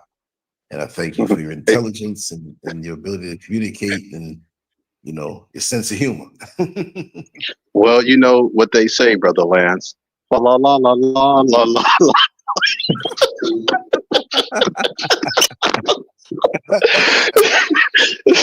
Oh man. Bro, thank you, Brother Lance, for giving me the opportunity, brother. It's always good to talk to somebody that's got some common sense, common senses. Thank you And so much. I like the listeners. As I was reading some of the comments, I'm sorry. No, I was just saying I was reading some of the comments, and I said I was reading some of the comments, and I just like to see what the listeners have to say. So they're the ones that really make the show. Very intelligent comments and dialogue, and it just stokes my imagination and makes it where every topic we talk about, there's like 10 other things that topic will bring up, and usually it's in the chat room or what we talk about on the show. It's just so much to talk about, worthwhile. And we're not limited. These discussions are old school and throwbacks and real communication, and this is what I love. This is what I grew up on. And it's very pleasurable for me. Yeah. Well, just real briefly, like Strawberry 32 sister said, yeah, they'll shut it back down on February 1st, of course. Yeah. She's right. It'll be right back. Yep. And folks will forget and get on into the holiday and give that money up. And it'll go right back. They'll be panicking and making TikTok videos threatening to raid Walmart. You know what I mean? Target. So they're not gonna prepare. It's gonna be right back to square one. It'll be even worse. And they'll be getting ready for Valentine's Day. That's what I was gonna say. These evenly spaced out holidays guaranteed to siphon your money. Yeah, evenly spaced Ain't out. it? Mm-hmm. Yeah. When one ends, here comes another one. Valentine's Day. Oh, please. Then Easter. We gonna talk about. Oh God. You ever notice Easter is never the same time? One month it may be March, the next month it may be April. Yeah. I always wondered about that. Mm-hmm. The fertility god, the rabbit. Yeah, absolutely. Absolutely. Yep. I'll save a little bit of that probably for next time to go into Yeah. that. Mm-hmm. That has to do with the spring equinox, and all that stuff. Exactly. Mm-hmm. Christmas, the We don't, winter most people don't even equinox. realize.